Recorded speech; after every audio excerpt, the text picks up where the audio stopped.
Rich Dad, Poor Dad. What the rich teach their kids about money that the poor and middle class do not. By Robert T. Kiyosaki. To parents everywhere, a child's first and most important teachers, and to all those who educate, influence, and lead by example. Acknowledgements. How does a person say thank you when there are so many people to thank? Obviously, this book is a thank you to my two fathers, who were powerful role models, and to my mom, who taught me love and kindness. The person most responsible for this book becoming a reality is my wife, Kim, my partner in marriage, business, and in life. She makes my life complete. Introduction. Rich Dad, Poor Dad. Having two dads offered me the choice of contrasting points of view, one of a rich man and one of a poor man. I had two fathers, a rich one and a poor one. One was highly educated and intelligent. He had a PhD and completed 4 years of undergraduate work in less than 2 years. He then went on to Stanford University, the University of Chicago, and Northwestern University to do his advanced studies, all on full financial scholarships. The other father never finished the 8th grade. Both men were successful in their careers, working hard all their lives. Both earned substantial incomes, yet one always struggled financially. The other would become one of the richest men in Hawaii. One died, leaving tens of millions of dollars to his family, charities, and his church. The other left bills to be paid. Both men were strong, charismatic, and influential. Both men offered me advice, but they did not advise the same things. Both men believed strongly in education, but did not recommend the same course of study. If I had had only one dad, I would have had to accept or reject his advice. Having two dads offered me the choice of contrasting points of view, one of a rich man and one of a poor man. Instead of simply accepting or rejecting one or the other, I found myself thinking more, comparing, and then choosing for myself. The problem was that the rich man was not rich yet, and the poor man was not yet poor. Both were just starting out on their careers, and both were struggling with money and families. But they had very different points of view about money. For example, one dad would say, "The love of money is the root of all evil." The other said, "The lack of money is the root of all evil." As a young boy, having two strong fathers, both influencing me, was difficult. I wanted to be a good son and listen, but the two fathers did not say the same things. The contrast in their points of view, particularly about money, was so extreme that I grew curious and intrigued. I began to start thinking for long periods of time about what each was saying. Much of my private time was spent reflecting, asking myself questions such as, "Why does he say that?" and then asking the same question of the other dad's statement. It would have been much easier to simply say, "Yeah, he's right, I agree with that," or to simply reject the point of view by saying, "The old man doesn't know what he's talking about." Instead, having two dads whom I loved forced me to think and ultimately choose a way of thinking for myself. As a process, choosing for myself turned out to be much more valuable in the long run than simply accepting or rejecting a single point of view. One of the reasons the rich get richer, the poor get poorer, and the middle class struggles in debt is that the subject of money is taught at home, not in school.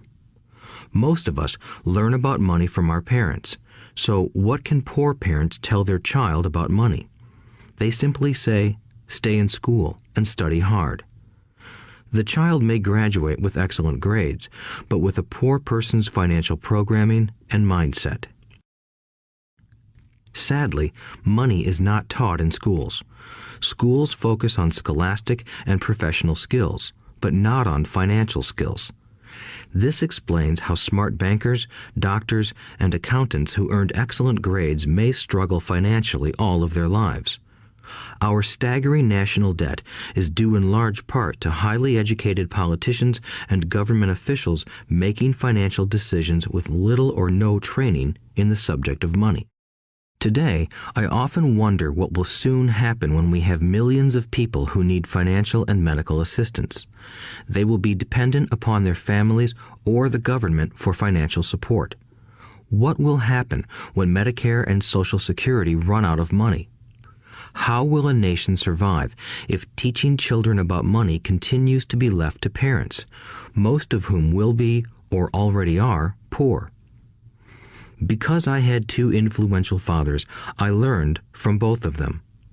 I had to think about each dad's advice, and in doing so, I gained valuable insight into the power and effect of one's thoughts on one's life. For example, one dad had a habit of saying, "I can't afford it." The other dad forbade those words to be used.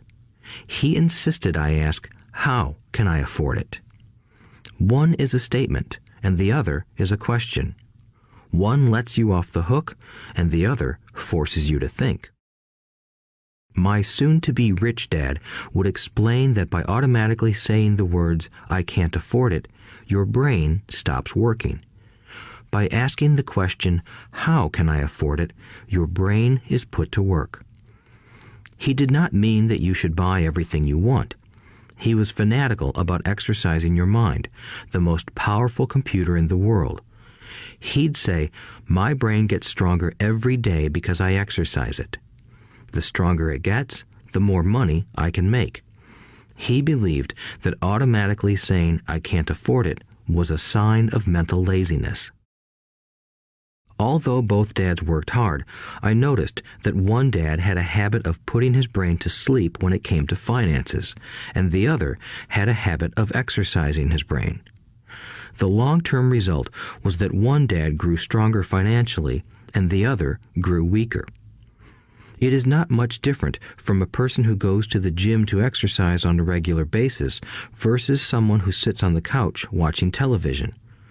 Proper physical exercise increases your chances for health, and proper mental exercise increases your chances for wealth. My two dads had opposing attitudes, and that affected the way they thought.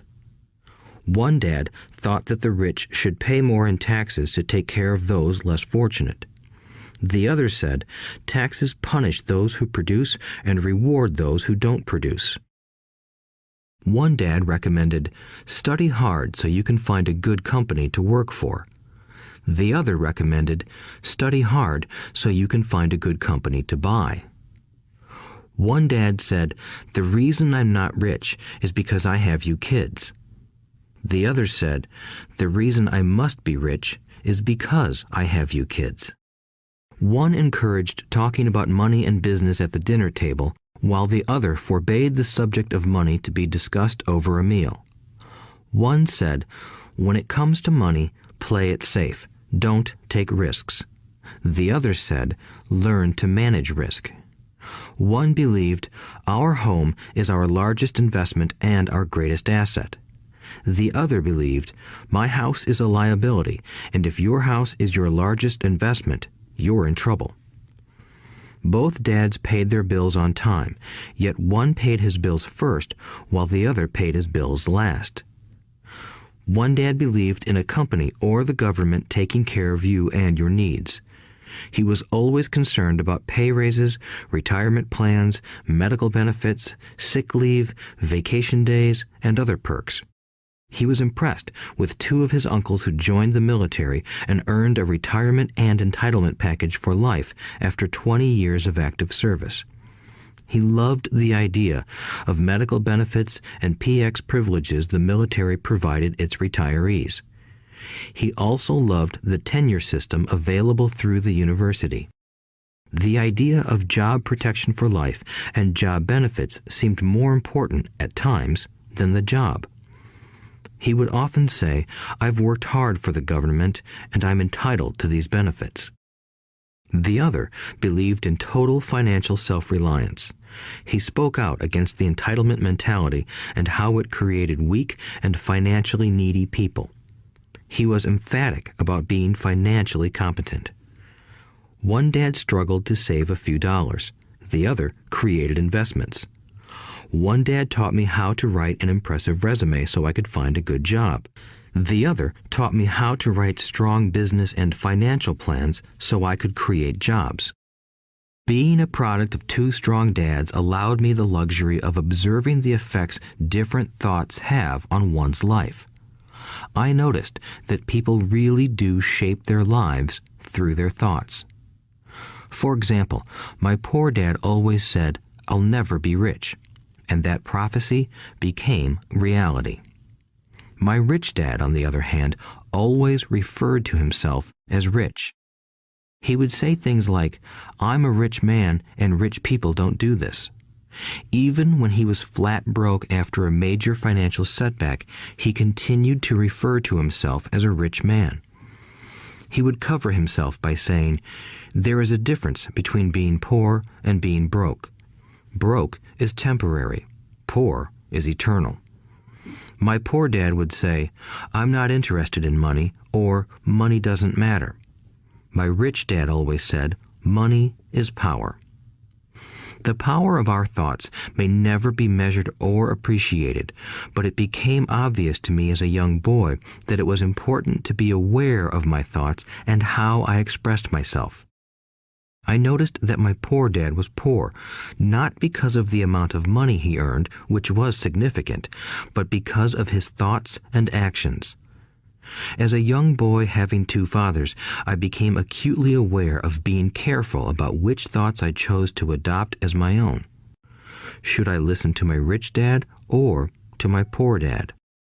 Although both men had tremendous respect for education and learning, they disagreed about what they thought was important to learn. One wanted me to study hard, earn a degree, and get a good job to earn money. He wanted me to study to become a professional, an attorney or an accountant, and to go to business school for my MBA. The other encouraged me to study to be rich, to understand how money works, and to learn how to have it work for me. "I don't work for money" were words he would repeat over and over. "Money works for me." At the age of 9, I decided to listen to and learn from my rich dad about money. In doing so, I chose not to listen to my poor dad, even though he was the one with all the college degrees. A lesson from Robert Frost. Robert Frost is my favorite poet. Although I love many of his poems, my favorite is "The Road Not Taken." I use its lesson almost daily. The road not taken. Two roads diverged in a yellow wood, and sorry I could not travel both. And be one traveler long I stood, and looked down one as far as I could, to where it bent in the undergrowth, then took the other as just as fair, and having perhaps the better claim, because it was grassy and wanted wear. Though as for that the passing there had worn them really about the same, and both that morning equally lay in leaves no step had trodden black. Oh, I kept the first for another day, yet knowing how way leads on to way, I doubted if I should ever come back. I shall be telling this with a sigh, somewhere ages and ages hence. Two roads diverged in a wood, and I took the one less traveled by, and that has made all the difference. And that has made all the difference. Over the years, I have often reflected upon Robert Frost's poem. Choosing not to listen to my highly educated dad's advice and attitude about money was a painful decision, but it was a decision that shaped the rest of my life. Once I made up my mind about whom to listen to, my education about money began. My rich dad taught me over a period of 30 years until I was 39 years old.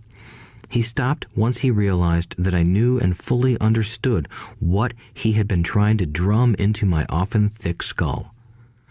Money is one form of power, but what is more powerful is financial education. Money comes and goes, but if you have the education about how money works, you gain power over it and can begin building wealth. The reason positive thinking alone does not work is because most people went to school and never learned how money works, so they spend their lives working for money. Because I was only 9 years old when I started, the lessons my rich dad taught me were simple. And when it was all said and done, there were only 6 main lessons, repeated over 30 years. This audiobook is about those 6 lessons, put as simply as possible, just as simply as my rich dad put forth those lessons to me. The lessons are meant not to be answers, but guideposts that will assist you and your children to grow wealthier no matter what happens in a world of increasing change and uncertainty. Chapter 1. Lesson 1. The rich don't work for money. The poor and the middle class work for money. The rich have money work for them. Dad, can you tell me how to get rich? My dad put down the evening paper. Why do you want to get rich, son? Because today Jimmy's mom drove up in their new Cadillac and they were going to their beach house for the weekend. He took 3 of his friends, but Mike and I weren't invited. They told us we weren't invited because we were poor kids. They did? My dad asked incredulously. Yeah, they did, I replied in a hurt tone. My dad silently shook his head, pushed his glasses up the bridge of his nose, and went back to reading the paper. I stood waiting for an answer. The year was 1956. I was 9 years old. By some twist of fate, I attended the same public school where the rich people sent their kids. We were primarily a sugar plantation town. The managers of the plantation and the other affluent people, such as doctors, business owners, and bankers, sent their children to this elementary school. After grade 6, their children were generally sent off to private schools.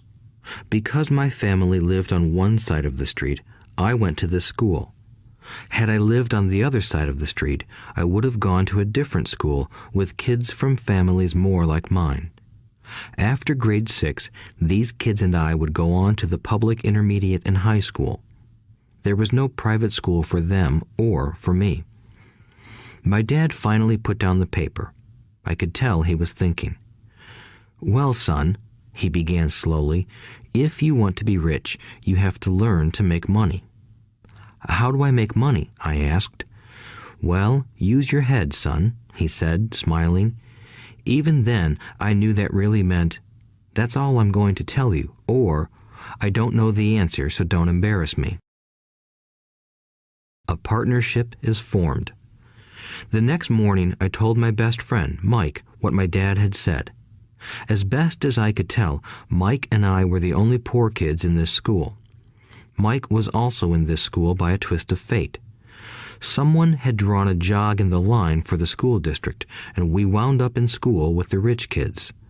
We weren't really poor, but we felt as if we were because all the other boys had new baseball gloves, new bicycles, new everything. Mom and Dad provided us with the basics, like food and shelter and clothes, but that was about it. My dad used to say, if you want something, work for it. We wanted things, but there was not much work available for 9-year-old boys. So what do we do to make money? Mike asked. I don't know, I said, but do you want to be my partner?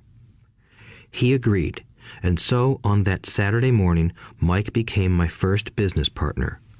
We spent all morning coming up with ideas on how to make money. Occasionally, we talked about all the cool guys at Jimmy's beach house having fun. It hurt a little, but that hurt was good, because it inspired us to keep thinking of a way to make money. Finally, that afternoon, a bolt of lightning struck. It was an idea Mike got from a science book he had read. Excitedly, we shook hands, and the partnership now had a business. For the next several weeks, Mike and I ran around our neighborhood, knocking on doors and asking our neighbors if they would save their toothpaste tubes for us. With puzzled looks, most adults consented with a smile. Some asked us what we were doing, to which we replied, "We can't tell you. It's a business secret." My mom grew distressed as the weeks wore on. We had selected a site next to her washing machine as the place we would stockpile our raw materials. In a brown cardboard box that at one time held ketchup bottles, our little pile of used toothpaste tubes began to grow. Finally, my mom put her foot down. The sight of her neighbor's messy, crumpled used toothpaste tubes had gotten to her. "What are you boys doing?" she asked, "and I don't want to hear again that it's a business secret. Do something with this mess or I'm going to throw it out." Mike and I pleaded and begged, explaining that we would soon have enough and then we would begin production. We informed her that we were waiting on a couple of neighbors to finish their toothpaste so we could have their tubes. Mom granted us a 1-week extension. The date to begin production was moved up, and the pressure was on. My first partnership was already being threatened with an eviction notice by my own mom. It became Mike's job to tell the neighbors to quickly use up their toothpaste, saying their dentist wanted them to brush more often anyway. I began to put together the production line. One day, my dad drove up with a friend to see 2 9-year-old boys in the driveway with a production line operating at full speed. There was fine white powder everywhere. On a long table were small milk cartons from school, and our family's hibachi grill was glowing with red-hot coals at maximum heat. Dad walked up cautiously, having to park the car at the base of the driveway since the production line blocked the carport. As he and his friend got closer, they saw a steel pot sitting on top of the coals in which the toothpaste tubes were being melted down. In those days, toothpaste did not come in plastic tubes. The tubes were made of lead, so once the paint was burned off, the tubes were dropped in the small steel pot. They melted until they became liquid, and with my mom's pot holders, we poured the lead through a small hole in the top of the milk cartons. The milk cartons were filled with plaster of Paris. White powder was everywhere. In my haste, I had knocked the bag over, and the entire area looked like it had been hit by a snowstorm. The milk cartons were the outer containers for plaster of Paris molds. My dad and his friend watched as we carefully poured the molten lead through a small hole in the top of the plaster of Paris cube. "Careful," my dad said. I nodded without looking up. Finally, once the pouring was through, I put the steel pot down and smiled at my dad. "What are you boys doing?" he asked with a cautious smile. "We're doing what you told me to do. We're going to be rich," I said. "Yup," said Mike, grinning and nodding his head. "We're partners." "And what is in those plaster molds?" my dad asked. "Watch," I said. "This should be a good batch." With a small hammer, I tapped at the seal that divided the cube in half. Cautiously, I pulled up the top half of the plaster mold, and a lead nickel fell out. "Oh my God," my dad said, "you're casting nickels out of lead." "That's right," Mike said. "We're doing as you told us to do. We're making money." My dad's friend turned and burst into laughter. My dad smiled and shook his head. Along with a fire and a box of spent toothpaste tubes, in front of him were 2 little boys covered with white dust, smiling from ear to ear. He asked us to put everything down and sit with him on the front step of our house. With a smile, he gently explained what the word counterfeiting meant. Our dreams were dashed. "You mean this is illegal?" asked Mike in a quivering voice. "Let them go," my dad's friend said. "They might be developing a natural talent." My dad glared at him.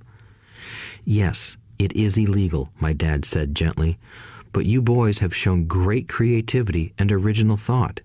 Keep going. I'm really proud of you."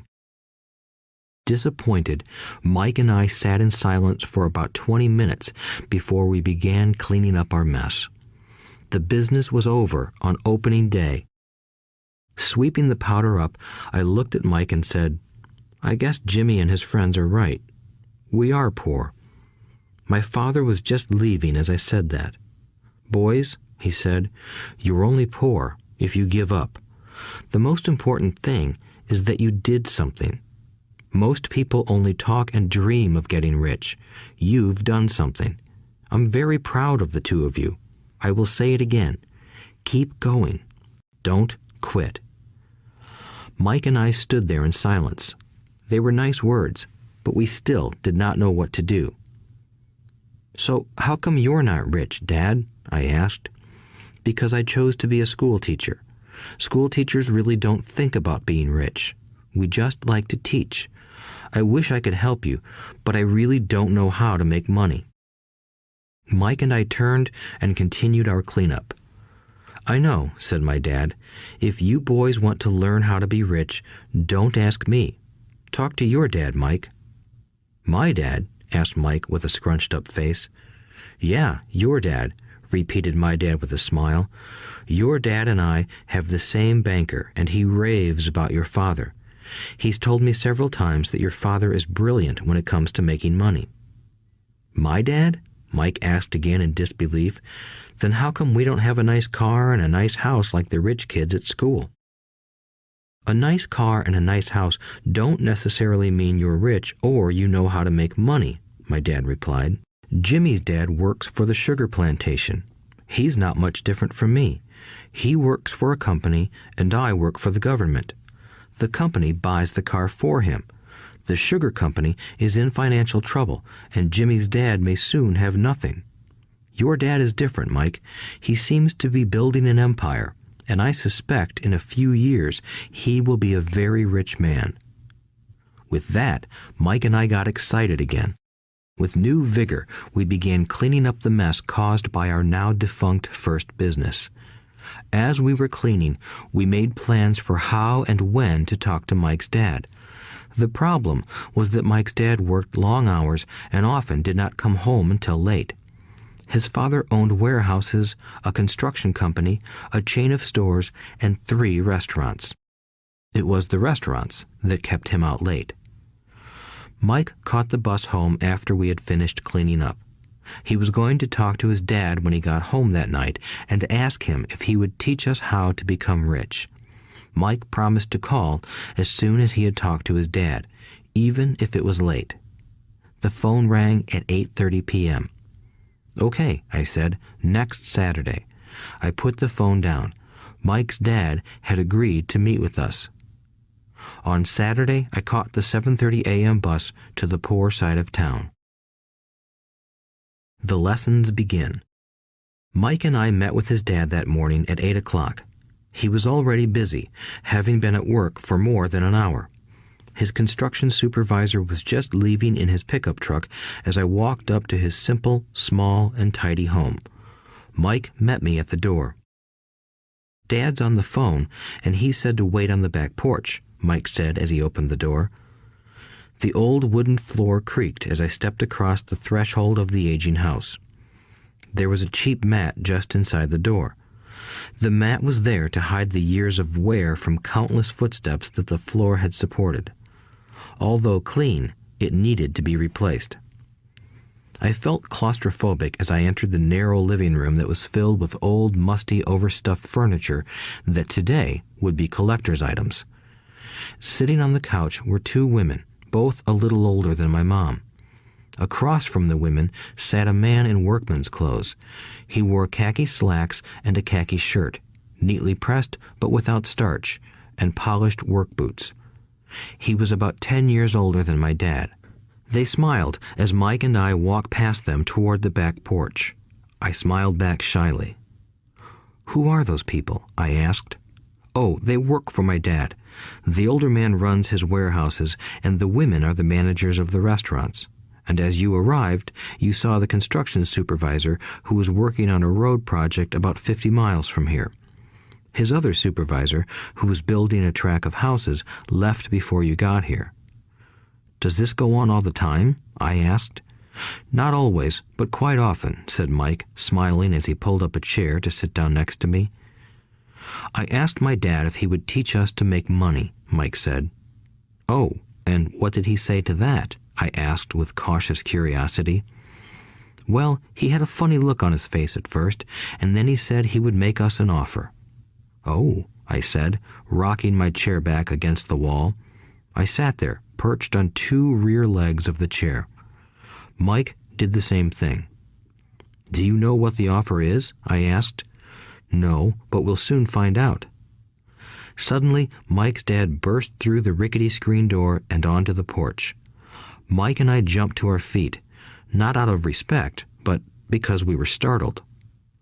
"Ready, boys?" he asked as he pulled up a chair to sit down with us. We nodded our heads as we pulled our chairs away from the wall to sit in front of him. He was a big man, about 6 feet tall and 200 pounds. My dad was taller, about the same weight, and 5 years older than Mike's dad. They sort of looked alike, though not of the same ethnic makeup. Maybe their energy was similar. "Mike says you want to learn to make money. Is that correct, Robert?" I nodded my head quickly, but with a little trepidation. He had a lot of power behind his words and smile. "Okay, here's my offer. I'll teach you, but I won't do it classroom style. You work for me, I'll teach you. You don't work for me, I won't teach you. I can teach you faster if you work, and I'm wasting my time if you just want to sit and listen like you do in school. That's my offer. Take it or leave it." May I ask a question first?" I asked. "No. Take it or leave it. I've got too much work to do to waste my time. If you can't make up your mind decisively, then you'll never learn to make money anyway. Opportunities come and go. Being able to know when to make quick decisions is an important skill. You have the opportunity that you asked for. School is beginning, or it's over, in 10 seconds, Mike's dad said with a teasing smile. "Take it," I said. "Take it," said Mike. "Good," said Mike's dad. "Mrs. Martin will be by in 10 minutes. After I'm through with her, you'll ride with her to my superette and you can begin working. I'll pay you 10 cents an hour and you'll work 3 hours every Saturday." "But I have a softball game today," I said. Mike's dad lowered his voice to a stern tone. "Take it or leave it," he said. "I'll take it," I replied, choosing to work and learn instead of playing. 30 cents later. By 9 a.m. that day, Mike and I were working for Mrs. Martin. She was a kind and patient woman. She always said that Mike and I reminded her of her 2 grown sons. Although kind, she believed in hard work and kept us moving. We spent 3 hours taking canned goods off the shelves, brushing each can with a feather duster to get the dust off, and then restacking them neatly. It was excruciatingly boring work. Mike's dad, whom I called my rich dad, owned 9 of these little superettes, each with a large parking lot. They were the early version of the 7-Eleven convenience stores, little neighborhood grocery stores where people bought items such as milk, bread, butter, and cigarettes. The problem was that this was Hawaii before air conditioning was widely used, and the stores could not close their doors because of the heat. On 2 sides of the store, the doors had to be wide open to the road and parking lot. Every time a car drove by or pulled into the parking lot, dust would swirl and settle in the store. We knew we had a job as long as there was no air conditioning. For 3 weeks, Mike and I reported to Mrs. Martin and worked our 3 hours. By noon, our work was over, and she dropped 3 little dimes in each of our hands. Now, even at the age of 9 in the mid-1950s, 30 cents was not too exciting. Comic books cost 10 cents back then, so I usually spent my money on comic books and went home. By Wednesday of the 4th week, I was ready to quit. I had agreed to work only because I wanted to learn to make money from Mike's dad, and now I was a slave for 10 cents an hour. On top of that, I had not seen Mike's dad since that first Saturday. "I'm quitting," I told Mike at lunchtime. School was boring, and now I did not even have my Saturdays to look forward to. But it was the 30 cents that really got to me. This time, Mike smiled. "What are you laughing at?" I asked with anger and frustration. "Dad said this would happen. He said to meet with him when you were ready to quit." "What?" I said indignantly. "He's been waiting for me to get fed up?" Sort of, Mike said. Dad's kind of different. He doesn't teach like your dad. Your mom and dad lecture a lot. My dad is quiet and a man of few words. You just wait till this Saturday. I'll tell him you're ready. You mean I've been set up? No, not really. But maybe. Dad will explain on Saturday. Waiting in line on Saturday. I was ready to face Mike's dad. Even my real dad was angry with him. My real dad, the one I called the poor one, thought that my rich dad was violating child labor laws and should be investigated. My educated poor dad told me to demand what I deserve, at least 25 cents an hour. My poor dad told me that if I did not get a raise, I was to quit immediately. You don't need that damn job anyway, said my poor dad with indignation. At 8 o'clock Saturday morning, I walked through the door of Mike's house when Mike's dad opened it. Take a seat and wait in line, he said as I entered. He turned and disappeared into his little office next to a bedroom. I looked around the room and didn't see Mike anywhere. Feeling awkward, I cautiously sat down next to the same two women who were there 4 weeks earlier. They smiled and slid down the couch to make room for me. 45 minutes went by, and I was steaming. The two women had met with him and left 30 minutes earlier. An older gentleman was in there for 20 minutes and was also gone. The house was empty, and here I sat in a musty, dark living room on a beautiful, sunny Hawaiian day, waiting to talk to a cheapskate who exploited children. I could hear him rustling around the office, talking on the phone, and ignoring me. I was ready to walk out, but for some reason I stayed. Finally, 15 minutes later, at exactly 9 o'clock, Rich Dad walked out of his office, said nothing, and signaled with his hand for me to enter. I understand you want a raise or you're going to quit, Rich Dad said as he swiveled in his office chair. Well, you're not keeping your end of the bargain, I blurted out, nearly in tears. It was really frightening for me to confront a grown-up. You said that you would teach me if I worked for you. Well, I've worked for you. I've worked hard. I've given up my baseball games to work for you, but you haven't kept your word, and you haven't taught me anything. You are a crook like everyone in town thinks you are. You're greedy. You want all the money and don't take care of your employees. You made me wait and don't show me any respect. I'm only a little boy, but I deserve to be treated better. Rich Dad rocked back in his swivel chair, hands up to his chin, and stared at me. Not bad, he said. In less than a month, you sound like most of my employees. What? I asked. Not understanding what he was saying, I continued with my grievance. I thought you were going to keep your end of the bargain and teach me. Instead, you want to torture me? That's cruel. That's really cruel. I am teaching you, Rich Dad said quietly. What have you taught me? Nothing, I said angrily. You haven't even talked to me once since I agreed to work for peanuts. 10 cents an hour. Ha! I should notify the government about you. We have child labor laws, you know. My dad works for the government, you know. Wow, said Rich Dad. Now you sound just like most of the people who used to work for me. People I've either fired or who have quit. So, what do you have to say? I demanded, feeling pretty brave for a little kid. You lied to me. I've worked for you, and you have not kept your word. You haven't taught me anything. How do you know that I've not taught you anything? Asked Rich Dad calmly. Well, you've never talked to me. I've worked for 3 weeks, and you have not taught me anything, I said with a pout. Does teaching mean talking or a lecture? Rich Dad asked. Well, yes, I replied. That's how they teach you in school, he said, smiling. But that is not how life teaches you, and I would say that life is the best teacher of all. Most of the time, life does not talk to you. It just sort of pushes you around. Each push is life saying, wake up, there's something I want you to learn. What is this man talking about? I asked myself silently. Life pushing me around was life talking to me? Now I knew I had to quit my job. I was talking to someone who needed to be locked up. If you learn life's lessons, you will do well. If not, life will just continue to push you around. People do two things. Some just let life push them around. Others get angry and push back. But they push back against their boss, or their job, or their husband or wife. They do not know it's life that's pushing. I had no idea what he was talking about.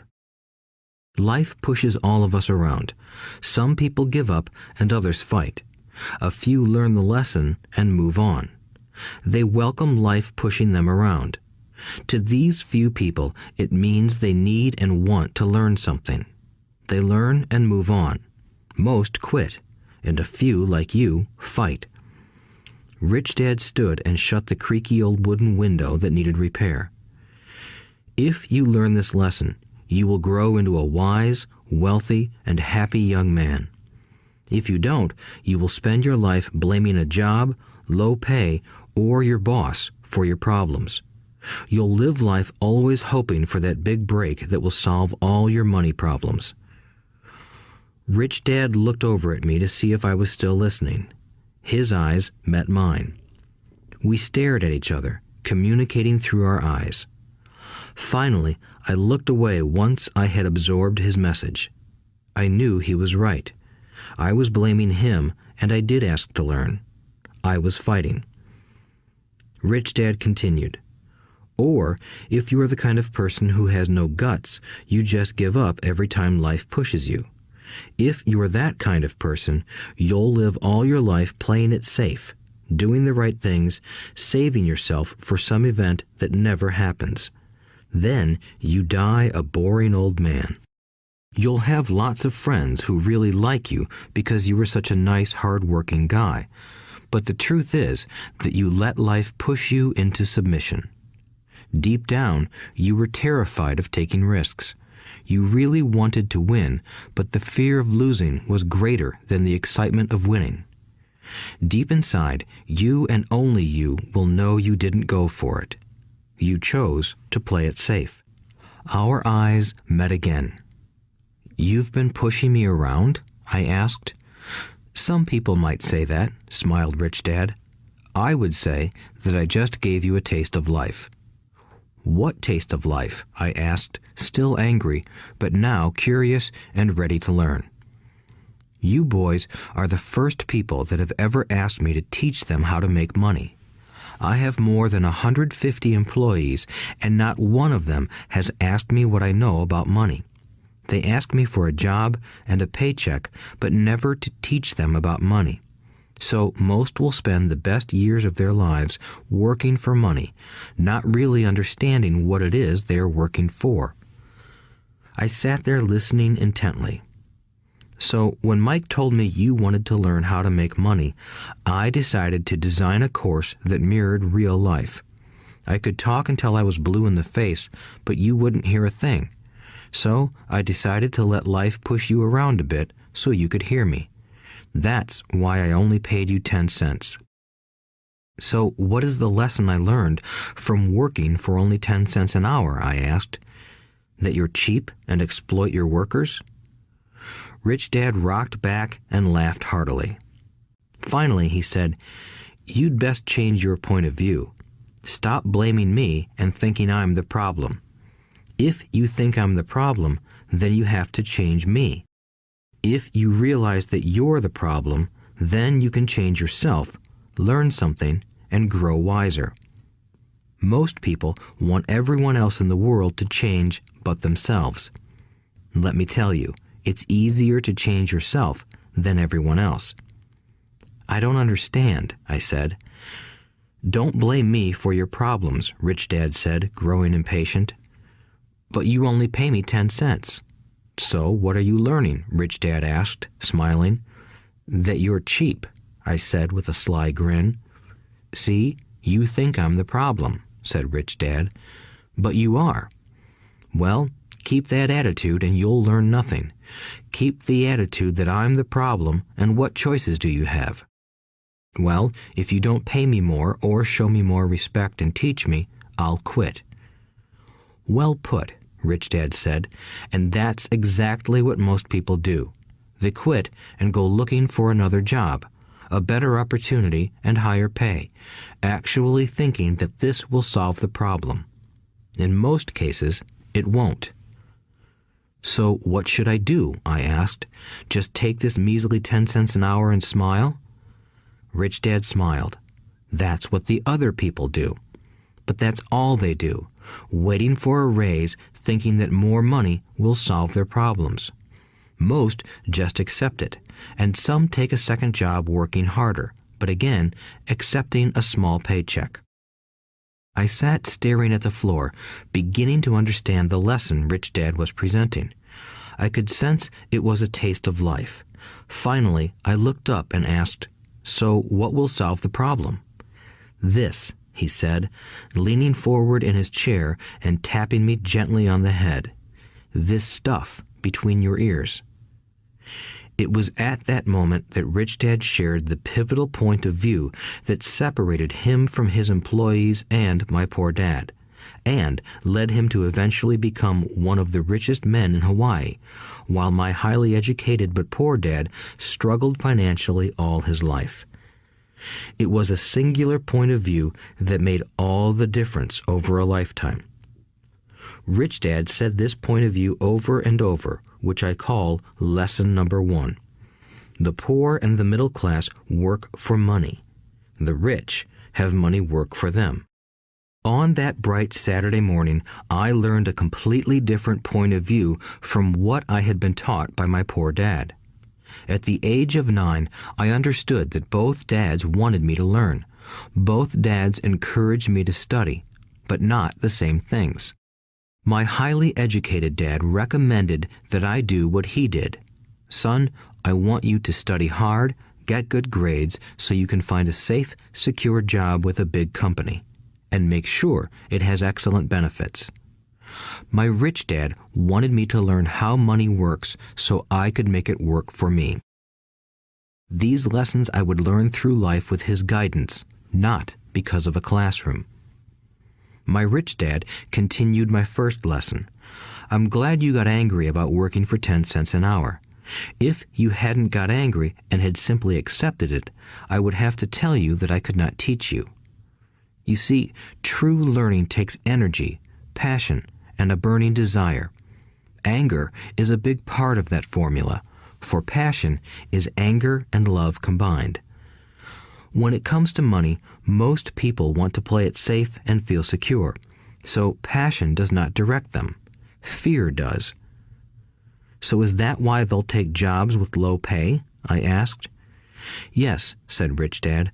"Some people say I exploit people because I don't pay as much as the sugar plantation or the government. I say the people exploit themselves. It's their fear, not mine." "But don't you feel you should pay them more?" I asked. "I don't have to. And besides, more money will not solve their problems. Just look at your dad. He makes a lot of money, and he still can't pay his bills. Most people, given more money, only get into more debt." "So that's why the 10 cents an hour," I said, smiling. "It's part of the lesson." "That's right," smiled Rich Dad. "You see, your dad went to school and got an excellent education so he could get a high-paying job. But he still has money problems because he never learned anything about money in school. On top of that, he believes in working for money." "And you don't?" I asked. "No, not really," said Rich Dad. "If you want to learn to work for money, then stay in school. That is a great place to learn to do that. But if you want to learn how to have money work for you, then I will teach you that. But only if you want to learn." "Wouldn't everyone want to learn that?" I asked.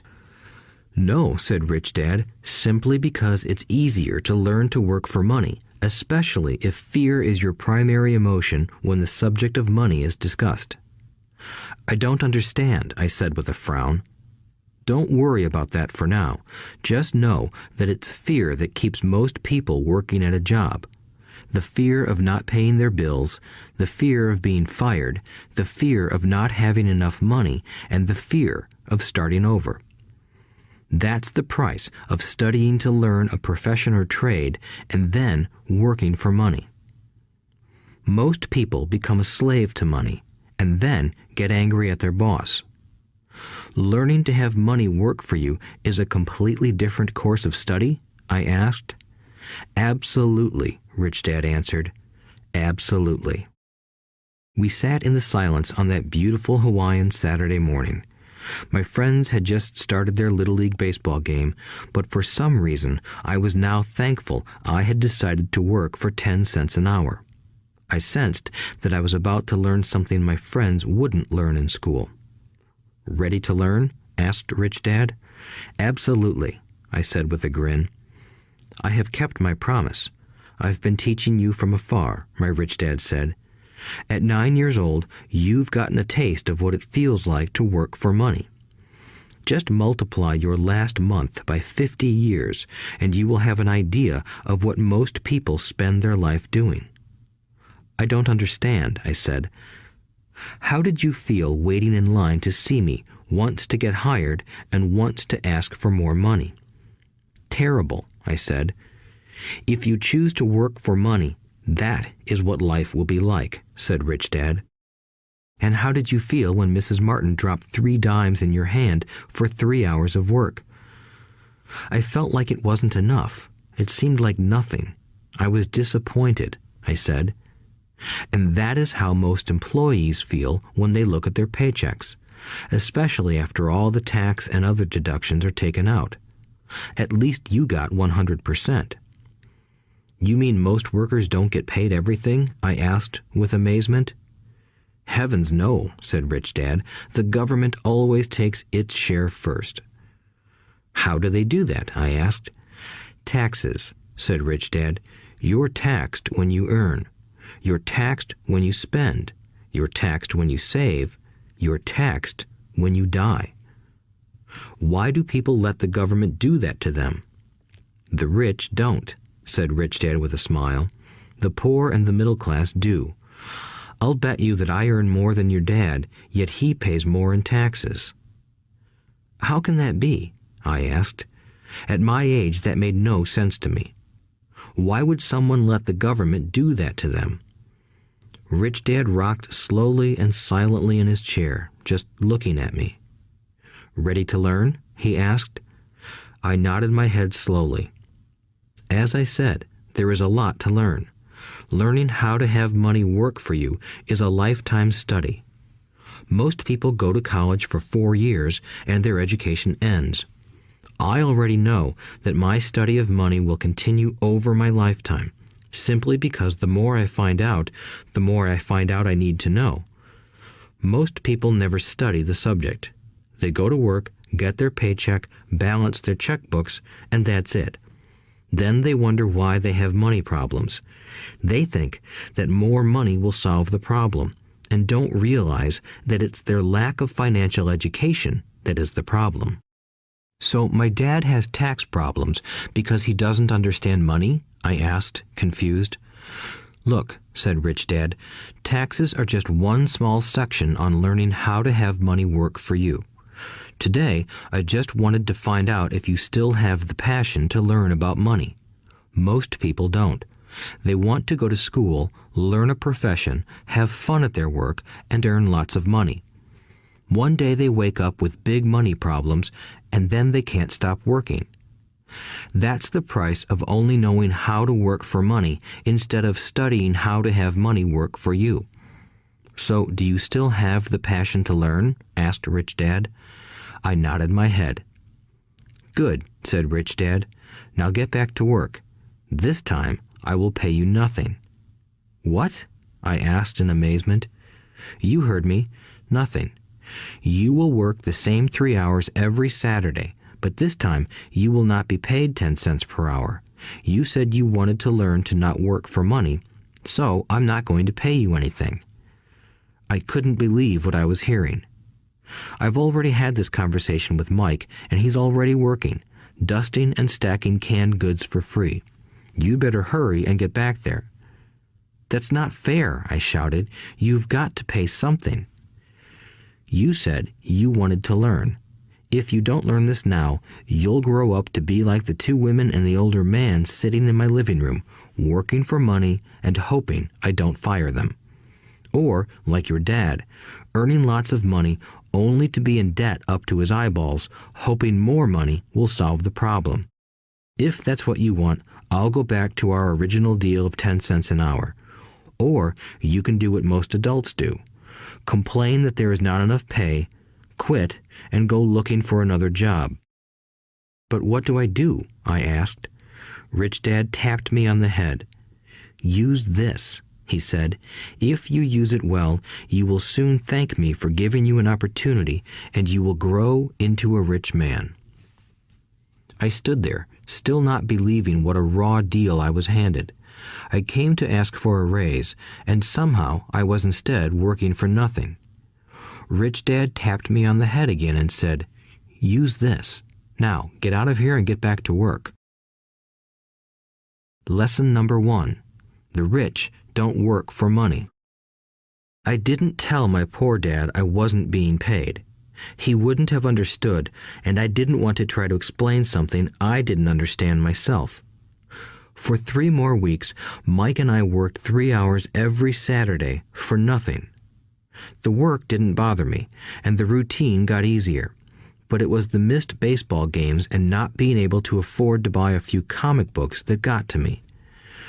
Rich Dad stopped by at noon on the 3rd week. We heard his truck pull up in the parking lot and sputter when the engine was turned off. He entered the store and greeted Mrs. Martin with a hug. After finding out how things were going in the store, he reached into the ice cream freezer, pulled out 2 bars, paid for them, and signaled to Mike and me. "Let's go for a walk, boys." We crossed the street, dodging a few cars, and walked across a large grassy field where a few adults were playing softball. Sitting down at a lone picnic table, he handed Mike and me the treats. "How's it going, boys?" "Okay," Mike said. I nodded in agreement. "Learn anything yet?" Rich Dad asked. Mike and I looked at each other, shrugged our shoulders, and shook our heads in unison. Avoiding one of life's biggest traps. Well, you boys had better start thinking. You're staring at one of life's biggest lessons.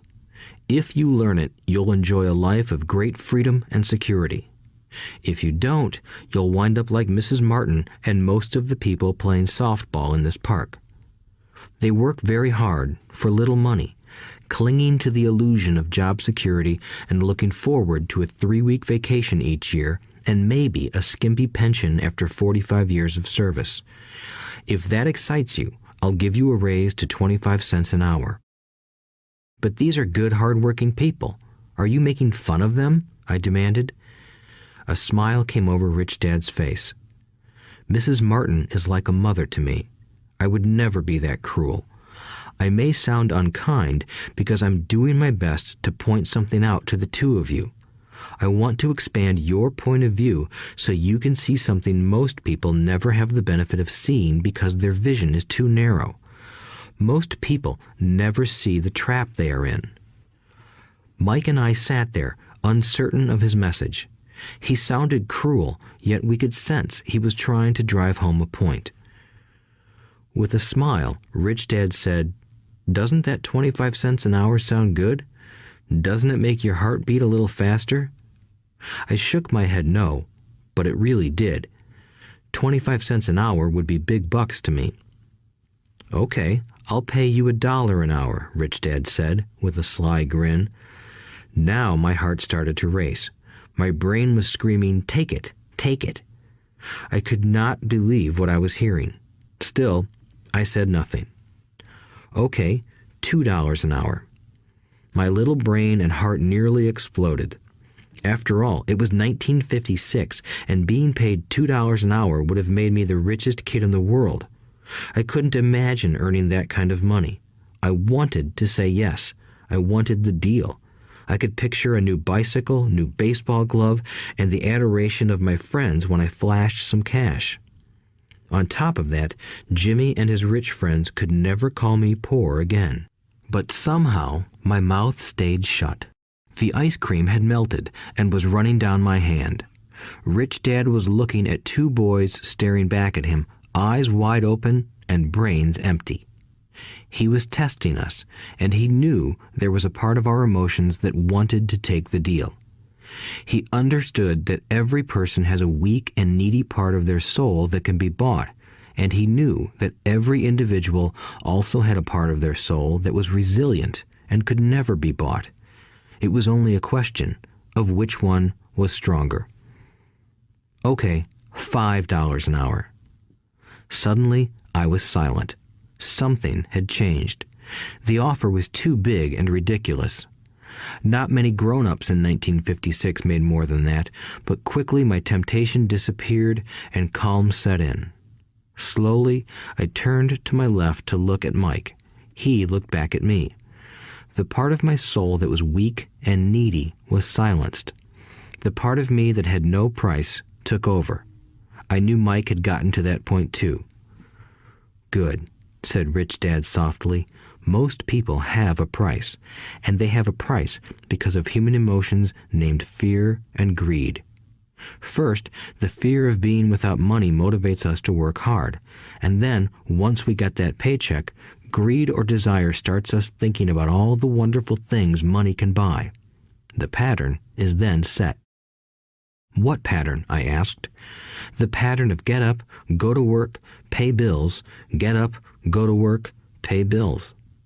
People's lives are forever controlled by two emotions, fear and greed. Offer them more money, and they continue the cycle by increasing their spending. This is what I call the rat race. "There is another way?" Mike asked. "Yes," said Rich Dad slowly, "but only a few people find it." "And what is that way?" Mike asked. "That's what I hope you boys will learn as you work and study with me. That is why I took away all forms of pay." "Any hints?" Mike asked. "We're kind of tired of working hard, especially for nothing."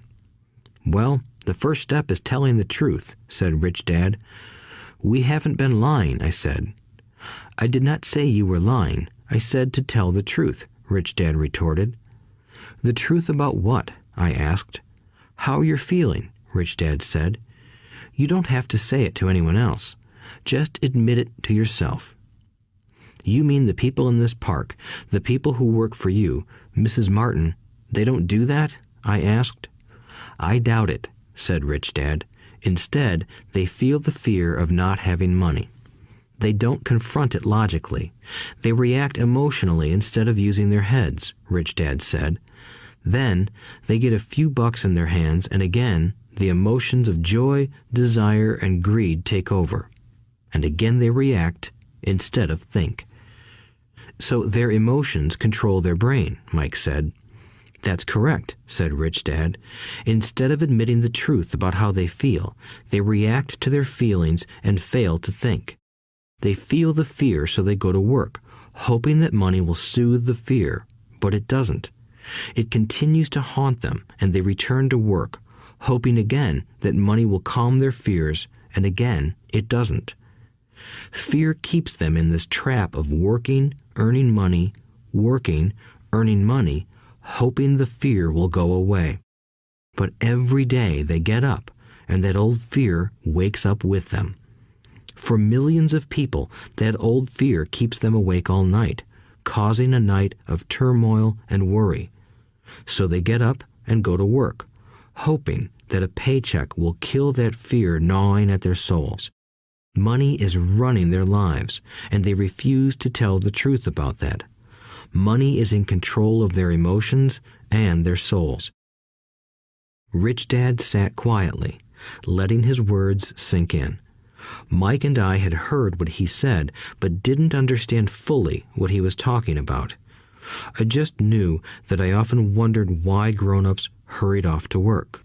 It did not seem like much fun, and they never looked that happy, but something kept them going. Realizing we had absorbed as much as possible of what he was talking about, Rich Dad said, "I want you boys to avoid that trap. That is really what I want to teach you. Not just to be rich, because being rich does not solve the problem." "It doesn't?" I asked, surprised. No, it doesn't. Let me explain the other emotion, desire. Some call it greed, but I prefer desire. It's perfectly normal to desire something better, prettier, more fun, or exciting. So people also work for money because of desire. They desire money for the joy they think it can buy. But the joy that money brings is often short-lived, and they soon need more money for more joy, more pleasure, more comfort, and more security. So they keep working, thinking money will soothe their souls that are troubled by fear and desire. But money can't do that. Even rich people do this? Mike asked. Rich people included, said Rich Dad. In fact, the reason many rich people are rich isn't because of desire, but because of fear. They believe that money can eliminate the fear of being poor, so they amass tons of it, only to find the fear gets worse. Now they fear losing the money. I have friends who keep working even though they have plenty. I know people who have millions who are more afraid now than when they were poor. They're terrified of losing it all. The fears that drove them to get rich got worse. That weak and needy part of their soul is actually screaming louder. They don't want to lose the big houses, the cars, and the high life money has bought them. They worry about what their friends would say if they lost all their money. Many are emotionally desperate and neurotic, although they look rich and have more money. So, is a poor man happier? I asked. No, I don't think so, replied Rich Dad. The avoidance of money is just as psychotic as being attached to money. As if on cue, the town derelict went past our table, stopping by the large rubbish can and rummaging around in it. The three of us watched him with great interest, when before we probably would have just ignored him. Rich Dad pulled $1 out of his wallet and gestured to the older man. Seeing the money, the derelict came over immediately, took the bill, thanked Rich Dad profusely, and hurried off, ecstatic with his good fortune. He's not much different from most of my employees, said Rich Dad. I've met so many people who say, "Oh, I'm not interested in money," yet they'll work at a job for 8 hours a day. That's a denial of truth. If they weren't interested in money, then why are they working? That kind of thinking is probably more psychotic than a person who hoards money. As I sat there listening to my Rich Dad, my mind flashed back to the countless times my own dad said, "I'm not interested in money." He said those words often. He also covered himself by always saying, "I work because I love my job." So, what do we do? I asked. Not work for money until all traces of fear and greed are gone? No, that would be a waste of time, said Rich Dad. Emotions are what make us human. The word emotion stands for energy in motion. Be truthful about your emotions and use your mind and emotions in your favor, not against yourself. Whoa, said Mike. Don't worry about what I just said. It will make more sense in years to come. Just be an observer, not a reactor, to your emotions. Most people do not know that it's their emotions that are doing the thinking. Your emotions are your emotions, but you have got to learn to do your own thinking. Can you give me an example? I asked. Sure, replied Rich Dad. When a person says, "I need to find a job," it's most likely an emotion doing the thinking. Fear of not having money generates that thought. But people do need money if they have bills to pay, I said. Sure they do, smiled Rich Dad. All I'm saying is that it's fear that is all too often doing the thinking. I don't understand, said Mike. For example, said Rich Dad, if the fear of not having enough money arises, instead of immediately running out to get a job, they instead might ask themselves this question. Will a job be the best solution to this fear over the long run? In my opinion, the answer is no. A job is really a short-term solution to a long-term problem. But my dad is always saying, stay in school and get good grades so you can find a safe, secure job, I interjected, somewhat confused. Yes, I understand he says that, said Rich Dad, smiling. Most people recommend that, and it's a good path for most people. But people make that recommendation primarily out of fear. You mean my dad says that because he's afraid? Yes, said Rich Dad. He's terrified that you won't earn enough money and won't fit into society. Don't get me wrong. He loves you and wants the best for you. I, too, believe an education and a job are important, but it won't handle the fear. You see, that same fear that makes him get up in the morning to earn a few bucks is the fear that is causing him to be so fanatical about your going to school. So what do you recommend? I asked. I want to teach you to master the power of money instead of being afraid of it. They don't teach that in school, and if you don't learn it, you become a slave to money. It was finally making sense. He wanted us to widen our views and to see what the Mrs. Martins of this world couldn't see. He used examples that sounded cruel at the time, but I've never forgotten them. My vision widened that day, and I began to see the trap that lay ahead for most people. You see, we're all employees ultimately. We just work at different levels, said Rich Dad. I just want you boys to have a chance to avoid the trap caused by those two emotions, fear and desire. Use them in your favor, not against you. That's what I want to teach you. I'm not interested in just teaching you to make a pile of money. That won't handle the fear or desire. If you don't first handle fear and desire, and you get rich, you'll only be a highly paid slave. So how do we avoid the trap? I asked. The main cause of poverty or financial struggle is fear and ignorance, not the economy or the government or the rich. It's self-inflicted fear and ignorance that keep people trapped. So you boys go to school and get your college degrees, and I'll teach you how to stay out of the trap. The pieces of the puzzle were appearing. My highly educated dad had a great education and a great career, but school never told him how to handle money or his fear of it. It became clear that I could learn different and important things from two fathers. So you've been talking about the fear of not having money. How does the desire for money affect our thinking? Mike asked. How did you feel when I tempted you with a pay raise? Did you notice your desires rising? We nodded our heads. By not giving in to your emotions, you were able to delay your reactions and think. That is important. We will always have emotions of fear and greed. From here on in, it's imperative for you to use those emotions to your advantage, and for the long term to not let your emotions control your thinking. Most people use fear and greed against themselves. That's the start of ignorance. Most people live their lives chasing paychecks, pay raises, and job security because of the emotions of desire and fear, not really questioning where those emotion-driven thoughts are leading them.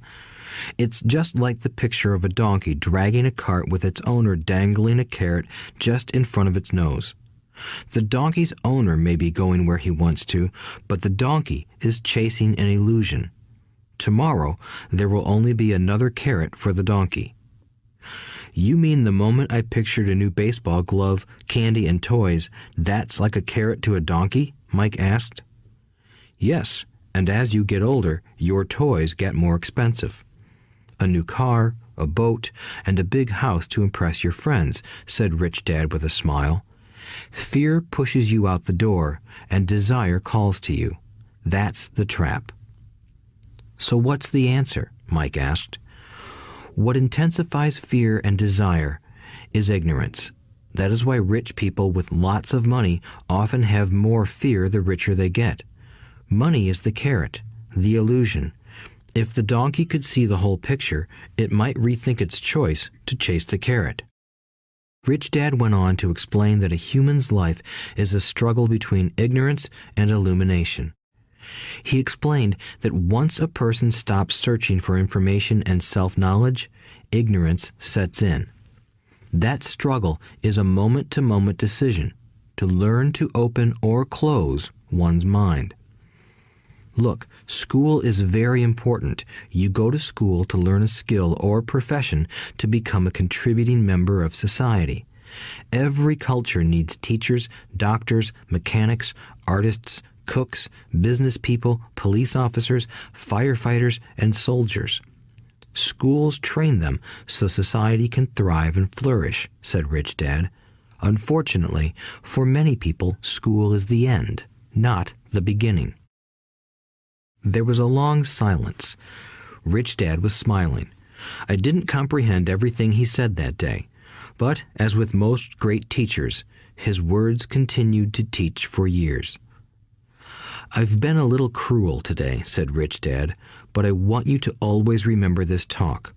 I want you to always think of Mrs. Martin, and I want you always to remember that donkey. Never forget that fear and desire can lead you into life's biggest trap if you are not aware of them controlling your thinking. To spend your life living in fear, never exploring your dreams, is cruel. To work hard for money, thinking that it will buy you things that will make you happy, is also cruel. To wake up in the middle of the night terrified about paying bills is a horrible way to live. To live a life dictated by the size of a paycheck is not really living a life. Thinking that a job makes you secure is lying to yourself. That's cruel, and that's the trap I want you to avoid. I've seen how money runs people's lives. Don't let that happen to you. Please, don't let money run your life." A softball rolled under our table. Rich Dad picked it up and threw it back. "So what does ignorance have to do with greed and fear?" I asked. "Because it is ignorance about money that causes so much greed and fear," said Rich Dad. "Let me give you some examples. A doctor, wanting more money to better provide for his family, raises his fees. By raising his fees, it makes healthcare more expensive for everyone. It hurts the poor people the most, so they have worse health than those with money.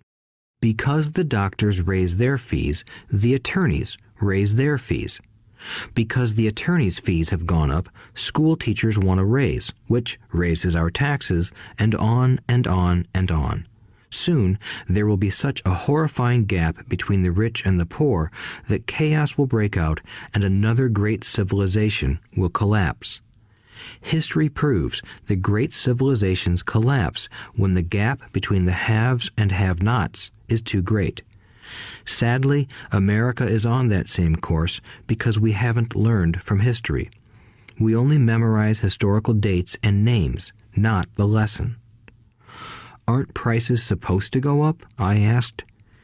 "In an educated society with a well-run government, prices should actually come down. Of course, that is often only true in theory. Prices go up because of greed and fear caused by ignorance.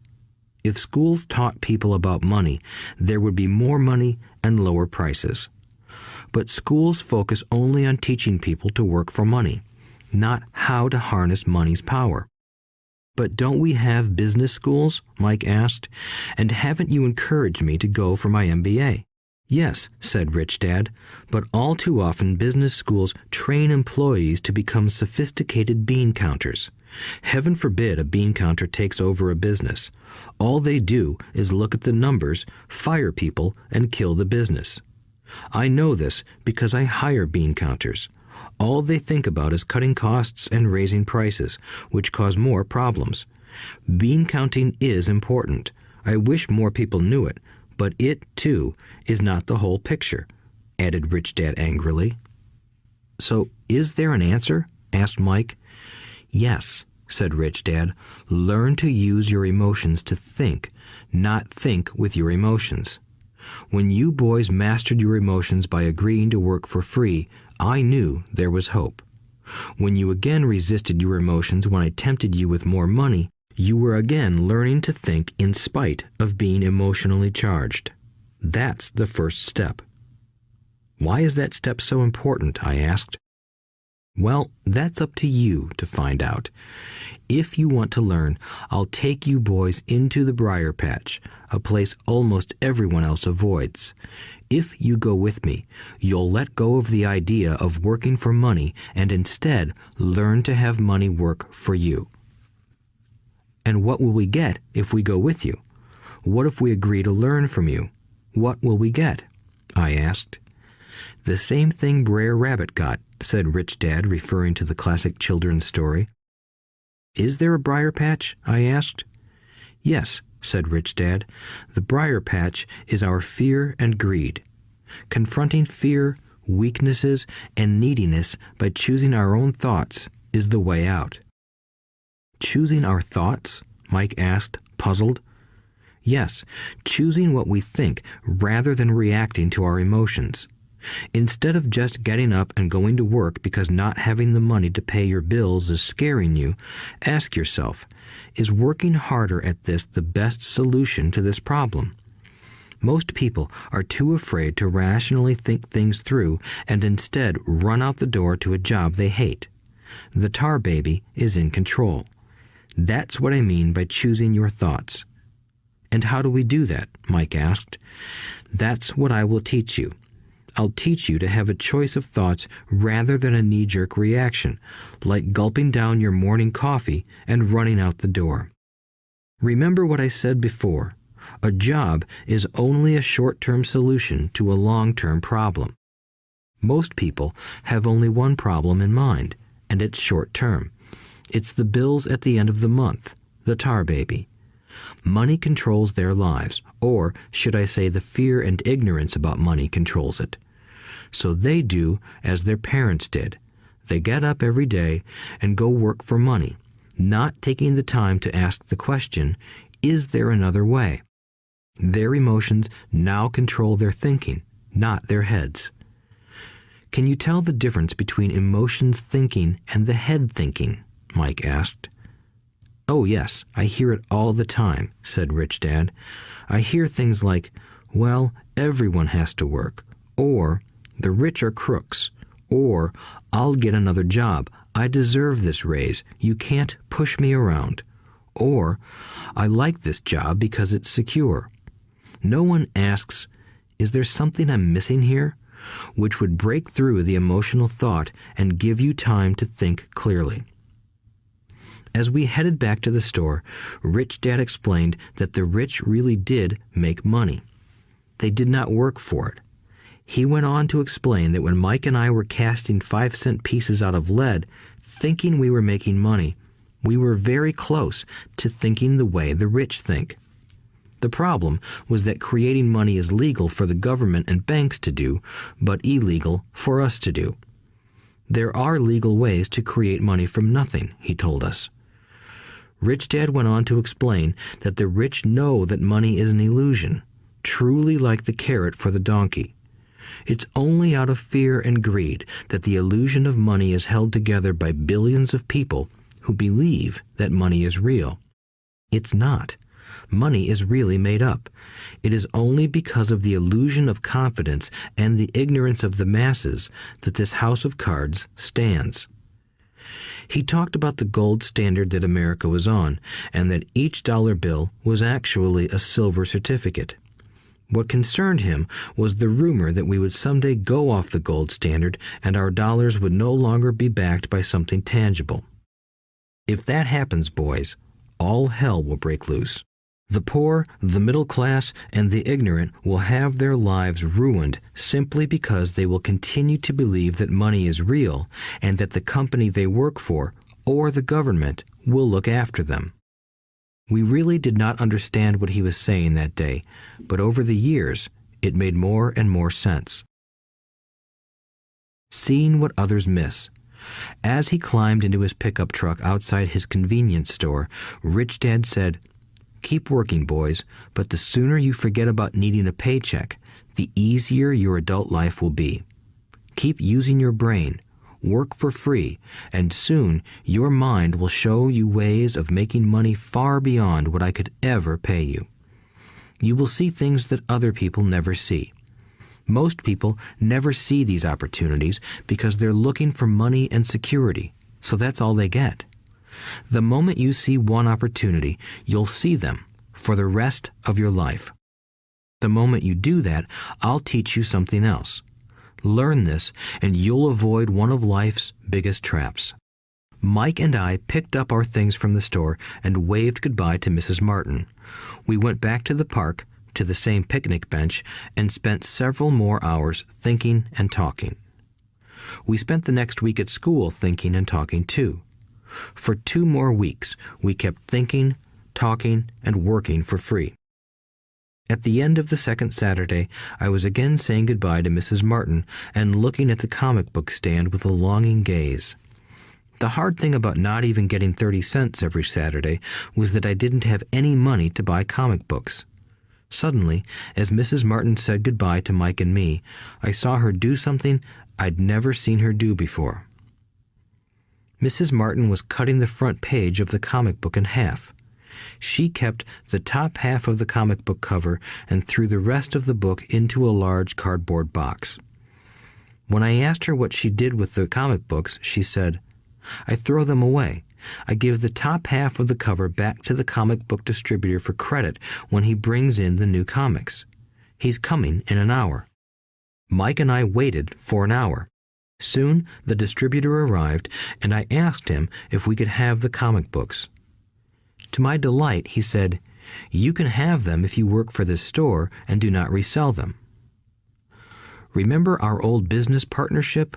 Well, Mike and I revived it.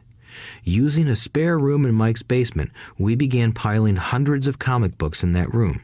Soon, our comic book library was open to the public. We hired Mike's younger sister, who loved to study, to be head librarian.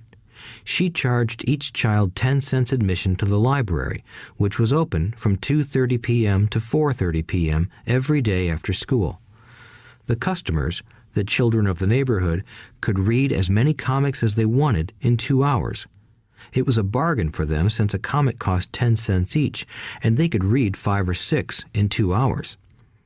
Mike's sister would check the kids as they left to make sure they weren't borrowing any comic books. She also kept the books, logging in how many kids showed up each day, who they were, and any comments they might have. Mike and I averaged $9.50 per week over a 3-month period. We paid his sister $1 a week and allowed her to read the comics for free, which she rarely did since she was always studying. Mike and I kept our agreement by working in the store every Saturday and collecting all the comic books from the different stores. We kept our agreement to the distributor by not selling any comic books. We burned them once they got too tattered. We tried opening a branch office, but we could never quite find someone as trustworthy and dedicated as Mike's sister. At an early age, we found out how hard it was to find good staff. 3 months after the library first opened, a fight broke out in the room. Some bullies from another neighborhood pushed their way in, and Mike's dad suggested we shut down the business. So our comic book business shut down, and we stopped working on Saturdays at the convenience store. But Rich Dad was excited because he had new things he wanted to teach us. He was happy because we had learned our first lessons so well. We learned to make money work for us. By not getting paid for our work at the store, we were forced to use our imaginations to identify an opportunity to make money. By starting our own business, the comic book library, we were in control of our own finances, not dependent on an employer. The best part was that our business generated money for us even when we weren't physically there. Our money worked for us. Instead of paying us money, Rich Dad had given us so much more. Chapter 2. Lesson 2. Why teach financial literacy? It's not how much money you make, it's how much money you keep. In 1990, Mike took over his father's empire and is, in fact, doing a better job than his dad did. We see each other once or twice a year on the golf course. He and his wife are wealthier than you can imagine. Rich Dad's empire is in great hands, and Mike is now grooming his son to take his place, as his dad had groomed us. In 1994, I retired at the age of 47, and my wife Kim was 37. Retirement does not mean not working. For us, it means that, barring unforeseen cataclysmic changes, we can work or not work, and our wealth grows automatically, staying ahead of inflation. Our assets are large enough to grow by themselves. It's like planting a tree. You water it for years, and then one day it doesn't need you anymore. Its roots are implanted deep enough. Then the tree provides shade for your enjoyment. Mike chose to run the empire, and I chose to retire. Whenever I speak to groups of people, they often ask what I would recommend that they do. How do I get started? Is there a book you would recommend? What should I do to prepare my children? What is your secret to success? How do I make millions? Whenever I hear one of these questions, I'm reminded of the following story. The Richest Businessmen. In 1923, a group of our greatest leaders and richest businessmen held a meeting at the Edgewater Beach Hotel in Chicago. Among them were Charles Schwab, head of the largest independent steel company; Samuel Insull, president of the world's largest utility; Howard Hobson, head of the largest gas company; Ivar Kruger, president of International Match Company, one of the world's largest companies at that time; Leon Fraser, president of the Bank of International Settlements; Richard Whitney, president of the New York Stock Exchange; Arthur Cotton and Jesse Livermore, two of the biggest stock speculators; and Albert Fall, a member of President Harding's cabinet. 25 years later, 9 of these titans ended their lives as follows. Schwab died penniless after living for 5 years on borrowed money. Insull died broke in a foreign land, and Kruger and Cotton also died broke. Hobson went insane. Whitney and Albert Fall were released from prison, and Fraser and Livermore committed suicide. I doubt if anyone can say what really happened to these men. If you look at the date, 1923, it was just before the 1929 market crash and the Great Depression, which I suspect had a great impact on these men and their lives. The point is this. Today, we live in times of greater and faster change than these men did. I suspect there will be many booms and busts in the coming years that will parallel the ups and downs these men faced. I am concerned that too many people are too focused on money and not on their greatest wealth, their education. If people are prepared to be flexible, keep an open mind, and learn, they will grow richer and richer despite tough changes. If they think money will solve problems, they will have a rough ride. Intelligence solves problems and produces money. Money without financial intelligence is money soon gone. Most people fail to realize that in life, it's not how much money you make, it's how much money you keep. We've all heard stories of lottery winners who are poor, then suddenly rich, and then poor again. They win millions, yet are soon back where they started. Or stories of professional athletes who at the age of 24 are earning millions but are sleeping under a bridge 10 years later. I remember a story of a young basketball player who a year ago had millions. Today, at just 29, he claims his friends, attorney, and accountant took his money and he was forced to work at a car wash for minimum wage. He was fired from the car wash because he refused to take off his championship ring as he was wiping off the cars. His story made national news, and he is appealing his termination, claiming hardship and discrimination. He claims that the ring is all he has left, and if it was stripped away, he'll crumble. I know so many people who became instant millionaires, and while I am glad some people have become richer and richer, I caution them that in the long run, it's not how much money you make, it's how much you keep and how many generations you keep it. So when people ask, "Where do I get started?" or "Tell me how to get rich quick," they often are greatly disappointed with my answer. I simply say to them what my rich dad said to me when I was a little kid. If you want to be rich, you need to be financially literate. That idea was drummed into my head every time we were together. As I said, my educated dad stressed the importance of reading books, while my rich dad stressed the need to master financial literacy. If you are going to build the Empire State Building, the first thing you need to do is dig a deep hole and pour a strong foundation. If you are going to build a home in the suburbs, all you need to do is pour a 6-inch slab of concrete. Most people, in their drive to get rich, are trying to build an Empire State Building on a 6-inch slab. Our school system, created in the agrarian age, still believes in homes with no foundation. Dirt floors are still the rage, so kids graduate from school with virtually no financial foundation. One day, sleepless and deep in debt in suburbia, living the American dream, they decide that the answer to their financial problems is to find a way to get rich quick. Construction on the skyscraper begins. It goes up quickly, and soon, instead of the Empire State Building, we have the Leaning Tower of suburbia. The sleepless nights return. As for Mike and me in our adult years, both of our choices were possible because we were taught to pour a strong financial foundation when we were just kids.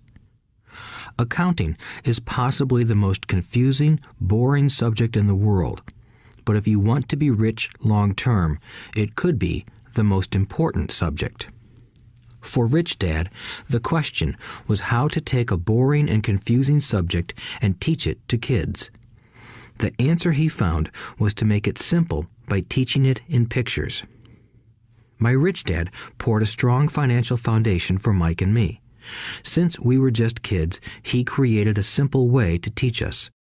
For years, he only drew pictures and used few words.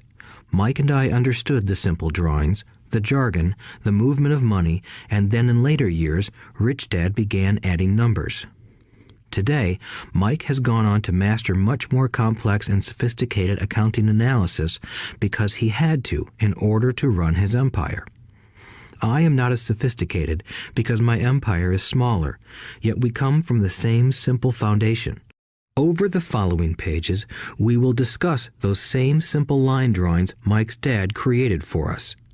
Though basic, those drawings helped guide two little boys in building great sums of wealth on a solid and deep foundation. Rule number 1. You must know the difference between an asset and a liability, and buy assets. If you want to be rich, this is all you need to know. It is rule number 1. It is the only rule. This may sound absurdly simple, but most people have no idea how profound this rule is. Most people struggle financially because they do not know the difference between an asset and a liability. Rich people acquire assets. The poor and middle class acquire liabilities that they think are assets, said Rich Dad. When Rich Dad explained this to Mike and me, we thought he was kidding. Here we were, nearly teenagers, and waiting for the secret to getting rich. And this was his answer. It was so simple that we stopped for a long time to think about it. "What is an asset?" asked Mike. "Don't worry right now," said Rich Dad. "Just let the idea sink in. If you can comprehend the simplicity, your life will have a plan and be financially easy. It is simple. That is why the idea is missed." "You mean all we need to know is what an asset is, acquire them, and we'll be rich?" I asked. Rich Dad nodded his head. "It's that simple." "If it's that simple, how come everyone is not rich?" I asked. Rich Dad smiled. "Because people do not know the difference between an asset and a liability." I remember asking, how could adults be so misguided? If it is that simple, if it is that important, why would everyone not want to find out? It took Rich Dad only a few minutes to explain what assets and liabilities were. As an adult, I have difficulty explaining it to other adults. The simplicity of the idea escapes them because they have been educated differently. They were taught by other educated professionals, such as bankers, accountants, real estate agents, financial planners, and so forth. The difficulty comes in asking adults to unlearn or become children again. An intelligent adult often feels it is demeaning to pay attention to simplistic definitions. Rich Dad believed in the KISS principle. Keep it simple, stupid, or keep it super simple. So he kept it simple for us, and that made our financial foundation strong. So what causes the confusion? How could something so simple be so screwed up? Why would someone buy an asset that was really a liability? The answer is found in basic education. We focus on the word literacy and not financial literacy. What defines something to be an asset or a liability are not words. In fact, if you really want to be confused, look up the words asset and liability in the dictionary. I know the definition may sound good to a trained accountant, but for the average person, it makes no sense. But we adults are often too proud to admit that something does not make sense. To us young boys, Rich Dad said, "What defines an asset are not words, but numbers. And if you can't read the numbers, you can't tell an asset from a hole in the ground." In accounting, Rich Dad would say, it's not the numbers, but what the numbers are telling you. It's just like words. It's not the words, but the story the words are telling you. If you want to be rich, you've got to read and understand numbers. If I heard that once, I heard it 1,000 times from my rich dad. And I also heard the rich acquire assets and the poor and middle class acquire liabilities. Here is how to tell the difference between an asset and a liability. Most accountants and financial professionals do not agree with the definitions, but these simple drawings were the start of strong financial foundations for two young boys. An asset is something that puts money in my pocket. A liability is something that takes money out of my pocket. This is really all you need to know. If you want to be rich, simply spend your life buying assets. If you want to be poor or middle class, spend your life buying liabilities. Illiteracy, both in words and numbers, is the foundation of financial struggle. If people are having difficulties financially, there is something that they don't understand, either in words or numbers. The rich are rich because they are more literate in different areas than people who struggle financially. So if you want to be rich and maintain your wealth, it's important to be financially literate in words as well as numbers. Numbers alone mean little, just as words out of context mean little. It's the story that counts. In financial reporting, reading numbers is looking for the plot, the story of where the cash is flowing. In 80% of most families, the financial story paints a picture of hard work to get ahead. However, this effort is for naught because they spend their lives buying liabilities instead of assets. Everyone has living expenses, the need for food, shelter, and clothing. It is the cash flow that tells the story of how a person handles their money. The reason I started with the story of the richest men in America is to illustrate the flaw in believing that money will solve all problems. That is why I cringe whenever I hear people ask me how to get rich quicker or where they should start. I often hear, "I'm in debt, so I need to make more money." But more money will often not solve the problem. In fact, it may compound the problem. Money often makes obvious our tragic human flaws, putting a spotlight on what we don't know. That is why, all too often, a person who comes into a sudden windfall of cash, let's say an inheritance, a pay raise, or lottery winnings, soon returns to the same financial mess, if not worse than the mess they were in before. Money only accentuates the cash flow pattern running in your head. If your pattern is to spend everything you get, most likely an increase in cash will just result in an increase in spending. Thus the saying, "A fool and his money is one big party." I have said many times that we go to school to gain scholastic and professional skills, both of which are important. We learn to make money with our professional skills. In the 1960s, when I was in high school, if someone did well academically, people assumed this bright student would go on to be a medical doctor because it was the profession with the promise of the greatest financial reward. Today, doctors face financial challenges I wouldn't wish on my worst enemy. Insurance companies taking control of the business, managed health care, government intervention, and malpractice suits. Today, kids want to be famous athletes, movie stars, rock stars, beauty queens, or CEOs because that is where the fame, money, and prestige are. That is the reason it is so hard to motivate kids in school today. They know that professional success is no longer solely linked to academic success, as it once was.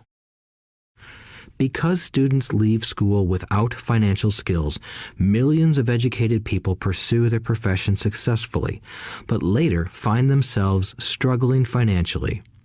They work harder, but don't get ahead. What is missing from their education is not how to make money, but how to manage money. It's called financial aptitude, what you do with the money once you make it, how to keep people from taking it from you, how to keep it longer, and how to make that money work hard for you.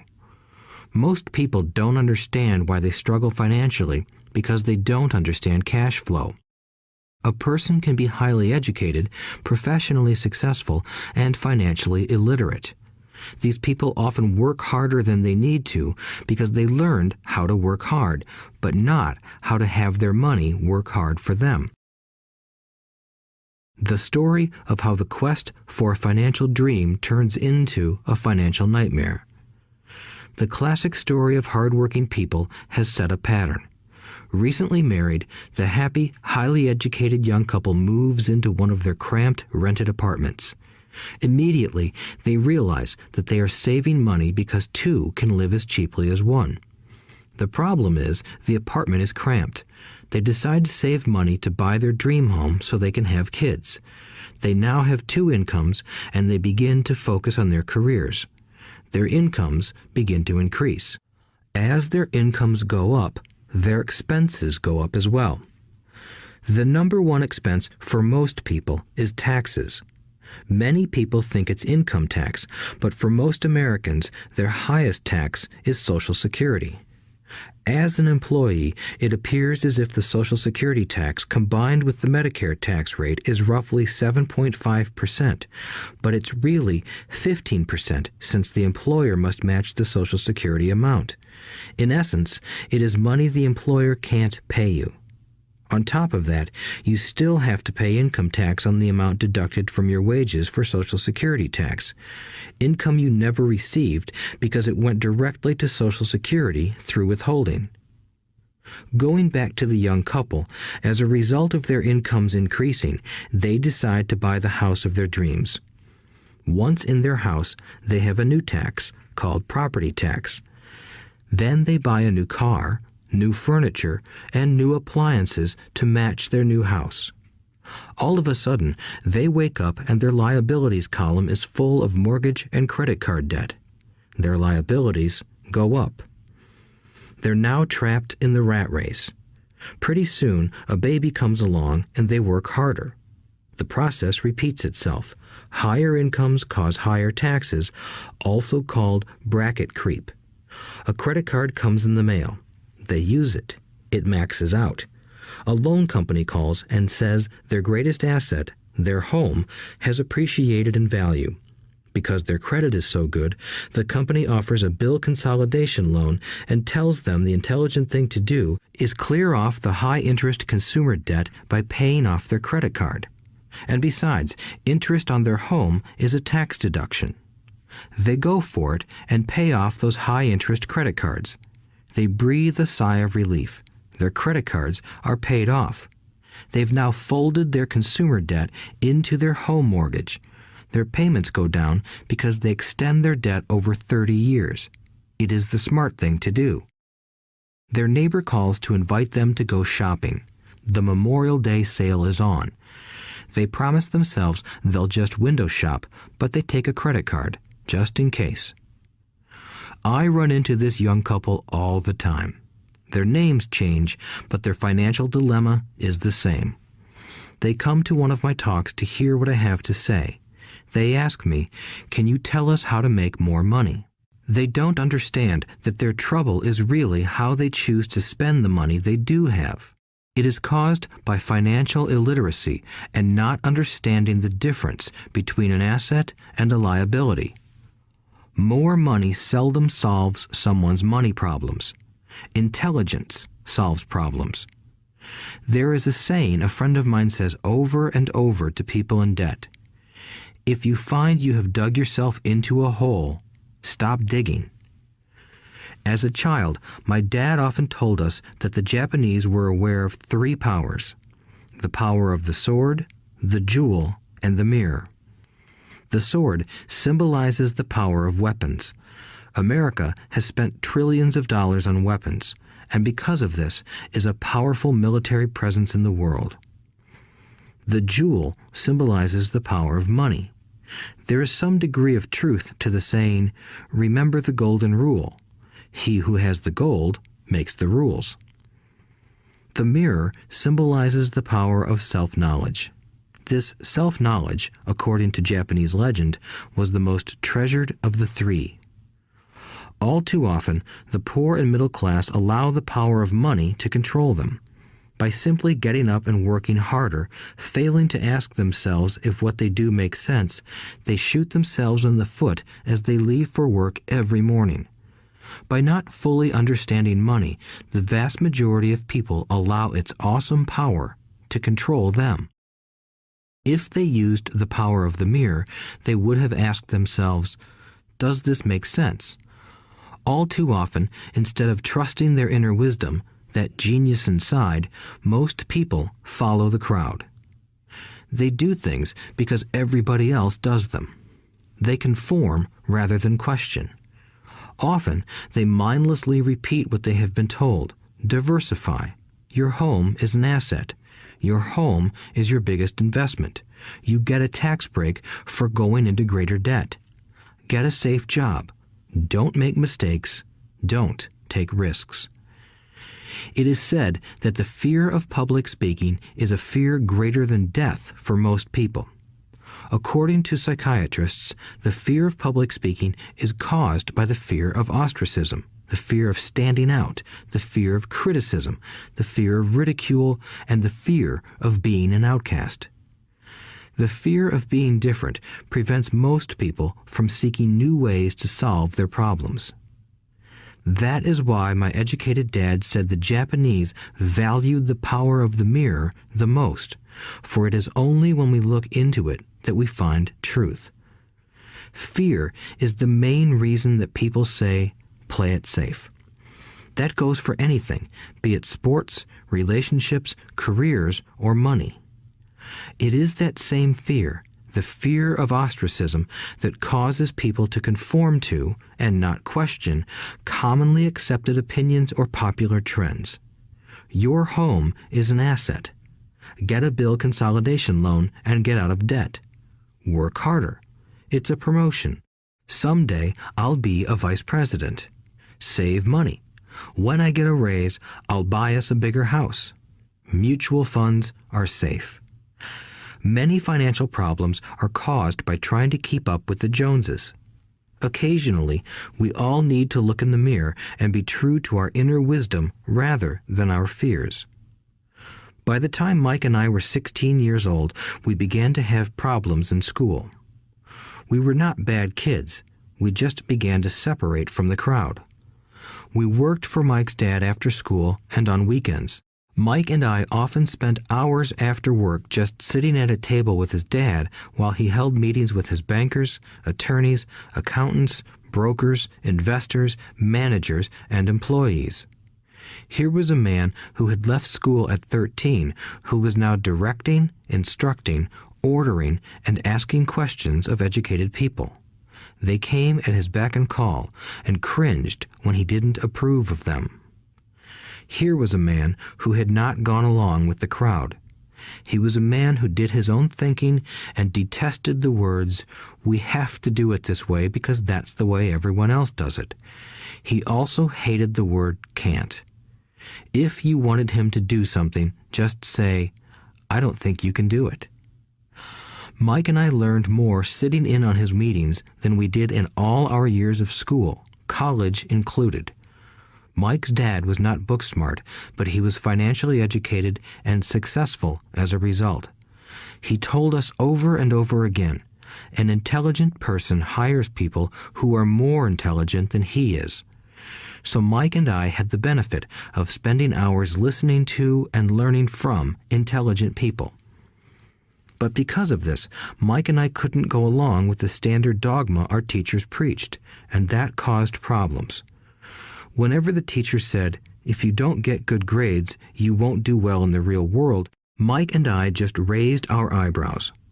When we were told to follow set procedures and not deviate from the rules, we could see how school discouraged creativity. We started to understand why our rich dad told us that schools were designed to produce good employees instead of employers. Occasionally, Mike or I would ask our teachers how what we studied was applicable to the real world, or why we never studied money and how it worked. To the latter question, we often got the answer that money was not important, that if we excelled in our education, the money would follow. The more we knew about the power of money, the more distant we grew from the teachers and our classmates. My highly educated dad never pressured me about my grades, but we did begin to argue about money. By the time I was 16, I probably had a far better foundation with money than both my parents. I could keep books, I listened to tax accountants, corporate attorneys, bankers, real estate brokers, investors, and so forth. By contrast, my dad talked to other teachers. One day, my dad told me that our home was his greatest investment. A not too pleasant argument took place when I showed him why I thought a house was not a good investment. I showed him the ancillary expenses that went along with owning the home. A bigger home meant bigger expenses, and the cash flow kept going out through the expense column. Today, people still challenge me on the idea of a house not being an asset. I know that for many people, it is their dream as well as their largest investment. And owning your own home is better than nothing.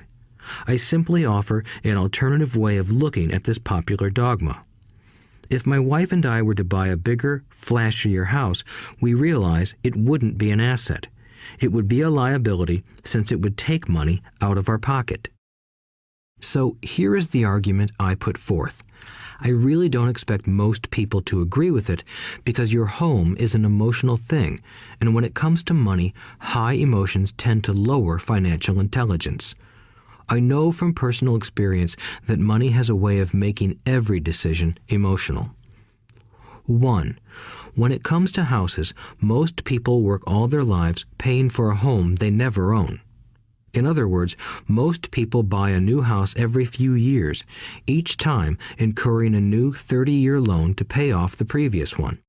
2. Even though people receive a tax deduction for interest on mortgage payments, they pay for all their other expenses with after-tax dollars, even after they pay off their mortgage. 3. My wife's parents were shocked when the property taxes on their home increased to $1,000 a month. This was after they had retired, so the increase put a strain on their retirement budget and they felt forced to move. 4. Houses do not always go up in value. I have friends who owe $1 million for a home that today would sell for far less. 5. The greatest losses of all are those from missed opportunities. If all your money is tied up in your house, you may be forced to work harder because your money continues blowing out of the expense column instead of adding to the asset column, the classic middle-class cash flow pattern. If a young couple would put more money into their asset column early on, their later years would be easier. Their assets would have grown and would be available to help cover expenses. All too often, a house only serves as a vehicle for incurring a home equity loan to pay for mounting expenses.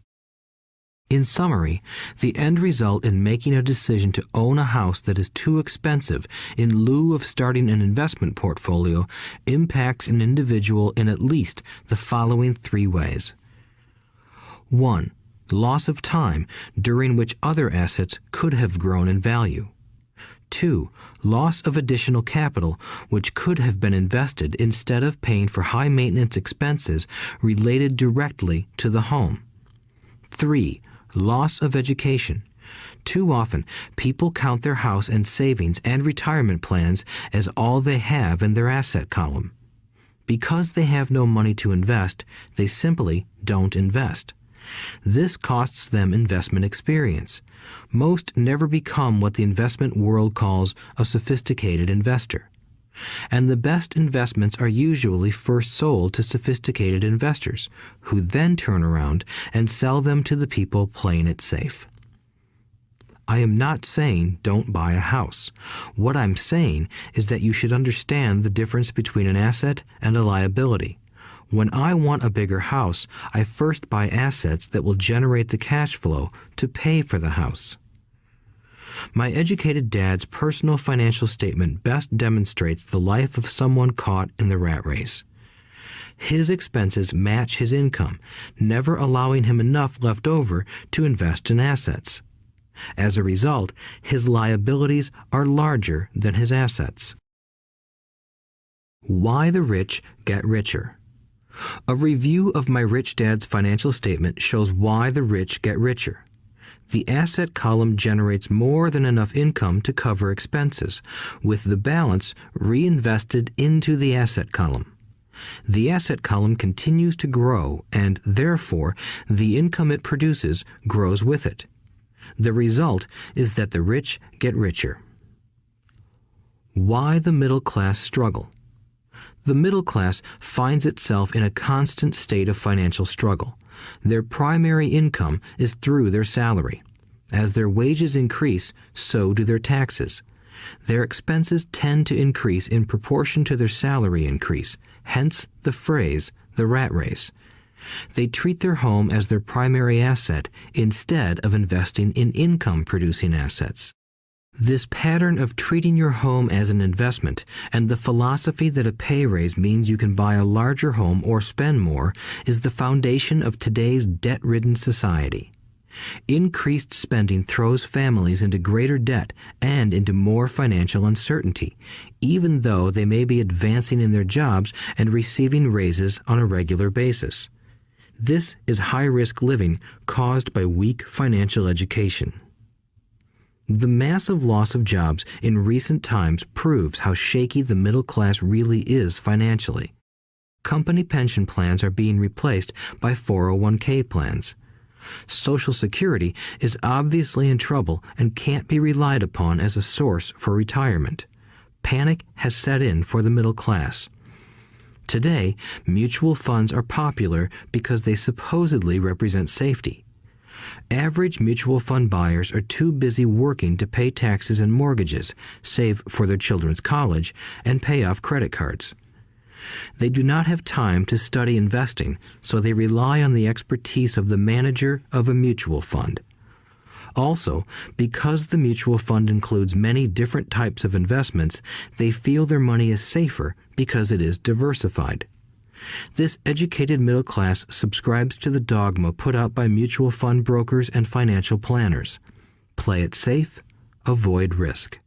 The real tragedy is that the lack of early financial education is what creates the risk faced by average middle class people.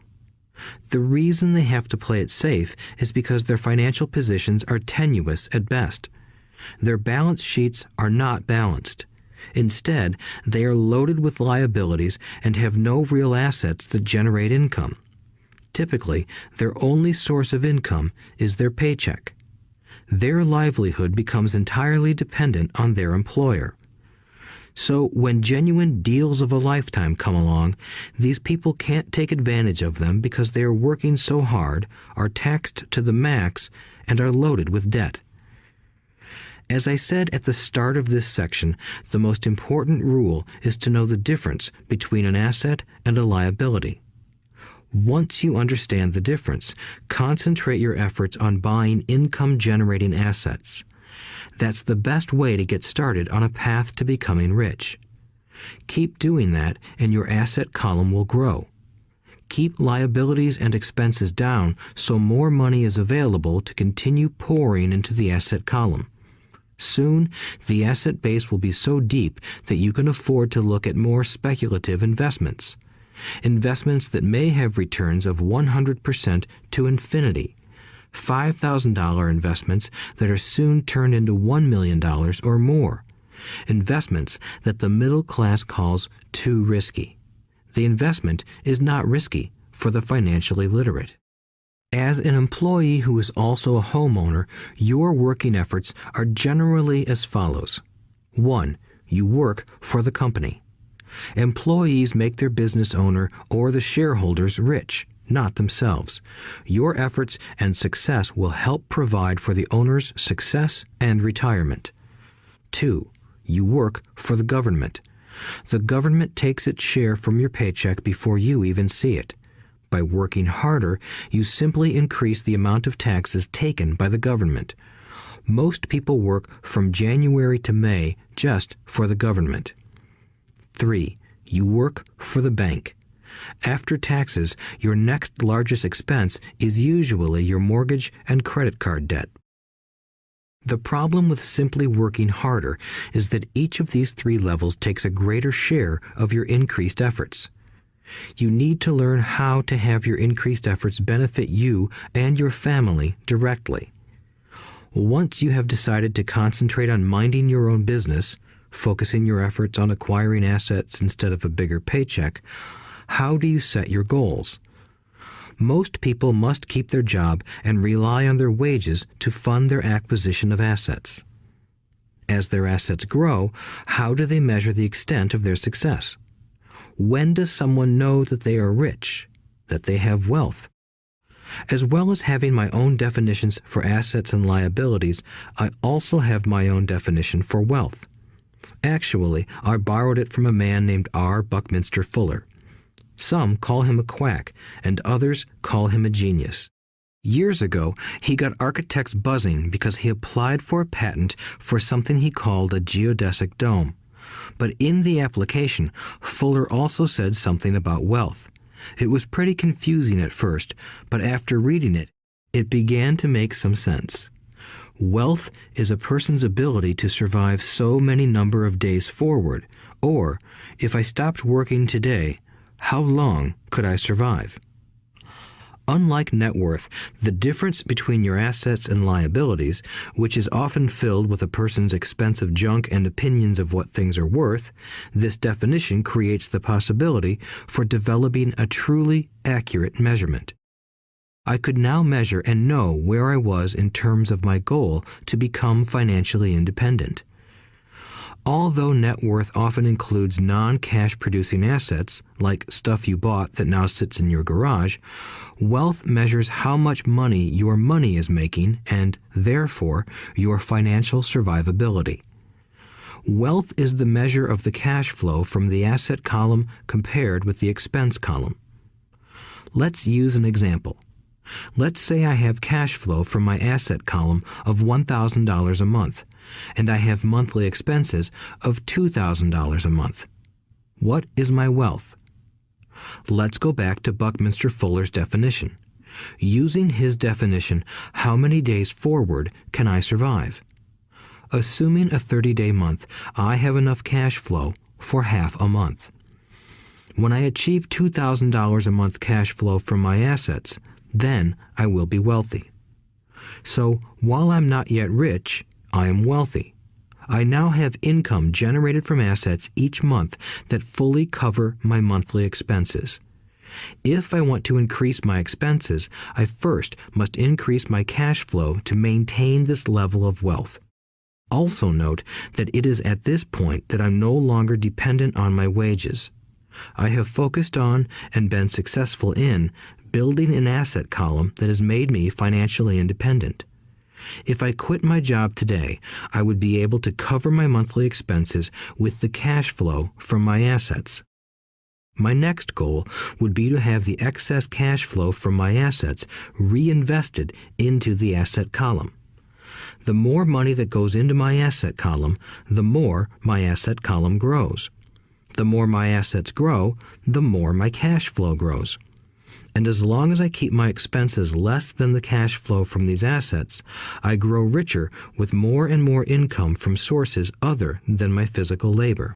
As this reinvestment process continues, I am well on my way to becoming rich. Just remember this simple observation. The rich buy assets. The poor only have expenses. The middle class buy liabilities they think are assets. So how do I start minding my own business? What is the answer? Listen to the founder of McDonald's in the next chapter. Chapter 3. Lesson 3. Mind your own business. The rich focus on their asset columns while everyone else focuses on their income statements. In 1974, Ray Kroc, the founder of McDonald's, was asked to speak to the MBA class at the University of Texas at Austin. A friend of mine was a student in that MBA class. After a powerful and inspiring talk, the class adjourned and the students asked Ray if he would join them at their favorite hangout to have a few beers. Ray graciously accepted. "What business am I in?" Ray asked once the group had all their beers in hand. Everyone laughed, my friend said. Most of the MBA students thought Ray was just fooling around. No one answered, so Ray asked again. "What business do you think I'm in?" The students laughed again, and finally one brave soul yelled out, "Ray, who in the world doesn't know that you're in the hamburger business?" Ray chuckled. "That's what I thought you would say." He paused and then quickly added, "Ladies and gentlemen, I'm not in the hamburger business. My business is real estate." As my friend tells the story, Ray spent a good amount of time explaining his viewpoint. In his business plan, Ray knew that the primary business focus was to sell hamburger franchises, but what he never lost sight of was the location of each franchise. He knew that the land and its location were the most significant factors in the success of each franchise. Basically, the person who bought the franchise was also buying the real estate under the franchise for Ray Kroc's organization. Today, McDonald's is the largest single owner of real estate in the world, owning even more than the Catholic Church. McDonald's owns some of the most valuable intersections and street corners in America and around the globe. My friend considers this as one of the most important lessons in his life. Today, he owns car washes, but his business is the real estate under those car washes. The previous chapter presented that most people work for everyone but themselves. They work first for the owners of the company, then for the government through taxes, and finally for the bank that owns their mortgage. When I was a young boy, we did not have a McDonald's nearby. Yet my rich dad was responsible for teaching Mike and me the same lesson that Ray Kroc talked about at the University of Texas. It is secret number 3 of the rich. The secret is mind your own business. Financial struggle is often directly the result of people working all their lives for someone else. Many people will simply have nothing at the end of their working days to show for their efforts. Our current educational system focuses on preparing today's youth to get good jobs by developing scholastic skills. Their lives will revolve around their wages or, as described earlier, their income column. Many will study further to become engineers, scientists, cooks, police officers, artists, writers, and so on. These professional skills allow them to enter the workforce and work for money. But there is a big difference between your profession and your business. Often I ask people, "What is your business?" And they will say, "Oh, I'm a banker." Then I ask them if they own the bank, and they usually respond, "No, I work there." In that instance, they have confused their profession with their business. Their profession may be a banker, but they still need their own business. A problem with school is that you often become what you study. So if you study cooking, you become a chef. If you study the law, you become an attorney. And a study of auto mechanics makes you a mechanic. The mistake in becoming what you study is that too many people forget to mind their own business. They spend their lives minding someone else's business and making that person rich.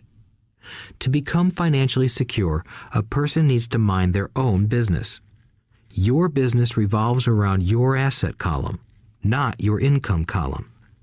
As stated earlier, the number one rule is to know the difference between an asset and a liability and to buy assets. The rich focus on their asset columns, while everyone else focuses on their income statements.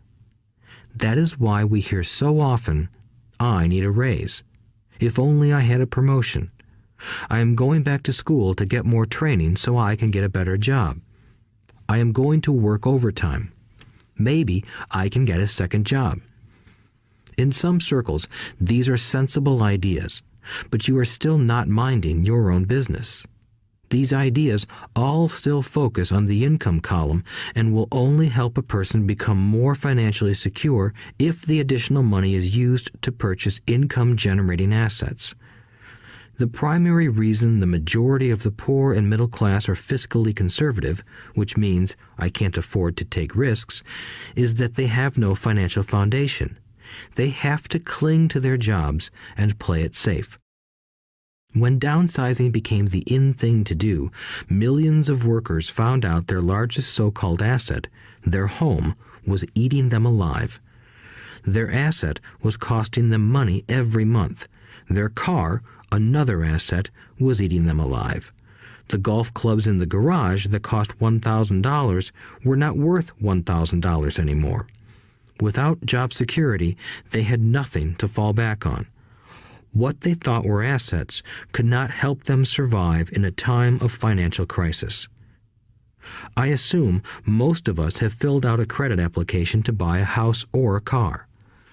It's always interesting to look at the net worth section because of what accepted banking and accounting practices allow a person to count as assets. One day when I wanted a loan, my financial position did not look too good. So I added my new golf clubs, my art collection, books, electronics, Armani suits, wristwatches, shoes, and other personal effects to boost the number in the asset column. But I was turned down because I had too much investment real estate. The loan committee didn't like that I made so much money from rent. They wanted to know why I did not have a normal job with a salary. They did not question the Armani suits, golf clubs, or art collection. Life is sometimes tough when you do not fit the standard profile. I cringe every time I hear someone say to me that their net worth is $1 million or $100,000 or whatever. One of the main reasons net worth is not accurate is simply because the moment you begin selling your assets, you are taxed for any gains. So many people have put themselves in deep financial trouble when they run short of income. To raise cash, they sell their assets, but their personal assets can generally be sold for only a fraction of the value that is listed on their personal balance sheet. Or, if there is a gain on the sale of the assets, they are taxed on the gain. So again, the government takes its share, thus reducing the amount available to help them out of debt. That is why I say someone's net worth is often worth less than they think. Start minding your own business.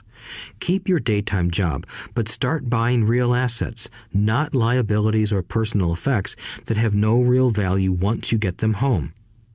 A new car loses nearly 25% of the price you pay for it the moment you drive it off the lot. It is not a true asset even if your banker lets you list it as one. My $400 new titanium driver was worth $150 the moment I teed off. Keep expenses low, reduce liabilities, and diligently build a base of solid assets. For young people who have not yet left home, it is important for parents to teach them the difference between an asset and a liability.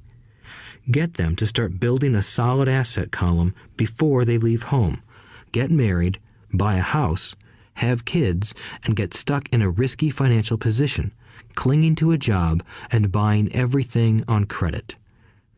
I see so many young couples who get married and trap themselves into a lifestyle that will not let them get out of debt for most of their working years. For many people, just as the last child leaves home, the parents realize they have not adequately prepared for retirement and they begin to scramble to put some money away. Then their own parents become ill and they find themselves with new responsibilities.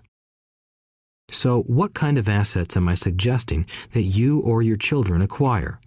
In my world, real assets fall into the following categories. Businesses that do not require my presence. I own them, but they are managed or run by other people. If I have to work there, it's not a business. It becomes my job.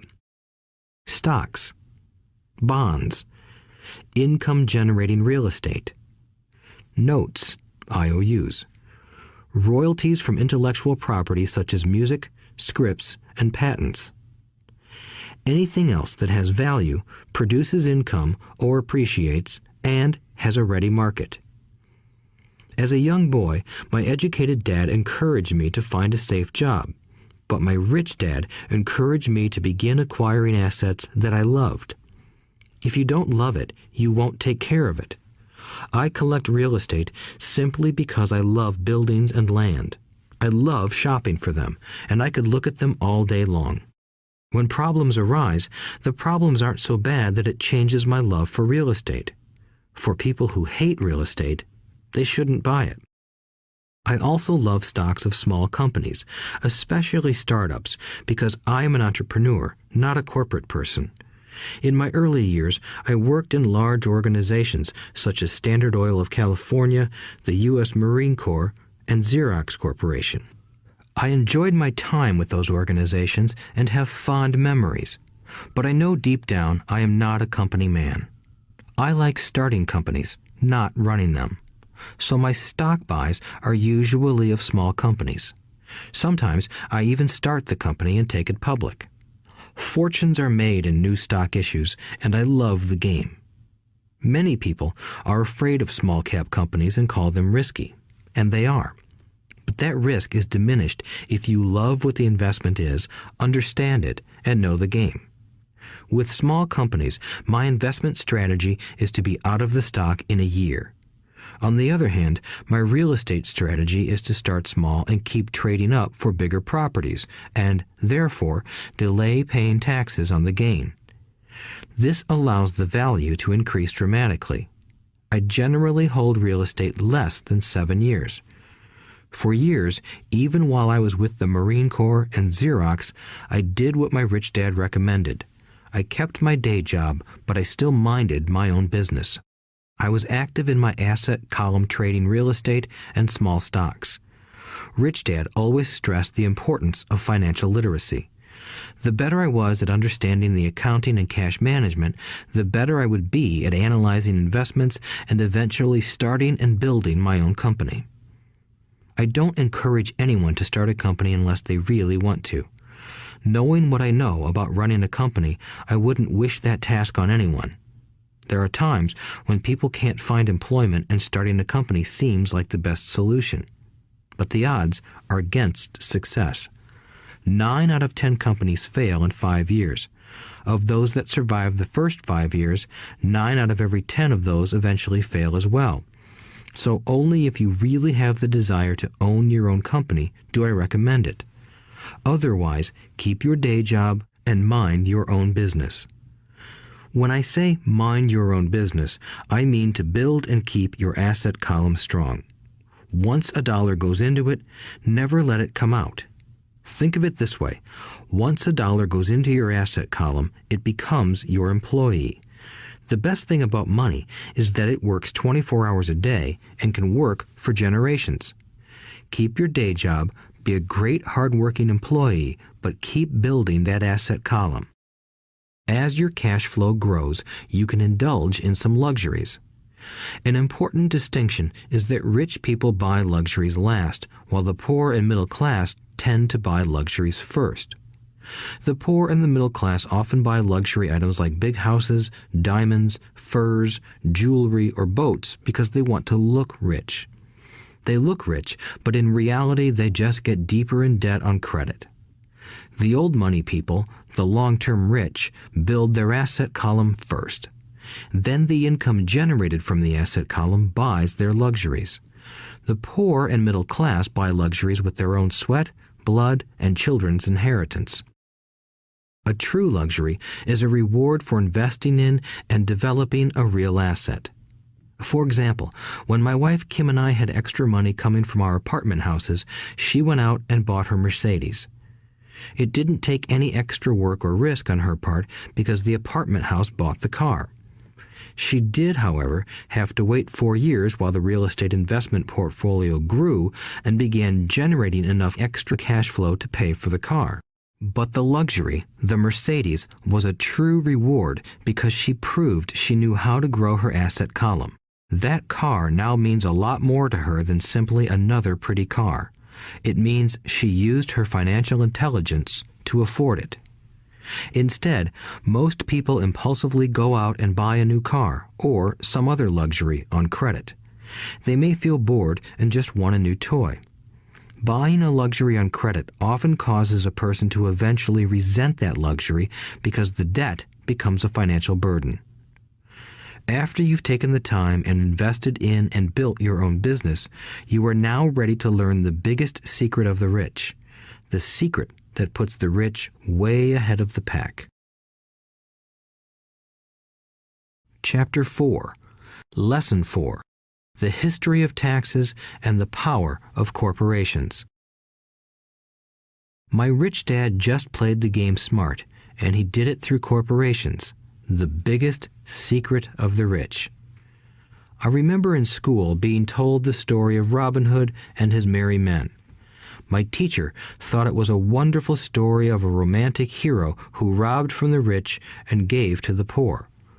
My rich dad did not see Robin Hood as a hero. He called Robin Hood a crook. Robin Hood may be long gone, but his followers live on. I often still hear people say, "Why don't the rich pay for it?" Or, "The rich should pay more in taxes and give it to the poor." It is this Robin Hood fantasy, or taking from the rich to give to the poor, that has caused the most pain for the poor and the middle class. The reason the middle class is so heavily taxed is because of the Robin Hood ideal. The reality is that the rich are not taxed. It's the middle class who pays for the poor, especially the educated, upper-income middle class. Again, to understand fully how things happen, we need to look at the history of taxes.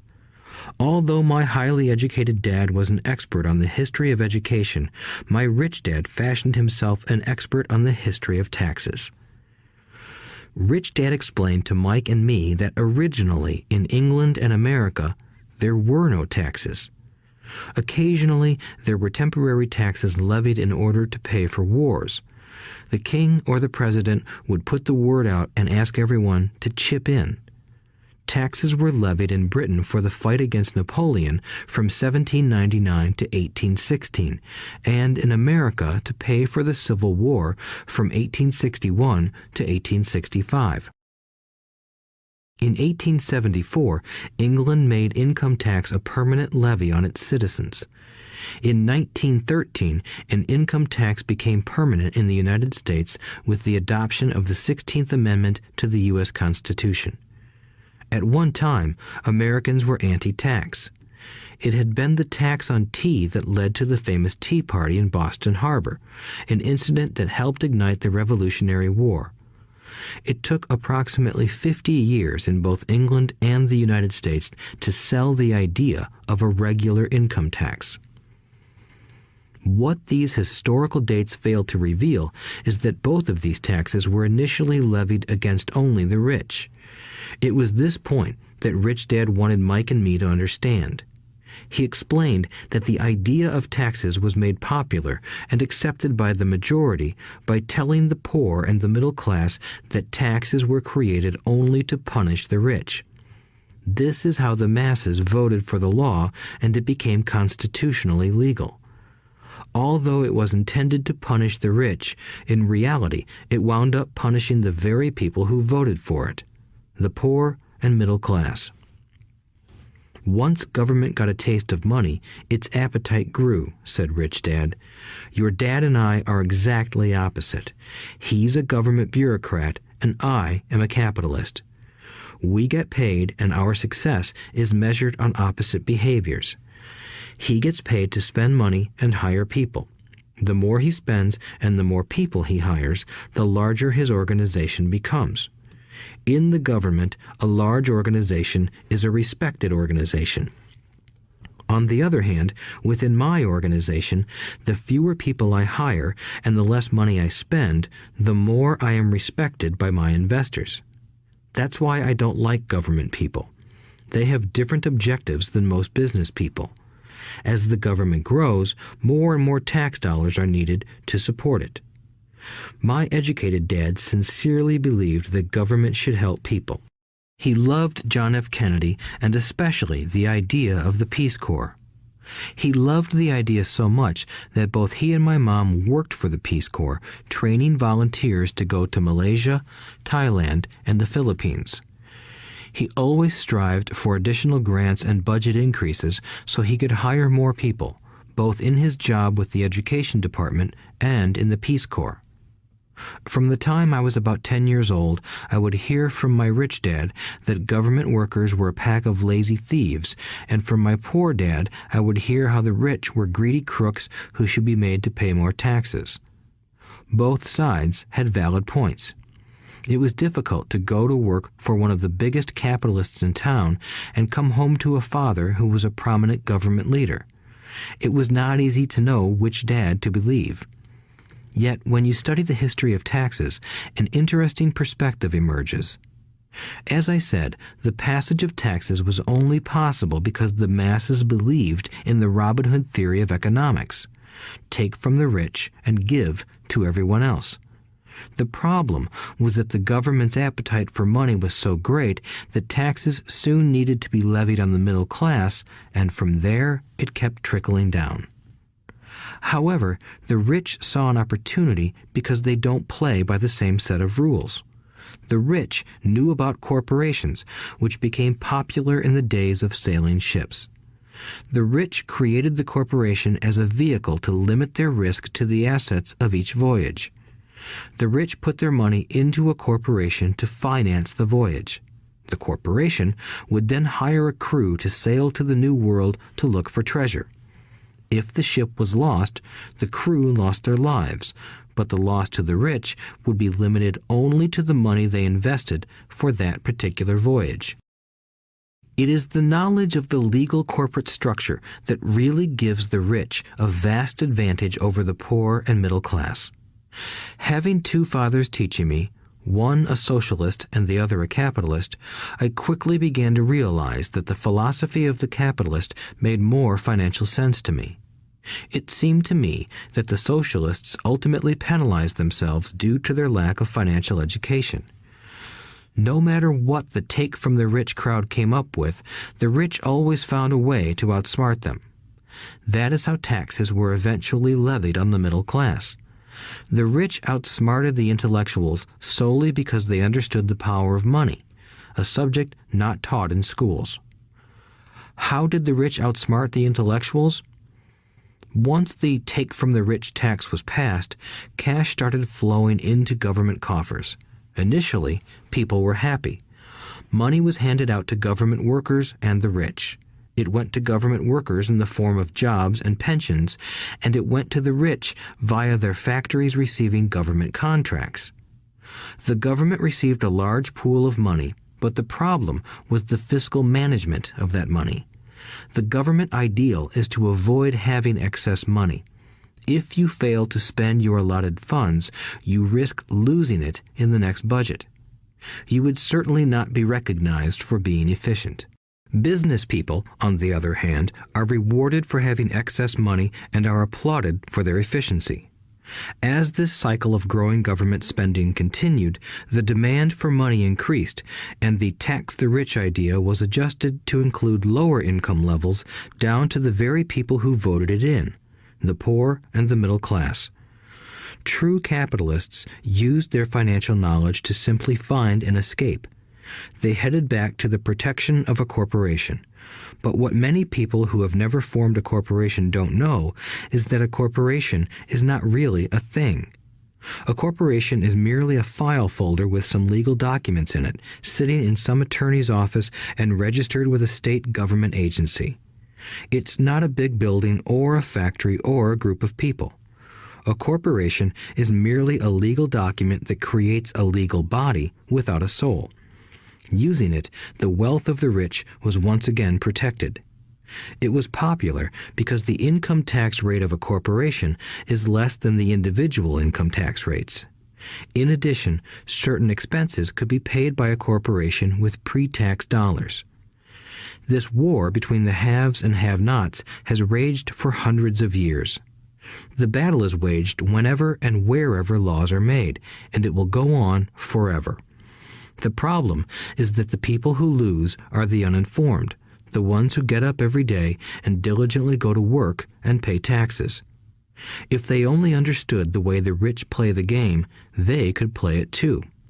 Then they would be on their way to their own financial independence.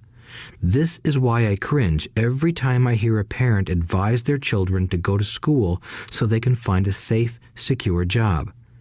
An employee with a safe, secure job without financial aptitude has no escape. Average Americans today work 5 to 6 months for the government just to cover their taxes. In my opinion, that is simply too long. The harder you work, the more you pay the government. That is why I believe that the idea of take from the rich backfired on the very people who voted it in. Every time people try to punish the rich don't simply comply. They react. They have the money, power, and intent to change things. They don't just sit there and voluntarily pay more taxes. Instead, they search for ways to minimize their tax burden. They hire smart attorneys and accountants and persuade politicians to change laws or create legal loopholes. They use their resources to effect change. The tax code of the United States also allows other ways to reduce taxes. Most of these vehicles are available to anyone, but it is the rich who find them because they are minding their own business. For example, 1031 is jargon for Section 1031 of the Internal Revenue Code, which allows a seller to delay paying taxes on a piece of real estate that is sold for a capital gain through an exchange for a more expensive piece of real estate. Real estate is one investment vehicle that has a great tax advantage. As long as you keep trading up in value, you will not be taxed on the gains until you liquidate. People who don't take advantage of these legal tax savings are missing a great opportunity to build their asset columns. The poor and middle class don't have the same resources. They sit there and let the government's needles enter their arm and allow the blood donation to begin. Today, I am constantly shocked at the number of people who pay more taxes or take fewer deductions simply because they are afraid of the government. I have friends who have had their businesses shut down and destroyed, only to find out it was a mistake on the part of the government. I realize all that, but the price of working from January to May is a high price to pay for that intimidation. My poor dad never fought back. My rich dad didn't either. He just played the game smarter, and he did it through corporations, the biggest secret of the rich. You may remember the first lesson I learned from my rich dad. I was a little boy of 9 who had to sit and wait for him to choose to talk to me. I sat in his office waiting for him to get to me. He was ignoring me on purpose. He wanted me to recognize his power and to desire to have that power for myself one day. During all the years I studied and learned from him, he always reminded me that knowledge is power. and with money comes great power that requires the right knowledge to keep it and make it multiply. Without that knowledge, the world pushes you around. Rich Dad constantly reminded Mike and me that the biggest bully was not the boss or the supervisor, but the tax man. The tax man will always take more if you let him. The first lesson of having money work for you, as opposed to you working for money, is all about power. If you work for money, you give the power to your employer. If money works for you, you keep the power and control it. Once we had this knowledge of the power of money working for us, he wanted us to be financially smart and not let anyone or anything push us around. If you're ignorant, it's easy to be bullied. If you know what you're talking about, you have a fighting chance. That is why he paid so much for smart tax accountants and attorneys. It was less expensive to pay them than to pay the government. His best lesson to me was, be smart and you won't be pushed around as much. He knew the law because he was a law-abiding citizen and because it was expensive to not know the law. If you know you're right, you're not afraid of fighting back, even if you are taking on Robin Hood and his band of merry men. My highly educated dad always encouraged me to land a good job with a strong corporation. He spoke of the virtues of working your way up the corporate ladder. He didn't understand that, by relying solely on a paycheck from a corporate employer, I would be a docile cow ready for milking. When I told my rich dad of my father's advice, he only chuckled. "Why not own the ladder?" was all he said. As a young boy, I did not understand what Rich Dad meant by owning my own corporation. It was an idea that seemed impossible and intimidating. Although I was excited by the idea, my inexperience wouldn't let me envision the possibility that grown-ups would someday work for a company I would own. The point is that, if not for my rich dad, I would have probably followed my educated dad's advice. It was merely the occasional reminder of my rich dad that kept the idea of owning my own corporation alive and kept me on a different path. By the time I was 15 or 16, I knew I wasn't going to continue down the path my educated dad recommended. I didn't know how I was going to do it, but I was determined not to head in the direction most of my classmates were heading. That decision changed my life. It was not until my mid-20s that my rich dad's advice began to make more sense to me. I was just out of the Marine Corps and working for Xerox. I was making a lot of money, but every time I looked at my paycheck, I was disappointed. The deductions were so large, and the more I worked, the greater they became. As I became more successful, my bosses talked about promotions and raises. It was flattering, but I could hear my rich dad asking in my ear, "Who are you working for? Who are you making rich?" In 1974, while still an employee for Xerox, I formed my first corporation and began minding my own business. There were already a few assets in my asset column, but now I was determined to focus on making it bigger. Those paychecks, with all the deductions, made all the years of my rich dad's advice make total sense. I could see the future if I followed my educated dad's advice. Many employers feel that advising their workers to mind their own business is bad for business. But for me, focusing on my own business and developing assets made me a better employee because I now had a purpose. I came in early and worked diligently, amassing as much money as possible so I could invest in real estate.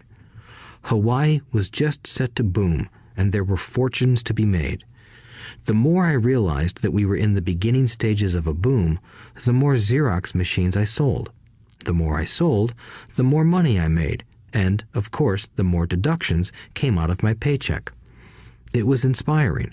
I wanted out of the employee trap so badly that I worked even harder so I could invest more. By 1978, I was consistently one of the top 5 salespeople at the company. I badly wanted out of the rat race. In less than 3 years, I was making more in my real estate holding corporation than I was making at Xerox, and the money I was making in my asset column in my own corporation was money working for me, not me pounding on doors selling copiers. My rich dad's advice made much more sense. Soon, the cash flow from my properties were so strong that my company bought me my first Porsche. My fellow Xerox salespeople thought I was spending my commissions. I wasn't. I was investing my commissions in assets. My money was working hard to make more money. Each dollar in my asset column was a great employee, working hard to make more employees and buy the boss a new Porsche with before tax dollars. I began to work harder for Xerox. The plan was working, and my Porsche was the proof. By using the lessons I learned from my rich dad, I was able to get out of the proverbial rat race at an early age. It was made possible because of the strong financial knowledge I had acquired through Rich Dad's lessons. Without this financial knowledge, which I call financial intelligence or financial IQ, my road to financial independence would have been much more difficult. I now teach others in the hope that I may share my knowledge with them. I remind people that financial IQ is made up of knowledge from 4 broad areas of expertise. 1. Accounting. Accounting is financial literacy or the ability to read numbers. This is a vital skill if you want to build an empire. The more money you are responsible for, the more accuracy is required, or the house comes tumbling down. This is the left brain side, or the details. Financial literacy is the ability to read and understand financial statements, which allows you to identify the strengths and weaknesses of any business. 2. Investing. Investing is the science of money making money. This involves strategies and formulas which use the creative right brain side. 3. Understanding markets. Understanding markets is the science of supply and demand. You need to know the technical aspects of the market, which are emotion-driven, in addition to the fundamental or economic aspects of an investment. Does an investment make sense or does it not make sense based on current market conditions? 4. The law. A corporation wrapped around the technical skills of accounting, investing, and markets can contribute to explosive growth. A person who understands the tax advantages and protections provided by a corporation can get rich so much faster than someone who is an employee or a small business sole proprietor. It's like the difference between someone walking and someone flying. The difference is profound when it comes to long-term wealth. Tax advantages. A corporation can do many things that an employee cannot, like pay expenses before paying taxes. That is a whole area of expertise that is very exciting. Employees earn and get taxed and then try to live on what is left. A corporation earns, spends everything it can, and is taxed on anything that is left. It's one of the biggest legal tax loopholes that the rich use. They're easy to set up and are not expensive if you own investments that are producing good cash flow. For example, by owning your own corporation, your vacations can be board meetings in Hawaii. Car payments, insurance, repairs, and health club memberships are company expenses. Most restaurant meals are partial expenses and on. But it's done legally with pre-tax dollars. Protection from lawsuits. We live in a litigious society. Everybody wants a piece of your action. The rich hide much of their wealth using vehicles such as corporations and trusts to protect their assets from creditors. When someone sues a wealthy individual, they are often met with layers of legal protection and often find that the wealthy person actually owns nothing. They control everything, but own nothing. The poor and middle class try to own everything and lose it to the government or to fellow citizens who like to sue the rich. They learned it from the Robin Hood story. Take from the rich and give it to the poor. It is not the purpose of this audiobook to go into the specifics of owning a corporation. But I will say that if you own any kind of legitimate assets, I would consider finding out more about the benefits and protection offered by a corporation as soon as possible. There are many books written on the subject that will detail the benefits and even walk you through the steps necessary to set up a corporation. Garrett Sutton's books on corporations provide wonderful insight into the power of personal corporations.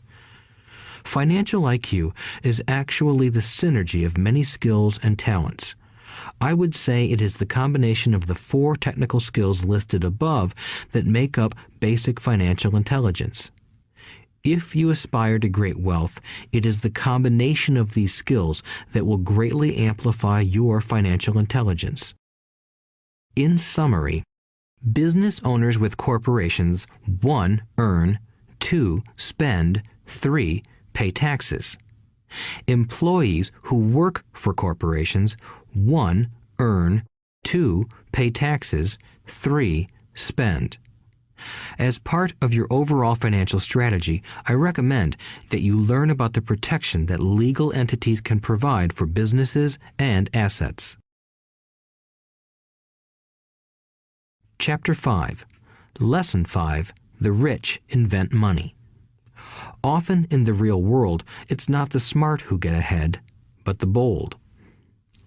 Last night, I took a break from writing and watched a TV program on the history of a young man named Alexander Graham Bell.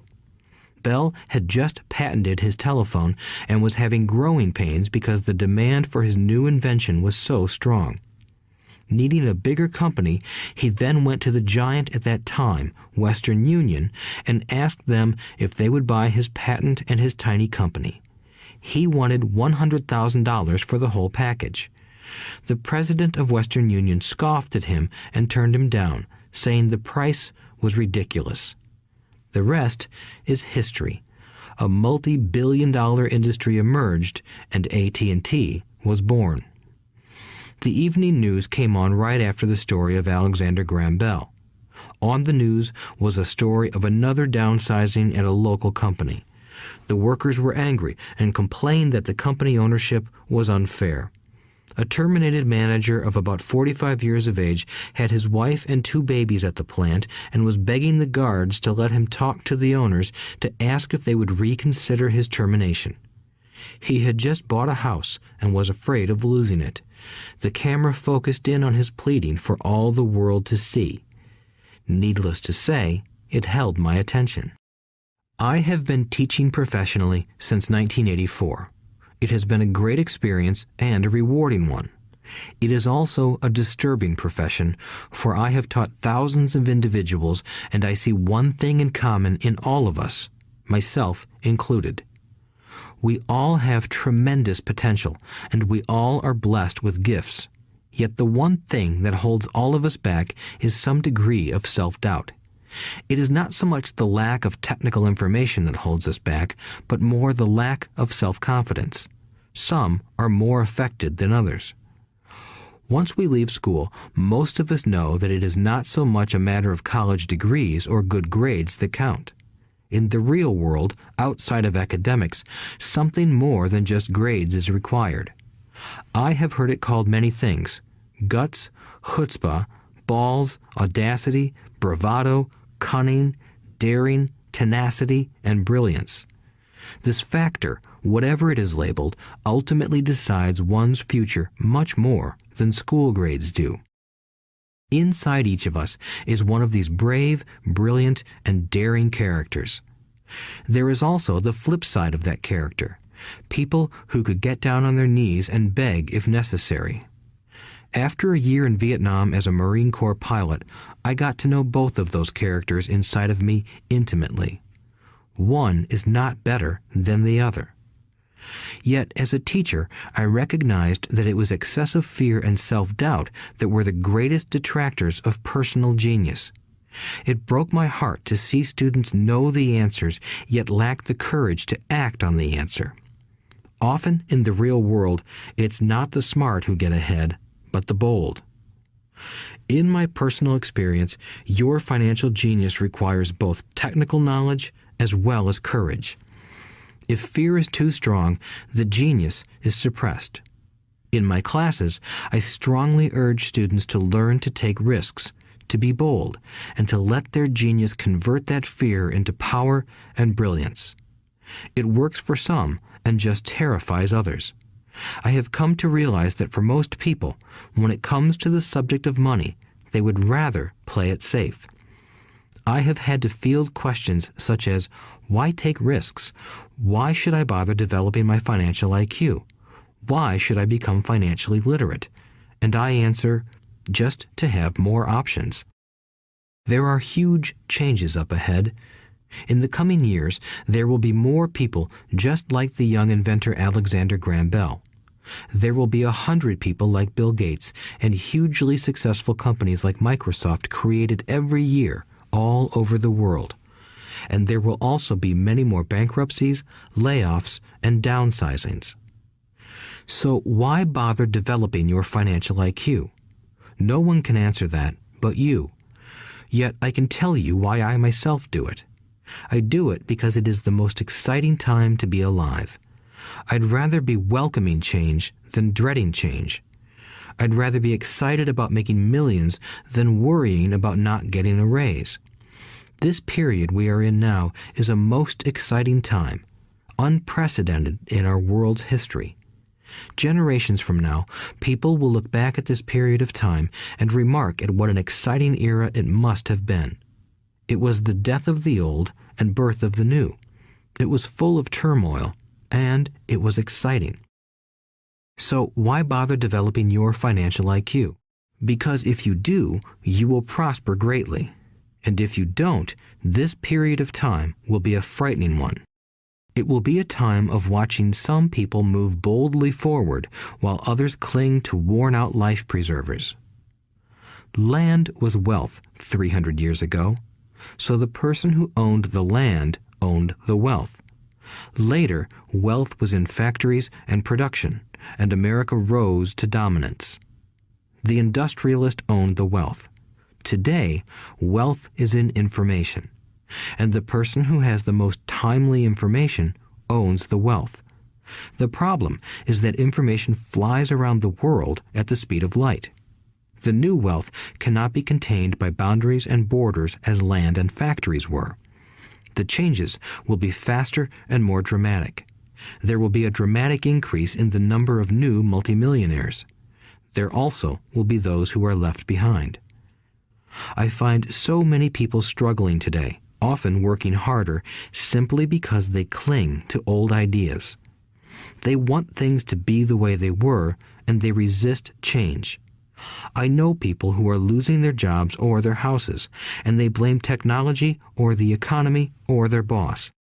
Sadly, they fail to realize that they might be the problem. Old ideas are their biggest liability. It is a liability simply because they fail to realize that while that idea or way of doing something was an asset yesterday, yesterday is gone. One afternoon, I was teaching how to invest using a board game I had invented, Cash Flow, as a teaching tool. A friend had brought someone along to attend the class. This friend of a friend was recently divorced, had been badly burned in the divorce settlement, and was now searching for some answers.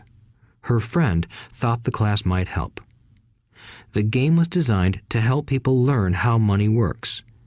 In playing the game, they learn about the interaction of the income statement with the balance sheet.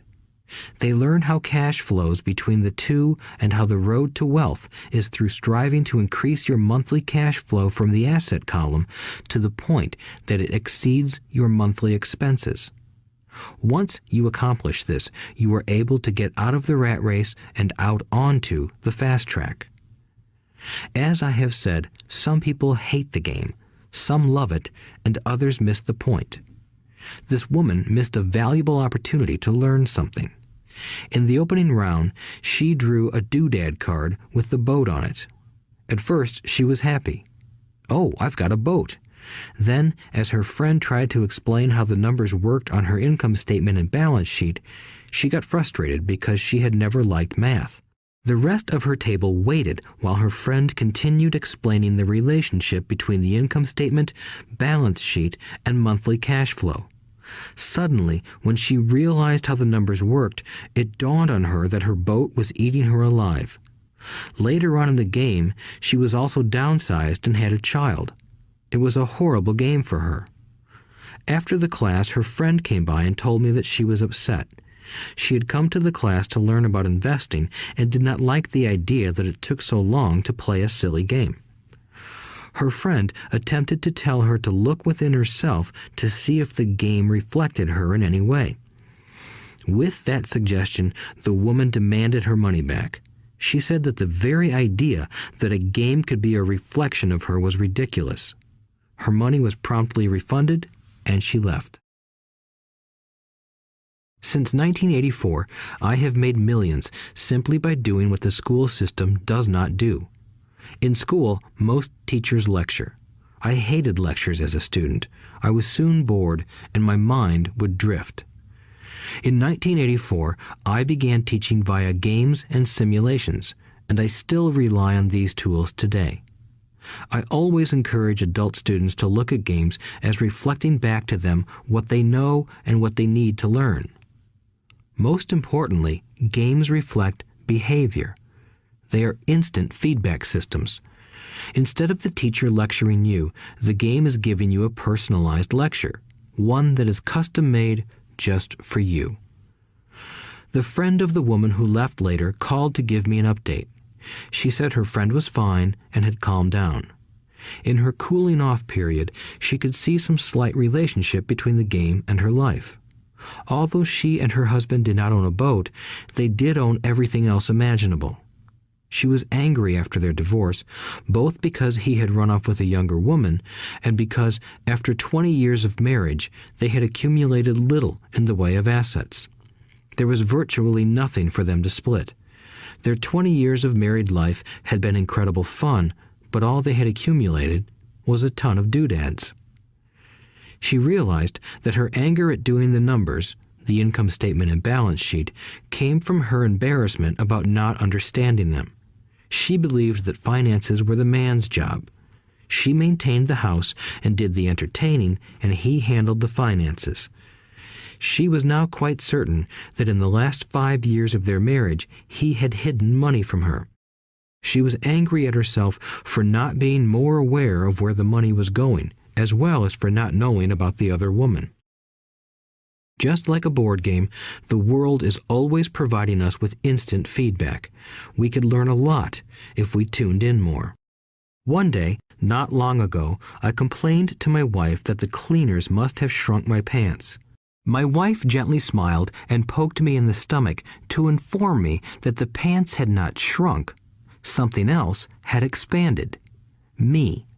The cash flow game was designed to give every player personal feedback. Its purpose is to give you options. If you draw the boat card and it puts you into debt, the question is, now what can you do? How many different financial options can you come up with?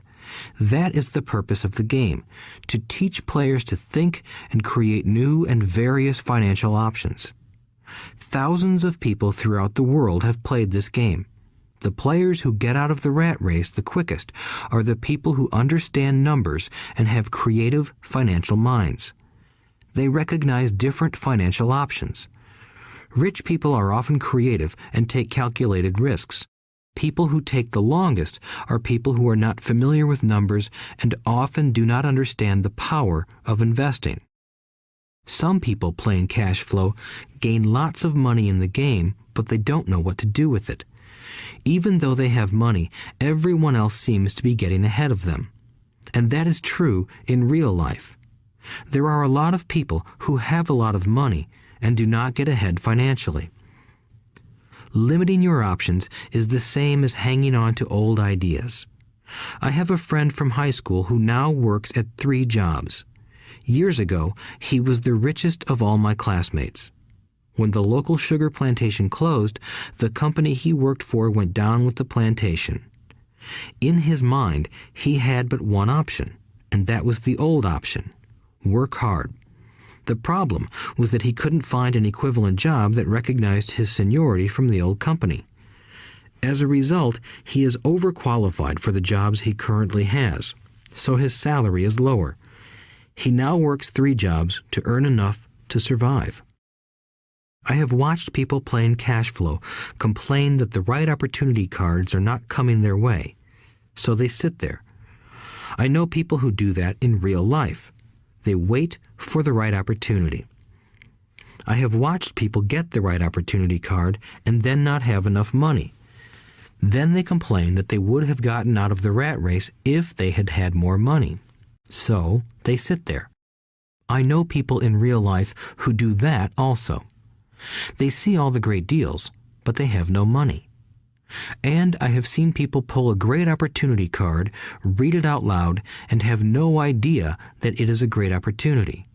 They have the money, the time is right, they have the card, but they can't see the opportunity staring them in the face. They fail to see how it fits into their financial plan for escaping the rat race. And I know more people like that than all the others combined. Most people have an opportunity of a lifetime flash right in front of them, and they fail to see it. A year later, they find out about it, after everyone else got rich. Financial intelligence is simply having more options. If the opportunities aren't coming your way, what else can you do to improve your financial position? If an opportunity lands in your lap and you have no money and the bank won't talk to you, what else can you do to get the opportunity to work in your favor? If your hunch is wrong and what you've been counting on doesn't happen, how can you turn a lemon into millions? That is financial intelligence. It is not so much what happens, but how many different financial solutions you can think of to turn a lemon into millions. It is how creative you are in solving financial problems. Most people only know one solution: work hard, save, and borrow. So why would you want to increase your financial intelligence? Because you want to be the kind of person who creates your own luck. You take whatever happens and make it better. Few people realize that luck is created, just as money is. And if you want to be luckier and create money instead of working hard, then your financial intelligence is important. If you are the kind of person who is waiting for the right thing to happen, you might wait for a long time. It's like waiting for all the traffic lights to be green for 5 miles before you'll start your trip. As young boys, Mike and I were constantly told by my rich dad that money is not real. Rich Dad occasionally reminded us of how close we came to the secret of money on that first day we got together and began making money out of plaster of Paris. The poor and middle class work for money, he would say. The rich make money. The more real you think money is, the harder you will work for it. If you can grasp the idea that money is not real, you will grow richer faster. What is it? Was a question Mike and I often came back with. What is money if it is not real? What we agree it is, was all Rich Dad would say. The single most powerful asset we all have is our mind. If it is trained well, it can create enormous wealth seemingly instantaneously. An untrained mind can also create extreme poverty that can crush a family for generations. In the information age, money is increasing exponentially. A few individuals are getting ridiculously rich from nothing, just ideas and agreements. If you ask many people who trade stocks or other investments for a living, they see it done all the time. Often, millions can be made instantaneously from nothing. And by nothing, I mean no money was exchanged. It is done via agreement, a hand signal in a trading pit, a blip on a trader's screen in Lisbon from a trader's screen in Toronto and back to Lisbon, a call to my broker to buy and a moment later to sell. Money did not change hands. Agreements did. So why develop your financial genius? Only you can answer that. I can tell you why I have been developing this area of my intelligence.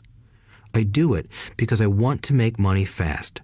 Not because I need to, but because I want to. It is a fascinating learning process. I develop my financial IQ because I want to participate in the fastest game and biggest game in the world. And, in my own small way, I would like to be part of this unprecedented evolution of humanity, the era where humans work purely with their minds and not with their bodies.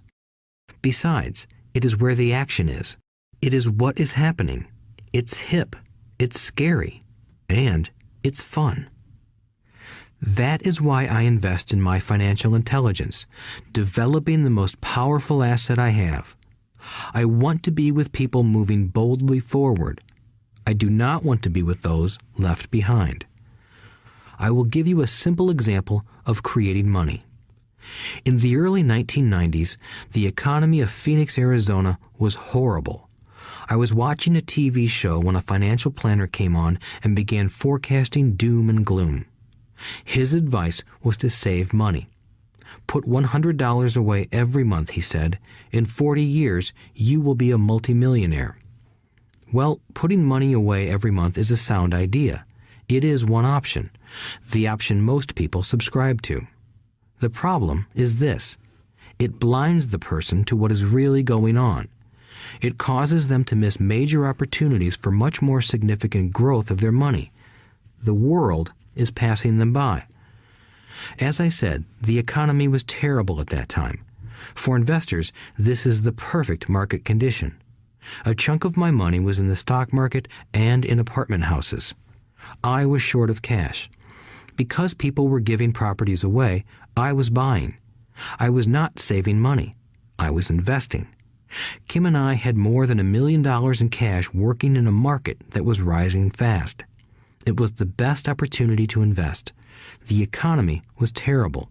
I just could not pass up these small deals. Houses that were once $100,000 were now $75,000. But instead of shopping with local real estate agents, I began shopping at the bankruptcy attorney's office or the courthouse steps. In these shopping places, a $75,000 house could sometimes be bought for $20,000 or less. For $2,000, which was loaned to me from a friend for 90 days for $200, I gave an attorney a cashier's check as a down payment. While the acquisition was being processed, I ran an ad advertising a $75,000 house for only $60,000 and no money down. The phone rang hard and heavy. Prospective buyers were screened, and once the property was legally mine, all the prospective buyers were allowed to look at the house. It was a feeding frenzy. The house sold in a few minutes. I asked for a $2,500 processing fee, which they gladly handed over, and the escrow and title company took over from there. I returned the $2,000 to my friend with an additional $200. He was happy, the home buyer was happy, the attorney was happy, and I was happy.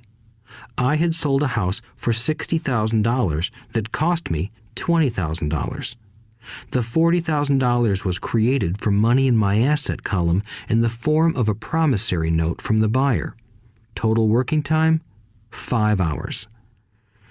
So, now that you are on your way to becoming more financially literate and skilled at reading numbers, I will tell you why this is an example of money being invented. During this depressed market, Kim and I were able to do 6 of these simple transactions in our spare time. While the bulk of our money was in larger properties and the stock market, we were able to create more than $190,000 in assets, notes at 10% interest, in those 6 buy, create, and sell transactions. That comes to approximately $19,000 a year income, much of it sheltered through our private corporation. Much of that $19,000 a year goes to pay for our company cars, gas, trips, insurance, dinners with clients, and other things. By the time the government gets a chance to tax that income, it's been spent on legally allowed pre-tax expenses.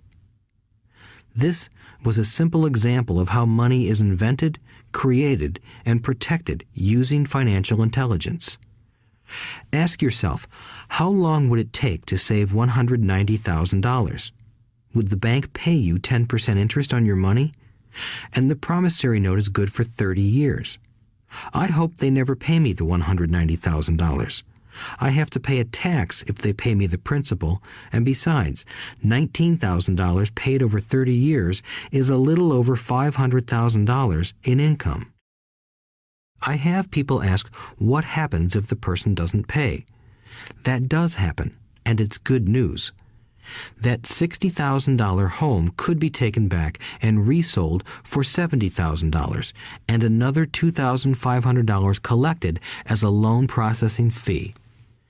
It would still be a zero-down transaction in the mind of the new buyer, and the process would go on. The first time I sold the house, I paid back the $2,000, so technically I have no money in the transaction. My return on investment, ROI, is infinity. It's an example of no money making a lot of money.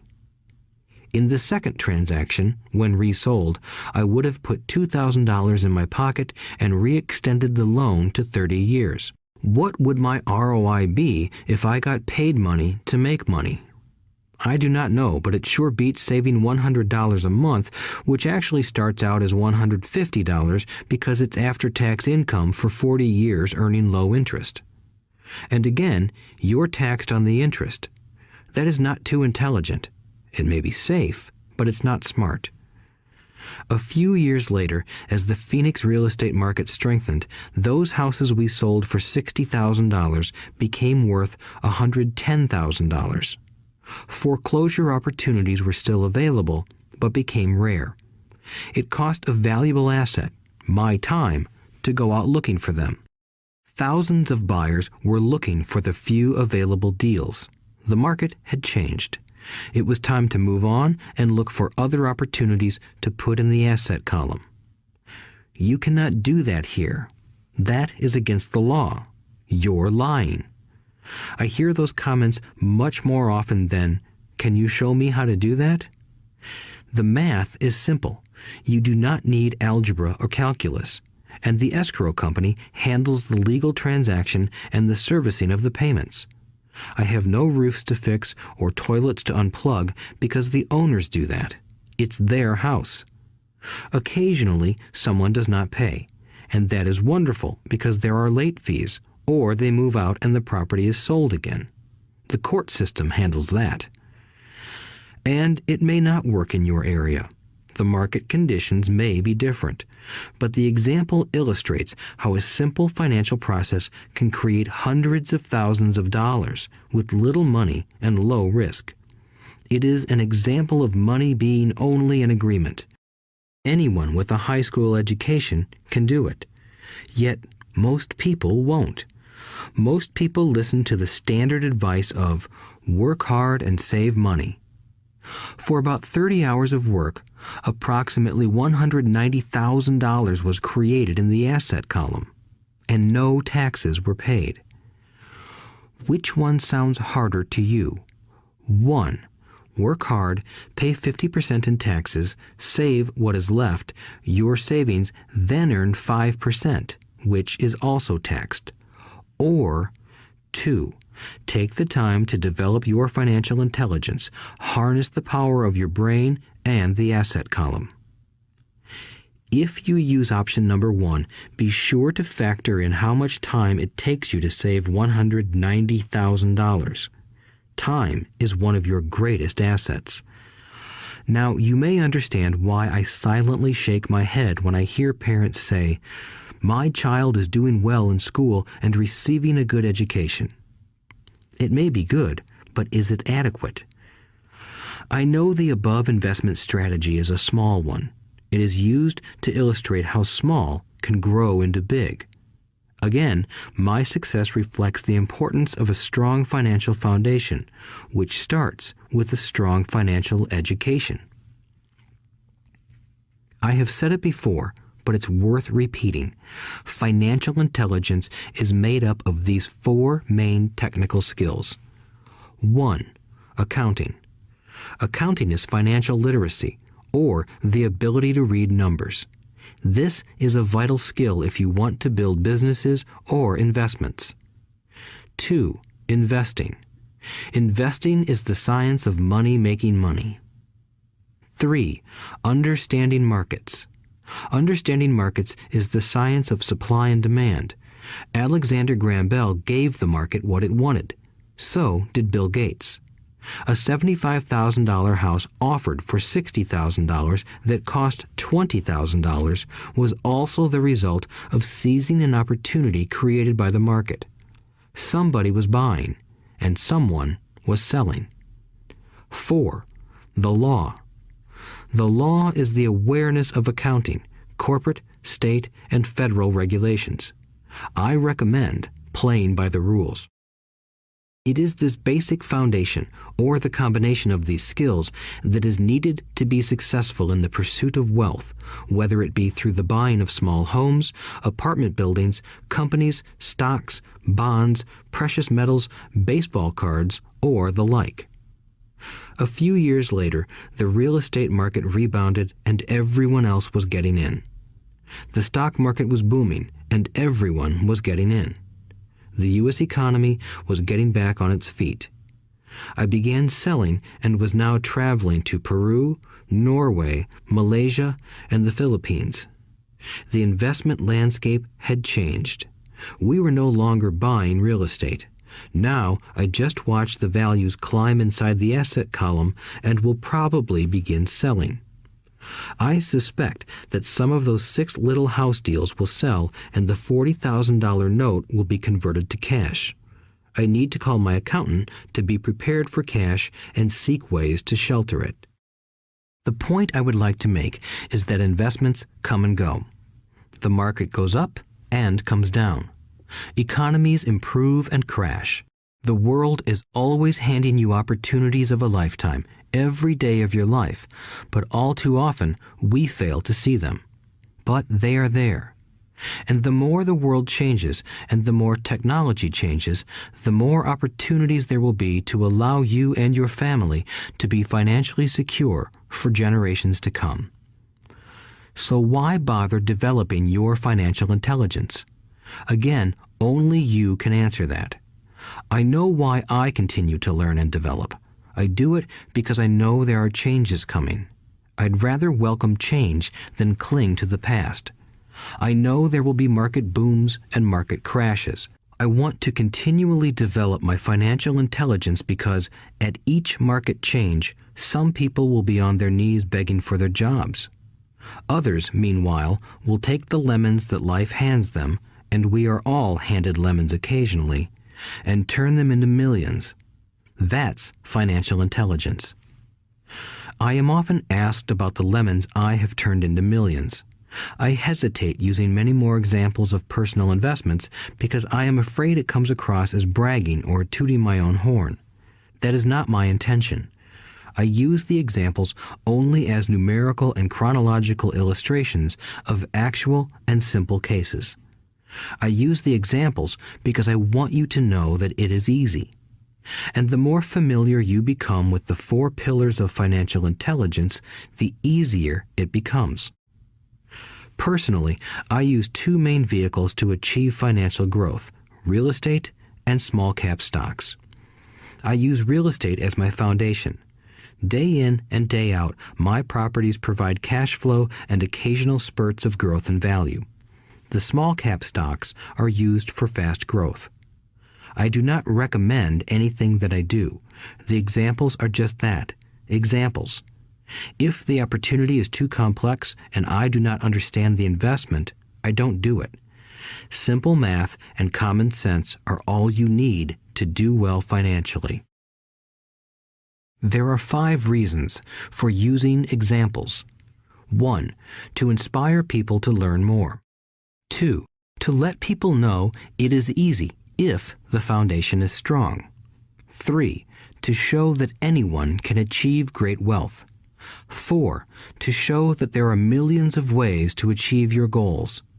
5. To show that it's not rocket science.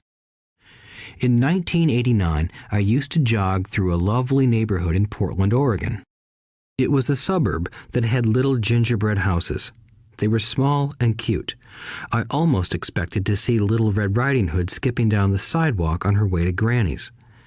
There were for sale signs everywhere. The timber market was terrible. The stock market had just crashed, and the economy was depressed. On one street, I noticed a for sale sign that was up longer than most. It looked old. Jogging past it one day, I ran into the owner, who looked troubled. "What are you asking for your house?" I asked. The owner turned and smiled weakly. "Make me an offer," he said. "It's been for sale for over a year. Nobody even comes by anymore to look at it." "I'll look," I said, and I bought the house a half hour later for $20,000 less than his asking price.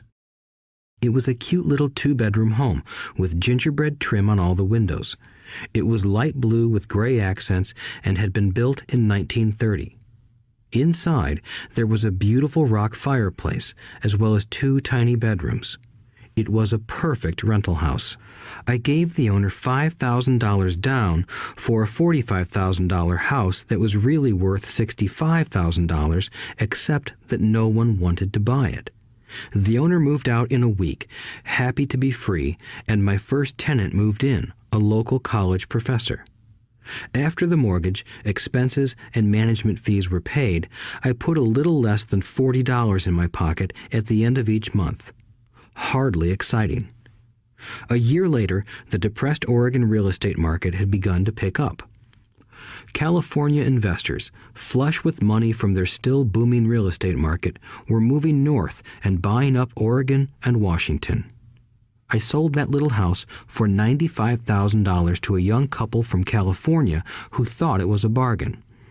My capital gains of approximately $40,000 were placed into a 1031 tax-deferred exchange, and I went shopping for a place to put my money. In about a month, I found a 12-unit apartment house right next to the Intel plant in Beaverton, Oregon. The owners lived in Germany, had no idea what the place was worth, and again, just wanted to get out of it. I offered $275,000 for a $450,000 building. They agreed to $300,000. I bought it and held it for 2 years. Utilizing the same 1031 exchange process, we sold the building for $495,000 and bought a 30-unit apartment building in Phoenix, Arizona. We had moved to Phoenix by then to get out of the rain and needed to sell anyway. Like the former Oregon market, the real estate market in Phoenix was depressed. The price of the 30-unit apartment building in Phoenix was $875,000, with $225,000 down. The cash flow from the 30 units was a little over $5,000 a month. The Arizona market began moving up, and a few years later, a Colorado investor offered us $1.2 million for the property. The point of this example is how a small amount can grow into a large amount. Again, it is a matter of understanding financial statements, investment strategies, a sense of the market, and the laws. If people are not versed in these subjects, then obviously they must follow standard dogma, which is to play it safe, diversify, and only invest in secure investments. The problem with secure investments is that they are often sanitized, that is, made so safe that the gains are less. Most large brokerage houses will not touch speculative transactions in order to protect themselves and their clients, and that is a wise policy. The really hot deals are not offered to people who are novices. Often, the best deals that make the rich even richer are reserved for those who understand the game.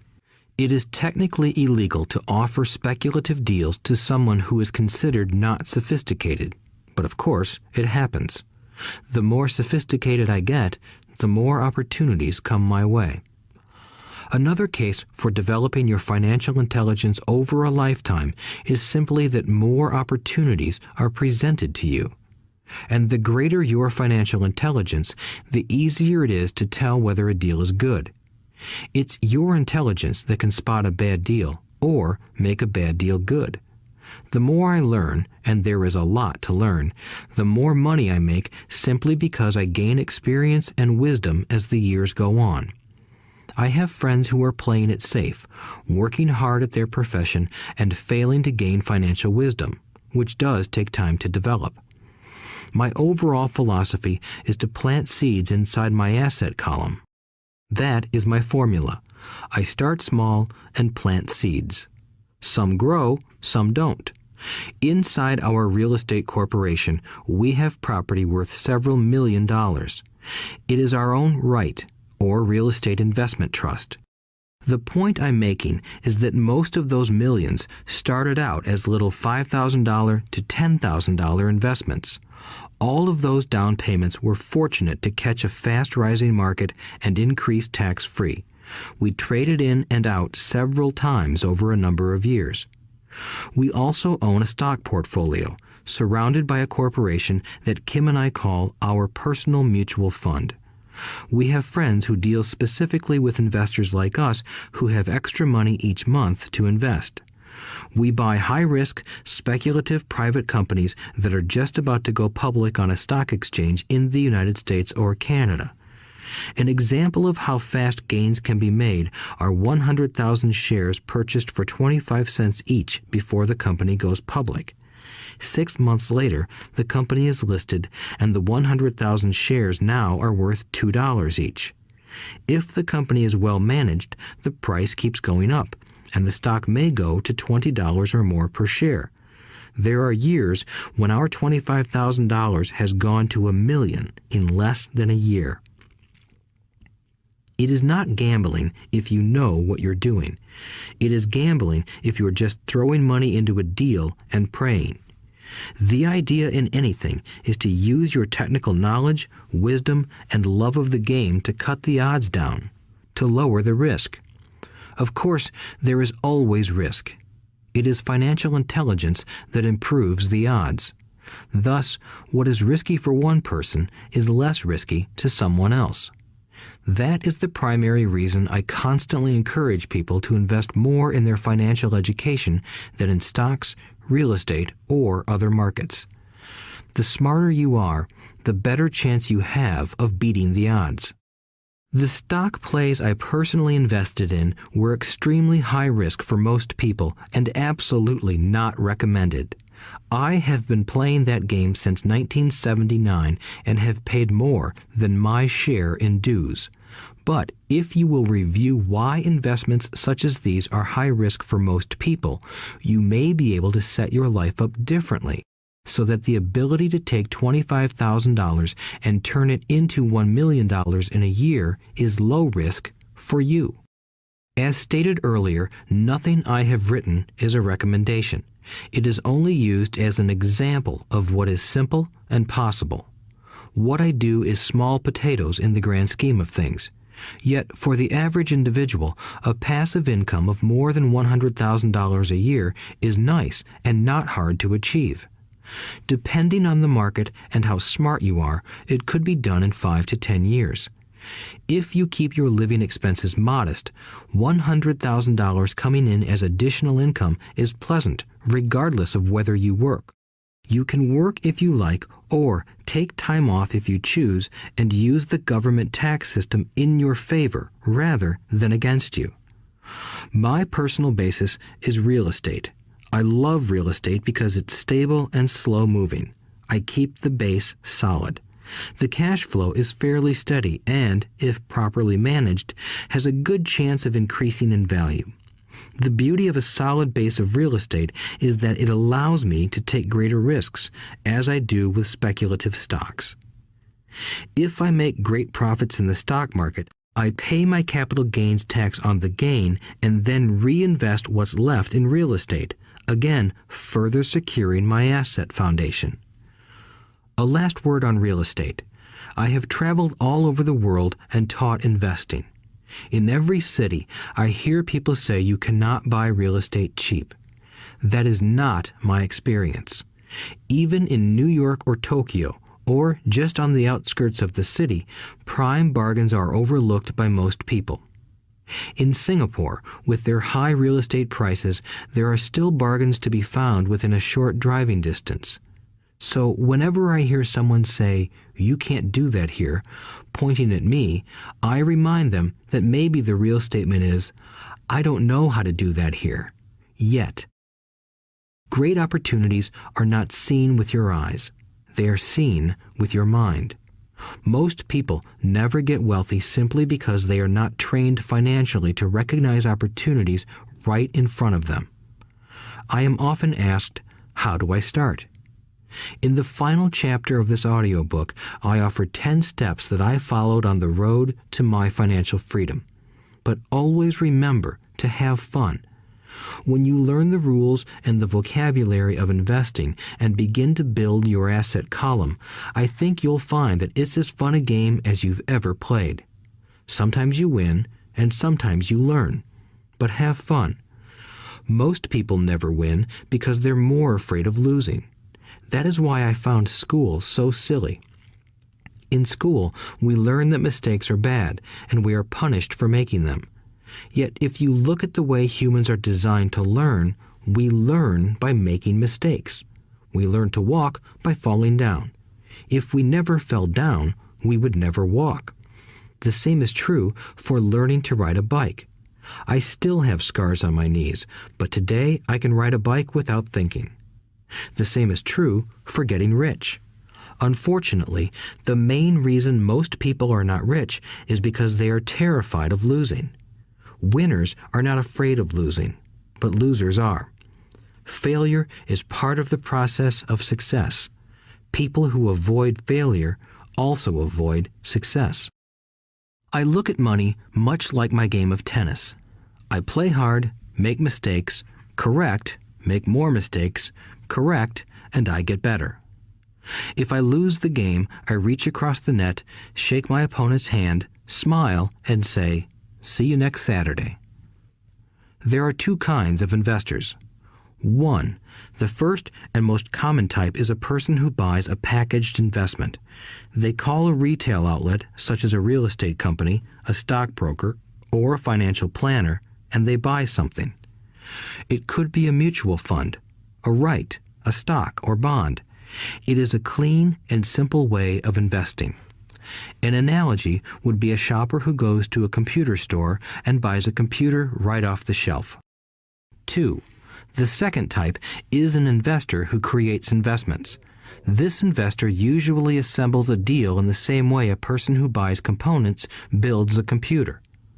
I do not know the first thing about putting components of a computer together, but I do know how to put pieces of opportunities together, or know people who know how. It is this second type of investor who is the more professional investor. Sometimes it may take years for all the pieces to come together. And sometimes they never do. It is this second type of investor that my rich dad encouraged me to be.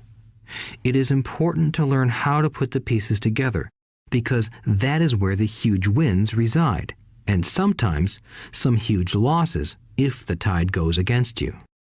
If you want to be the second type of investor, you need to develop 3 main skills. These skills are in addition to those required to become financially intelligent. 1. Find an opportunity that everyone else missed. You see with your mind what others miss with their eyes. For example, a friend bought this run-down old house. It was spooky to look at. Everyone wondered why he bought it. What he saw that we did not was that the house came with 4 extra empty lots. He discovered that after going to the title company. After buying the house, he tore the house down and sold the 5 lots to a builder for 3 times what he paid for the entire package. He made $75,000 for 2 months of work. It's not a lot of money, but it sure beats minimum wage, and it's not technically difficult. 2. Raise money. The average person only goes to the bank. This second type of investor needs to know how to raise capital, and there are many ways that don't require a bank. To get started, I learned how to buy houses without a bank. It was the learned skill of raising money more than the houses themselves that was priceless. All too often, I hear people say, "The bank won't lend me money," or "I don't have the money to buy it." If you want to be a Type 2 investor, you need to learn how to do that which stops most people. In other words, a majority of people let their lack of money stop them from making a deal. If you can avoid that obstacle, you will be millions ahead of those who don't learn those skills. There have been many times I have bought a house, a stock, or an apartment building without a penny in the bank. I once bought an apartment house for $1.2 million. I did what is called tying it up with a written contract between seller and buyer. I then raised the $100,000 deposit, which bought me 90 days to raise the rest of the money. Why did I do it? Simply because I knew it was worth $2 million. I never raised the money. Instead, the person who put up the $100,000 gave me $50,000 for finding the deal, took over my position, and I walked away. Total working time? 3 days. Again, it's what you know more than what you buy. Investing is not buying. It's more a case of knowing. 3. Organize smart people. Intelligent people are those who work with or hire a person who is more intelligent than they are. When you need advice, make sure you choose your advisor wisely. There is a lot to learn, but the rewards can be astronomical. If you do not want to learn those skills, then being a Type 1 investor is highly recommended. It is what you know that is your greatest wealth. It is what you do not know that is your greatest risk.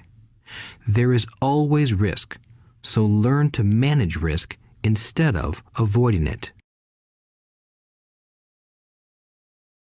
Chapter 6. Lesson 6. Work to learn, don't work for money. Job security meant everything to my educated dad. Learning meant everything to my rich dad. A few years ago, I granted an interview with a newspaper in Singapore. The young female reporter was on time, and the interview got underway immediately. We sat in the lobby of a luxurious hotel, sipping coffee and discussing the purpose of my visit to Singapore. I was to share the platform with Zig Ziglar. He was speaking on motivation, and I was speaking on the secrets of the rich. Someday, I would like to be a best-selling author like you, she said. I had seen some of the articles she had written for the paper, and I was impressed.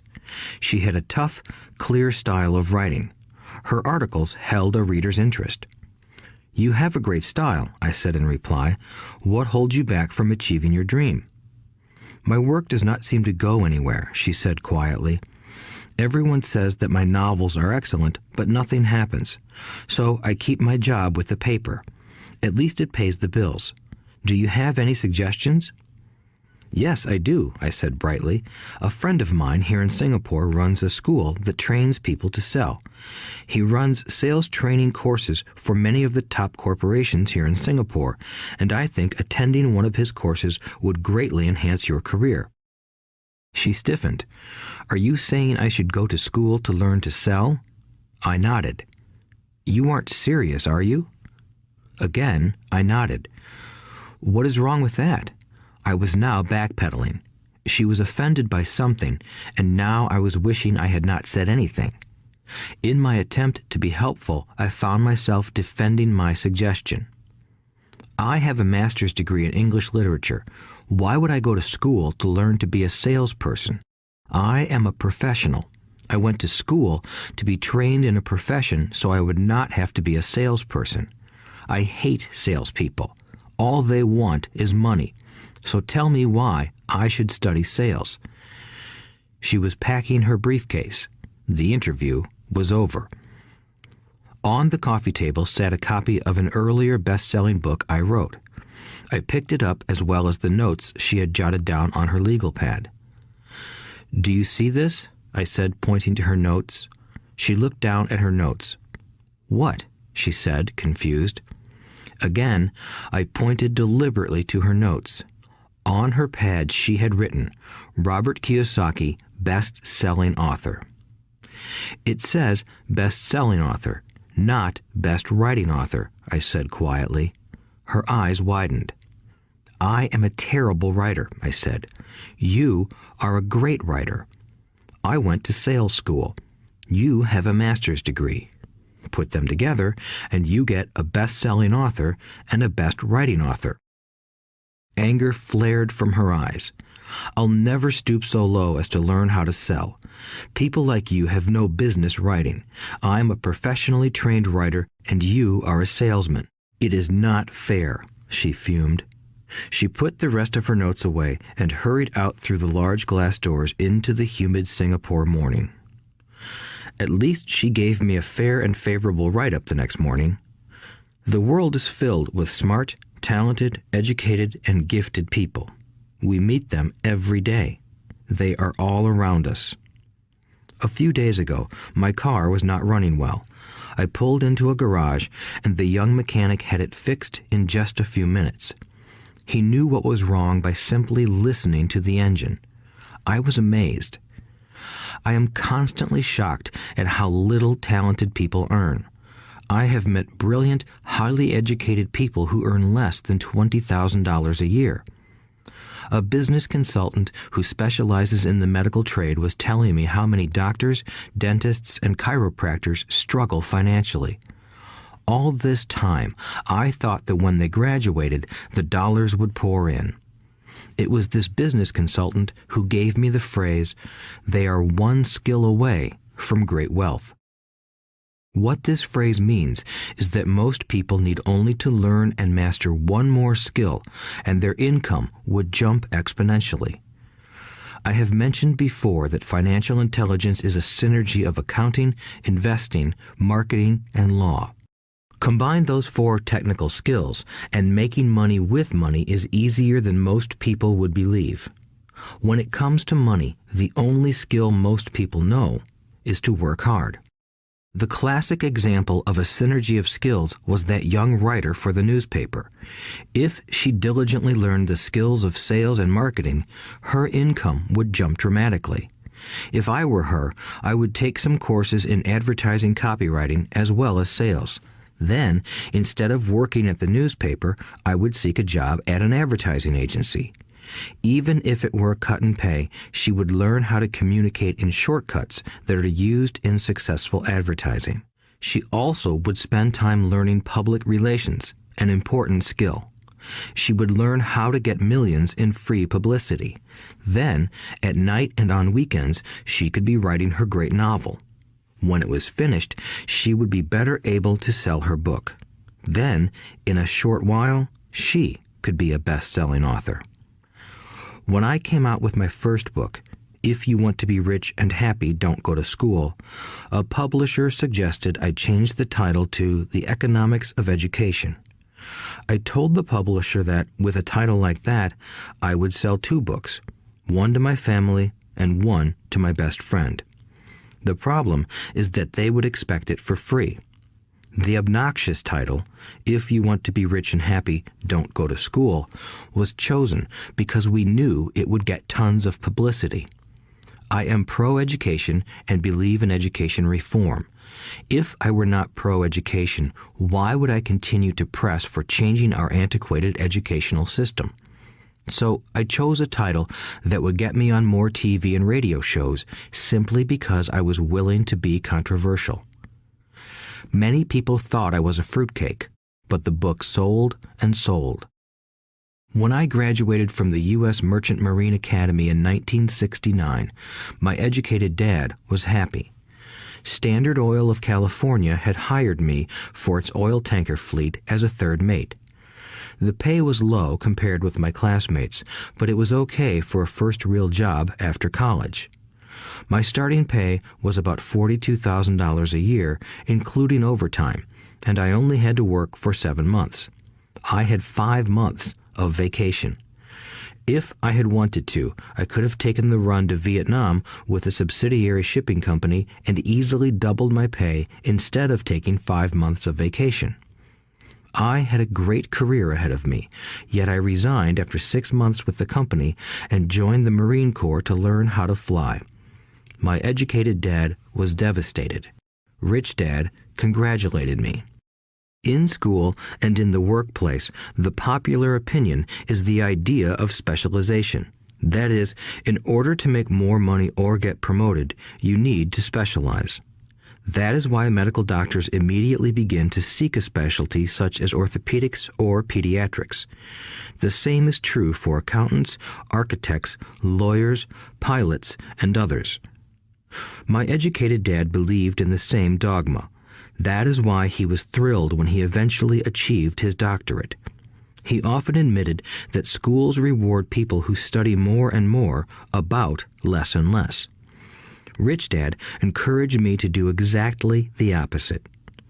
You want to know a little about a lot, was his suggestion.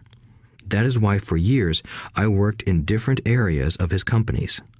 For a while, I worked in his accounting department. Although I would probably never have been an accountant, he wanted me to learn via osmosis. Rich Dad knew I would pick up jargon and a sense of what is important and what is not. I also worked as a busboy and construction worker as well as in sales, reservations, and marketing. He was grooming Mike and me. That is why he insisted we sit in on the meetings with his bankers, lawyers, accountants, and brokers. He wanted us to know a little about every aspect of his empire. When I quit my high-paying job with Standard Oil, my educated dad had a heart-to-heart talk with me. He was bewildered. He could not understand my decision to resign from a career that offered high pay, great benefits, lots of time off, and opportunity for promotion. When he asked me one evening, "Why did you quit?" I could not explain it to him, though I tried hard to. My logic did not fit his logic. The big problem was that my logic was my rich dad's logic. Job security meant everything to my educated dad. Learning meant everything to my rich dad. Educated dad thought I went to school to learn to be a ship's officer. Rich dad knew that I went to school to study international trade. So as a student, I made cargo runs, navigating large freighters, oil tankers, and passenger ships to the Far East and the South Pacific. Rich Dad emphasized that I should stay in the Pacific instead of taking ships to Europe because he knew that the emerging nations were in Asia, not Europe. While most of my classmates, including Mike, were partying at their fraternity houses, I was studying trade, people, business styles, and cultures in Japan, Taiwan, Thailand, Singapore, Hong Kong, Vietnam, Korea, Tahiti, Samoa, and the Philippines. I was partying also, but it was not in any frat house. I grew up rapidly. Educated Dad just could not understand why I decided to quit and join the Marine Corps. I told him I wanted to learn to fly, but really I wanted to learn to lead troops. Rich Dad explained to me that the hardest part of running a company is managing people. He had spent 3 years in the Army. My educated dad was draft exempt.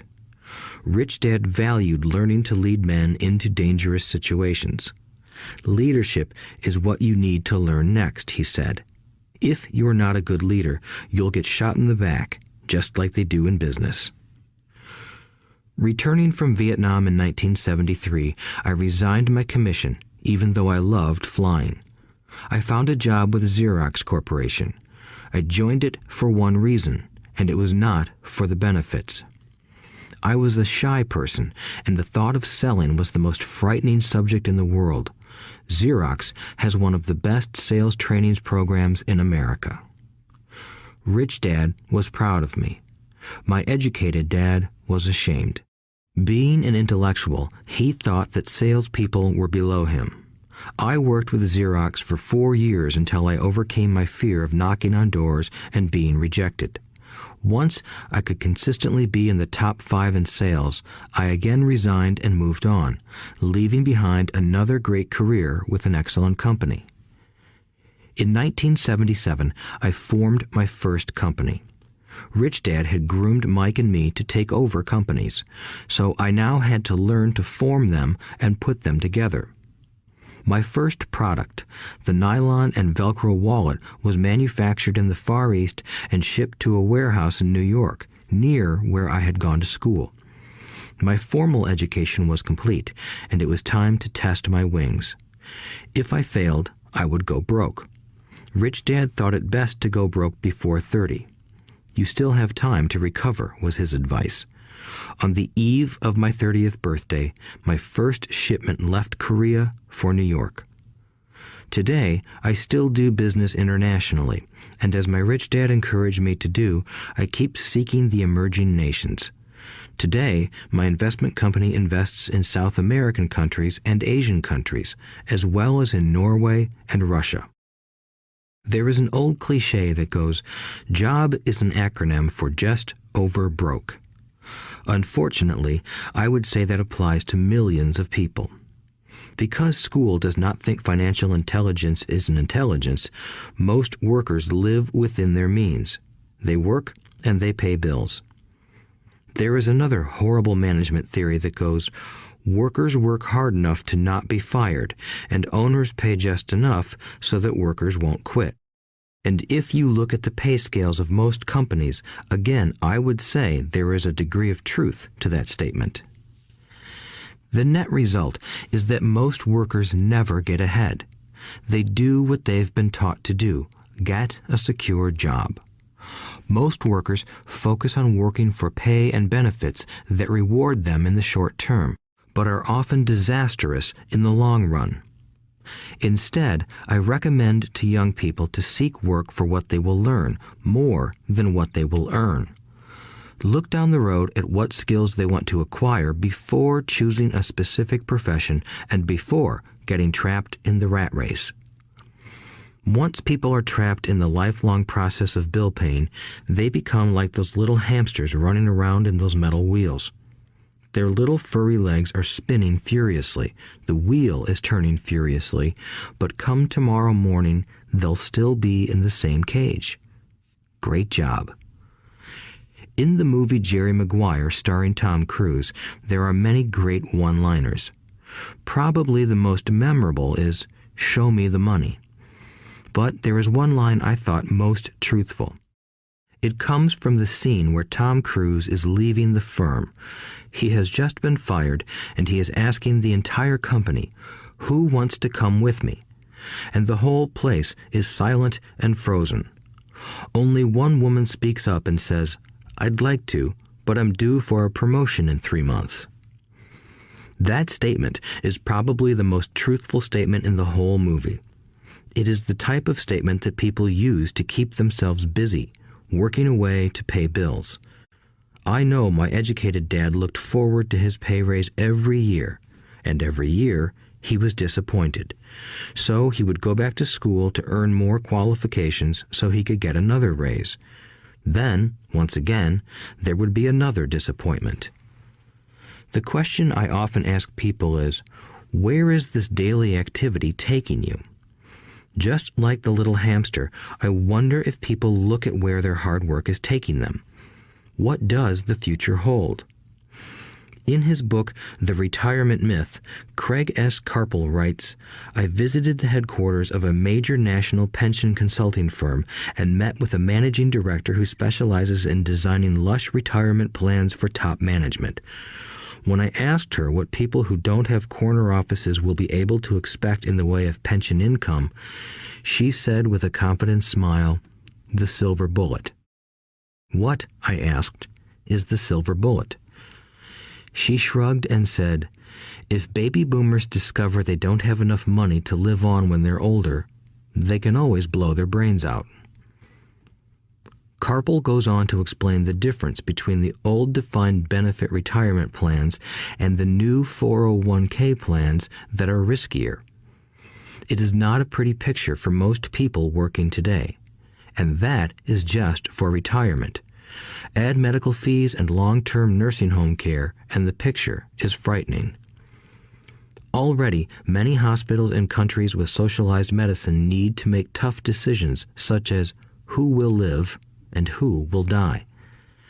They make those decisions purely on how much money they have and how old the patients are. If the patient is old, they often will give the medical care to someone younger. The older, poor patient gets put to the back of the line.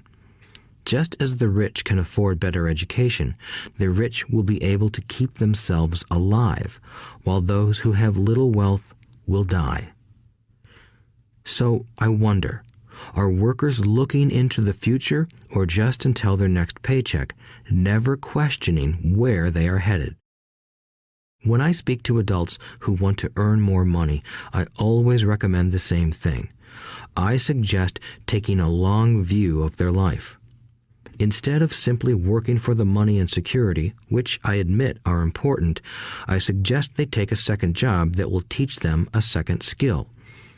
Often I recommend joining a network marketing company, also called multi-level marketing, if they want to learn sales skills.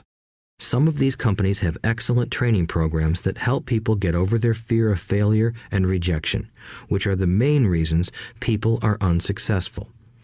Education is more valuable than money in the long run. When I offer this suggestion, I often hear in response, "Oh, that is too much hassle," or "I only want to do what I am interested in." If they say it's too much of a hassle, I ask, so you would rather work all your life giving 50% of what you earn to the government? If they tell me, I only do what I am interested in, I say, I'm not interested in going to the gym, but I go because I want to feel better and live longer. Unfortunately, there is some truth to the old statement, you can't teach an old dog new tricks. Unless a person is used to changing, it's hard to change. But for those of you who might be on the fence when it comes to the idea of working to learn something new, I offer this word of encouragement. Life is much like going to the gym. The most painful part is deciding to go. Once you get past that, it's easy. There have been many days I have dreaded going to the gym, but once I am there and in motion, it is a pleasure. After the workout is over, I am always glad I talked myself into going. If you are unwilling to work to learn something new and instead insist on becoming highly specialized within your field, make sure the company you work for is unionized. Labor unions are designed to protect specialists. My educated dad, after falling from grace with the governor, became the head of the teachers' union in Hawaii. He told me that it was the hardest job he ever held. My rich dad, on the other hand, spent his life doing his best to keep his companies from becoming unionized. He was successful. Although the unions came close, Rich Dad was always able to fight them off. Personally, I take no sides because I can see the need for and the benefits of both sides. If you do as school recommends, become highly specialized, then seek union protection. For example, had I continued with my flying career, I would have sought a company that had a strong pilots union. Why? Because my life would be dedicated to learning a skill that was valuable in only one industry. If I were pushed out of that industry, my life's skills would not be as valuable to another industry. A displaced senior pilot with 100,000 hours of heavy airline transport time, earning $150,000 a year, would have a hard time finding an equivalent high-paying job teaching in school. Skills do not necessarily transfer from industry to industry. Skills the pilots are paid for in the airline industry are not as important in, say, the school system. The same is true even for doctors today. With all the changes in medicine, many medical specialists are needing to conform to medical organizations such as HMOs. School teachers definitely need to be union members. Today in America, the teachers' union is the largest and the richest labor union of all. The NEA, the National Education Association, has tremendous political clout. Teachers need the protection of their union because their skills are also of limited value to an industry outside of education. So the rule of thumb is highly specialized, then unionize. It's the smart thing to do. When I ask the classes I teach, how many of you can cook a better hamburger than McDonald's, almost all the students raise their hands. I then ask, so if most of you can cook a better hamburger, how come McDonald's makes more money than you? The answer is obvious. McDonald's is excellent at business systems. The reason so many talented people are poor is because they focus on building a better hamburger and know little to nothing about business systems. A friend of mine in Hawaii is a great artist. He makes a sizable amount of money. One day, his mother's attorney called to tell him that she had left him $35,000. That is what was left of her estate after the attorney and the government took their shares. Immediately, he saw an opportunity to increase his business by using some of this money to advertise. 2 months later, his first 4-color full-page ad appeared in an expensive magazine that targeted the very rich. The ad ran for 3 months. He received no replies from the ad, and all of his inheritance is now gone. He now wants to sue the magazine for misrepresentation. This is a common case of someone who can build a beautiful hamburger but knows little about business. When I asked him what he learned, his only reply was, "Advertising salespeople are crooks." I then asked him if he would be willing to take a course in sales and a course in direct marketing. His reply, "I don't have the time, and I don't want to waste my money." The world is filled with talented poor people. All too often, they're poor or struggle financially or earn less than they are capable of, not because of what they know, but because of what they do not know. They focus on perfecting their skills at building a better hamburger rather than the skills of selling and delivering the hamburger. Maybe McDonald's does not make the best hamburger, but they are the best at selling and delivering a basic average burger. Poor Dad wanted me to specialize. That was his view on how to be paid more. Even after being told by the governor of Hawaii that he could no longer work in state government, my educated dad continued to encourage me to get specialized. Educated Dad then took up the cause of the teachers' union, campaigning for further protection and benefits for these highly skilled and educated professionals. We argued often, but I know he never agreed that over-specialization is what caused the need for union protection. He never understood that the more specialized you become, the more you are trapped and dependent on that specialty. Rich Dad advised that Mike and I groom ourselves. Many corporations do the same thing. They find a young, bright student just out of business school and begin grooming that person to someday take over the company. So these bright young employees do not specialize in one department. They are moved from department to department to learn all the aspects of business systems. The rich often groom their children or the children of others. By doing so, their children gain an overall knowledge of the operations of the business and how the various departments interrelate. For the World War II generation, it was considered bad to skip from company to company. Today, it is considered smart. Since people will skip from company to company rather than seek greater specialization in skills, why not seek to learn more than to earn? In the short term, it may earn you less, but it will pay dividends in the long term. The main management skills needed for success are 1. Management of cash flow, 2. Management of systems, 3. Management of people. The most important specialized skills are sales and marketing. The ability to sell, to communicate to another human being, be it a customer, employee, boss, spouse, or child, is the base skill of personal success.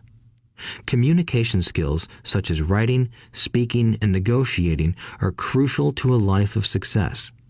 These are skills I work on constantly, attending courses or buying educational resources to expand my knowledge.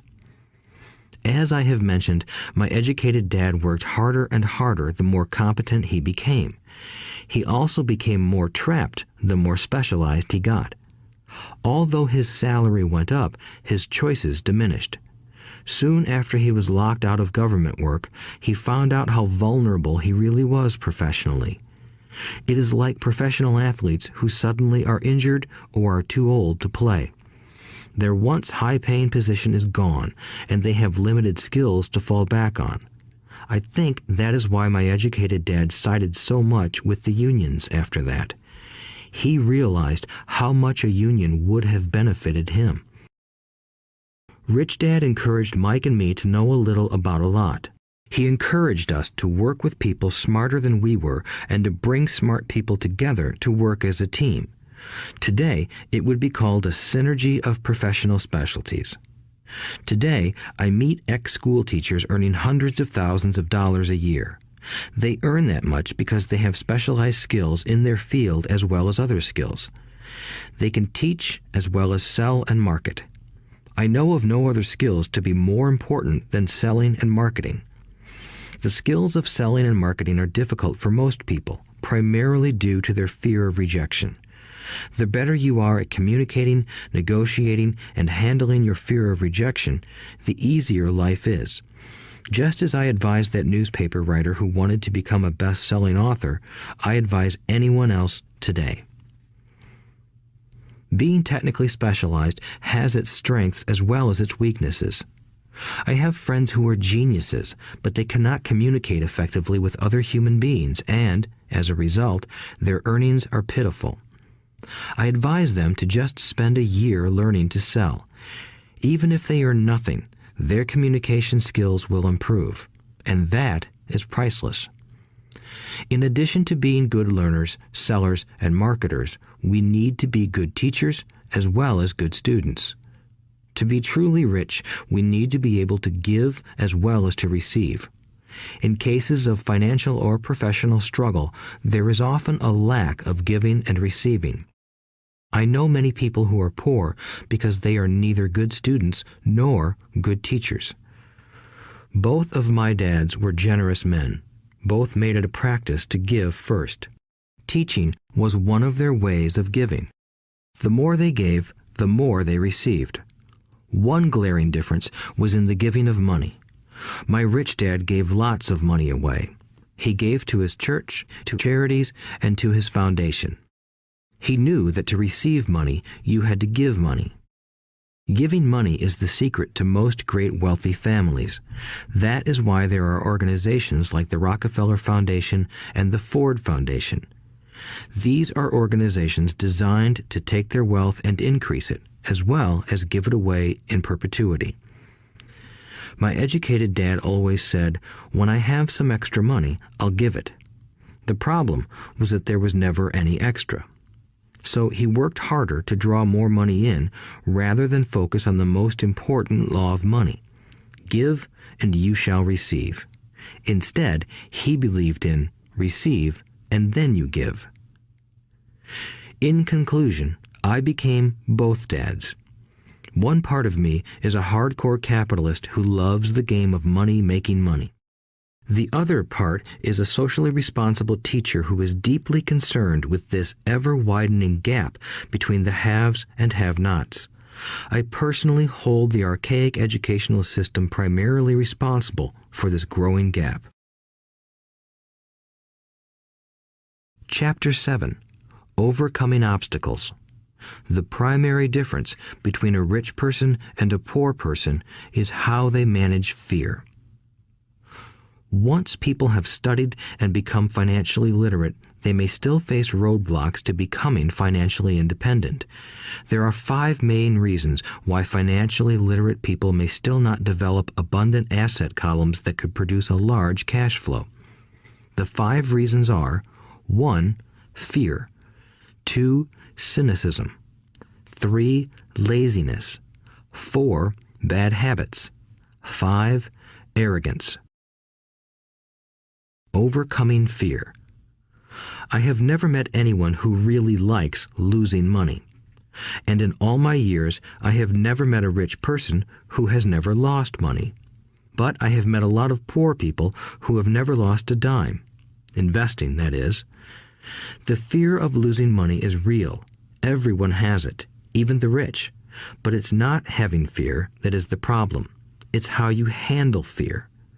It's how you handle losing. It's how you handle failure that makes the difference in one's life. The primary difference between a rich person and a poor person is how they manage that fear. It's okay to be fearful. It's okay to be a coward when it comes to money. You can still be rich. We're all heroes at something and cowards at something else. My friend's wife is an emergency room nurse. When she sees blood, she flies into action. When I mention investing, she runs away. When I see blood, I don't run. I pass out. My rich dad understood phobias about money.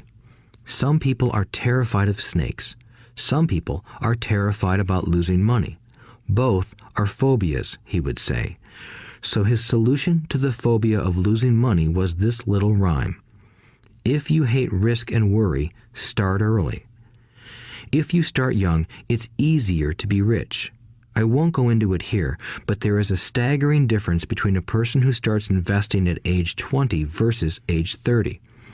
The purchase of Manhattan Island is said to be one of the greatest bargains of all time. New York was purchased for $24 in trinkets and beads. Yet if that $24 had been invested at 8% annually, that $24 would have been worth more than $28 trillion by 1995. Manhattan could be repurchased with money left over to buy much of Los Angeles. But what if you don't have much time left or would like to retire early? How do you handle the fear of losing money? My poor dad did nothing. He simply avoided the issue, refusing to discuss the subject. My rich dad, on the other hand, recommended that I think like a Texan. I like Texas and Texans, he used to say. In Texas, everything is bigger. When Texans win, they win big. And when they lose, it's spectacular. They like losing? I asked. That's not what I'm saying. Nobody likes losing. Show me a happy loser, and I'll show you a loser, said Rich Dad. It's a Texan's attitude toward risk, reward, and failure I'm talking about. It's how they handle life. They live it big. Not like most of the people around here, living like roaches when it comes to money, terrified that someone will shine a light on them and whimpering when the grocery clerk shortchanges them a quarter. Rich Dad went on, "What I like best is the Texas attitude. They're proud when they win, and they brag when they lose. Texans have a saying, if you're going to go broke, go big. You don't want to admit you went broke over a duplex." He constantly told Mike and me that the greatest reason for lack of financial success was because most people played it too safe. People are so afraid of losing that they lose, were his words.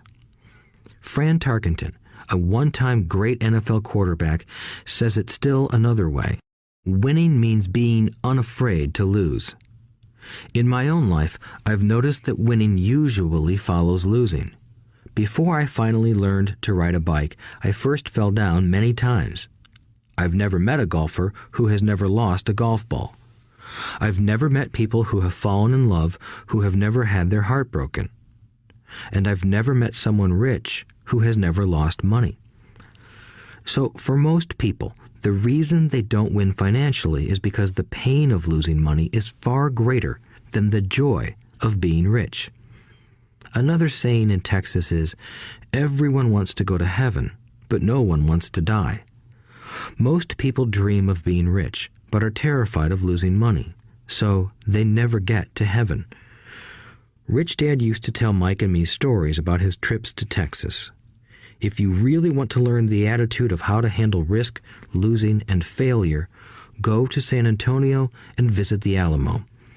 The Alamo is a great story of brave people who chose to fight, knowing there was no hope of success. They chose to die instead of surrendering. It's an inspiring story, worthy of study. Nonetheless, it's still a tragic military defeat. They got their butts kicked. So, how do Texans handle failure? They still shout, "Remember the Alamo." Mike and I heard this story a lot. He always told us this story when he was about to go into a big deal and he was nervous. After he had done all his due diligence and it was time to put up or shut up, he told us this story. Every time he was afraid of making a mistake or losing money, he told us this story. It gave him strength, for it reminded him that he could always turn a financial loss into a financial win. Rich Dad knew that failure would only make him stronger and smarter. It's not that he wanted to lose. He just knew who he was and how he would take a loss. He would take a loss and make it a win. That's what made him a winner and others losers. It gave him the courage to cross the line when others backed out. That's why I like Texans so much, he would say.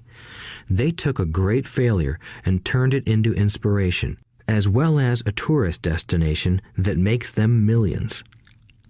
But probably his words that mean the most to me today are these. Texans don't bury their failures. They get inspired by them. They take their failures and turn them into rallying cries. Failure inspires Texans to become winners. But that formula is not just the formula for Texans. It is the formula for all winners. I've said that falling off my bike was part of learning to ride. I remember falling off only made me more determined to learn to ride, not less. I also said that I have never met a golfer who has never lost a ball. For top professional golfers, losing a ball or a tournament provides the inspiration to be better, to practice harder, to study more. That's what makes them better. For winners, losing inspires them. For losers, losing defeats them. I like to quote John D. Rockefeller, who said, "I always tried to turn every disaster into an opportunity." And being Japanese American, I can say this. Many people say that Pearl Harbor was an American mistake. I say it was a Japanese mistake. From the movie Tora, Tora, Tora, a somber Japanese admiral says to his cheering subordinates, "I am afraid we have awakened a sleeping giant." Remember Pearl Harbor became a rallying cry. It turned one of America's greatest losses into the reason to win. This great defeat gave America strength, and America soon emerged as a world power. Failure inspires winners, and failure defeats losers. It is the biggest secret of winners. It's the secret that losers do not know. The greatest secret of winners is that failure inspires winning. Thus, they're not afraid of losing. Repeating Fran Tarkenton's quote, "Winning means being unafraid to lose." People like Fran Tarkenton are not afraid of losing because they know who they are. They hate losing, so they know that losing will only inspire them to become better. There is a big difference between hating losing and being afraid to lose. Most people are so afraid of losing money that they lose. They go broke over a duplex. Financially, they play life too safe and too small. They buy big houses and big cars, but not big investments. The main reason that over 90% of the American public struggles financially is because they play not to lose. They don't play to win. They go to their financial planners or accountants or stockbrokers and buy a balanced portfolio. Most have lots of cash in CDs, low-yield bonds, mutual funds that can be traded within a mutual fund family, and a few individual stocks. It is a safe and sensible portfolio, but it is not a winning portfolio. It is a portfolio of someone playing not to lose. Don't get me wrong, it's probably a better portfolio than more than 70% of the population has, and that's frightening. It's a great portfolio for someone who loves safety. But playing it safe and balanced on your investment portfolio is not the way successful investors play the game. If you have little money and you want to be rich, you must first be focused, not balanced. If you look at any successful person, at the start, they were not balanced. Balanced people go nowhere. They stay in one spot. To make progress, you must first go unbalanced. Just look at how you make progress walking. Thomas Edison was not balanced. He was focused. Bill Gates was not balanced. He was focused. Donald Trump is focused. George Soros is focused. George Patton did not take his tanks wide. He focused them and blew through the weak spots in the German line. The French went wide with the Maginot Line, and you know what happened to them. If you have any desire to be rich, you must focus. Do not do what poor and middle-class people do, put their few eggs in many baskets. Put a lot of your eggs in a few baskets and focus. Follow one course until successful. If you hate losing, play it safe. If losing makes you weak, play it safe. Go with balanced investments. If you're over 25 years old and are terrified of taking risks, don't change. Play it safe, but start early. Start accumulating your nest egg early because it will take time. But if you have dreams of freedom, of getting out of the rat race, the first question to ask yourself is, how do I respond to failure? If failure inspires you to win, maybe you should go for it, but only maybe. If failure makes you weak or causes you to throw temper tantrums, like spoiled brats who call attorneys to file lawsuits every time something doesn't go their way, then play it safe. Keep your daytime job, or buy bonds or mutual funds. But remember, there is risk in those financial instruments also, even though they may appear safe. I say all this, mentioning Texas and Fran Tarkenton, because stacking the asset column is easy. It's really a low-aptitude game. It doesn't take much education. 5th grade math will do. But building your asset column is a game in which attitude plays a major role. It takes guts, patience, and a great attitude toward failure. Losers avoid failing, and failure turns losers into winners. Just remember the Alamo. Overcoming cynicism. The sky is falling. The sky is falling. Most of us know the story of Chicken Little, who ran around warning the barnyard of impending doom. We all know people who are that way. There's a Chicken Little inside each of us. As I stated earlier, the cynic is really a little chicken. We all get a little chicken when fear and doubt cloud our thoughts. All of us have doubts. I'm not smart. I'm not good enough. So-and-so is better than me. Our doubts often paralyze us. We play the what-if game.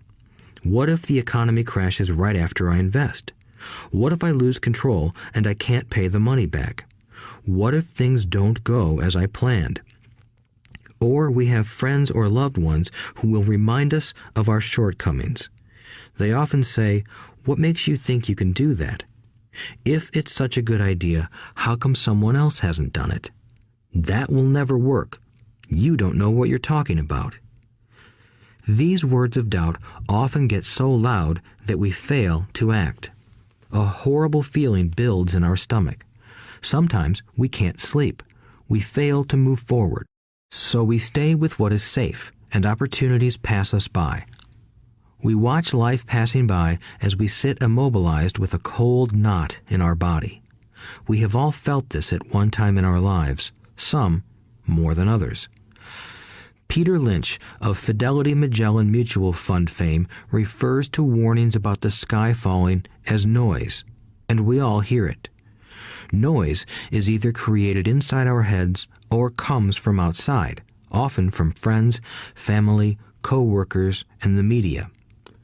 Lynch recalls the time during the 1950s when the threat of nuclear war was so prevalent in the news that people began building fallout shelters and storing food and water. If they had invested that money wisely in the market, instead of building a fallout shelter, they'd probably be financially independent today. When violence breaks out in a city, gun sales go up all over the country. A person dies from rare hamburger meat in the state of Washington, and the Arizona Health Department orders restaurants to have all beef cooked well done. A drug company runs a TV commercial in February showing people catching the flu. Colds go up as well as sales of cold medicine. Most people are poor because when it comes to investing, the world is filled with Chicken Littles running around yelling, "The sky is falling, the sky is falling." And Chicken Littles are effective because every one of us is a little chicken. It often takes great courage to not let rumors and talk of doom and gloom affect your doubts and fears. But a savvy investor knows that the seemingly worst of times is actually the best of times to make money.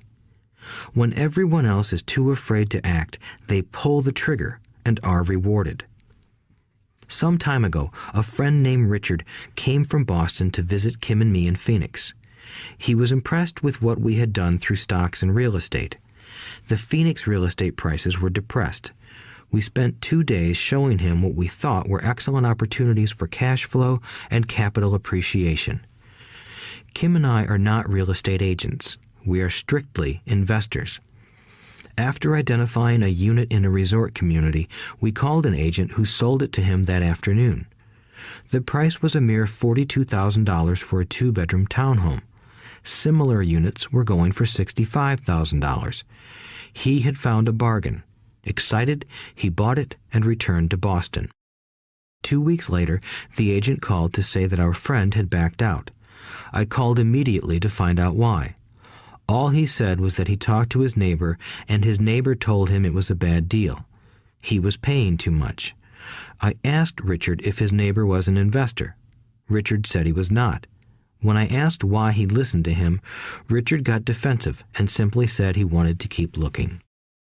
The real estate market in Phoenix turned, and a few years later, that little unit was renting for $1,000 a month, $2,500 in the peak winter months. The unit was worth $95,000. All Richard had to put down was $5,000, and he would have had a start at getting out of the rat race. Today, he still has done nothing. Richard's backing out did not surprise me. It's called buyer's remorse, and it affects all of us. The little chicken won, and a chance at freedom was lost.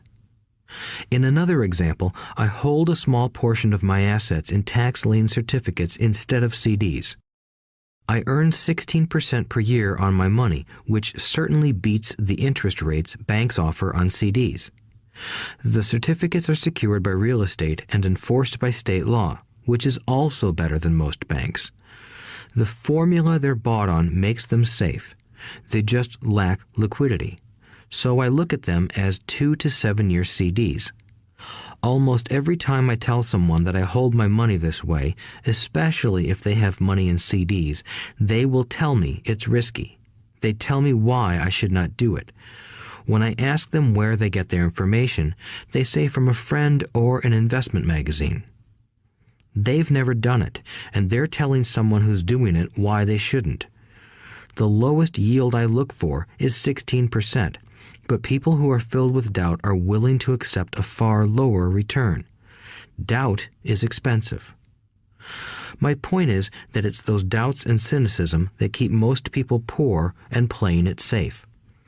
The real world is simply waiting for you to get rich.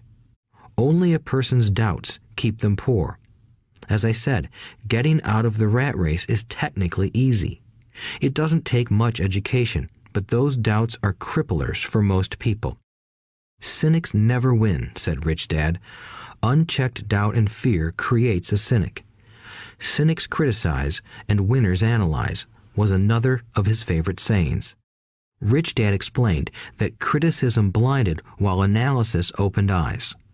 Analysis allowed winners to see that critics were blind and to see opportunities that everyone else missed. And finding what people miss is key to any success.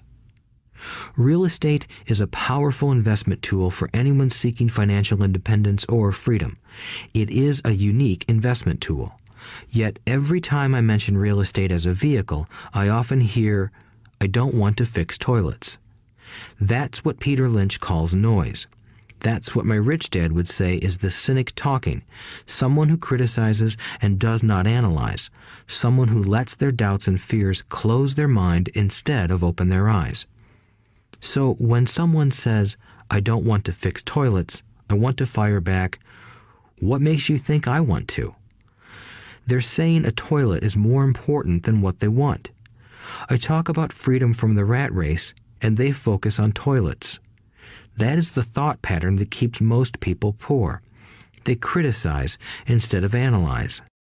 I don't once hold the key to your success, Rich Dad would say, because I too do not want to fix toilets. I shop hard for a property manager who does fix toilets. And by finding a great property manager who runs houses or apartments, well, my cash flow goes up.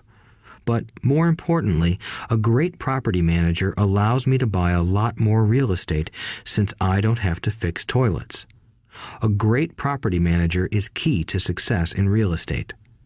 Finding a good manager is more important to me than the real estate.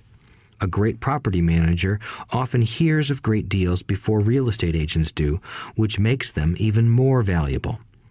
That is what Rich Dad meant by, I don't once hold the key to your success.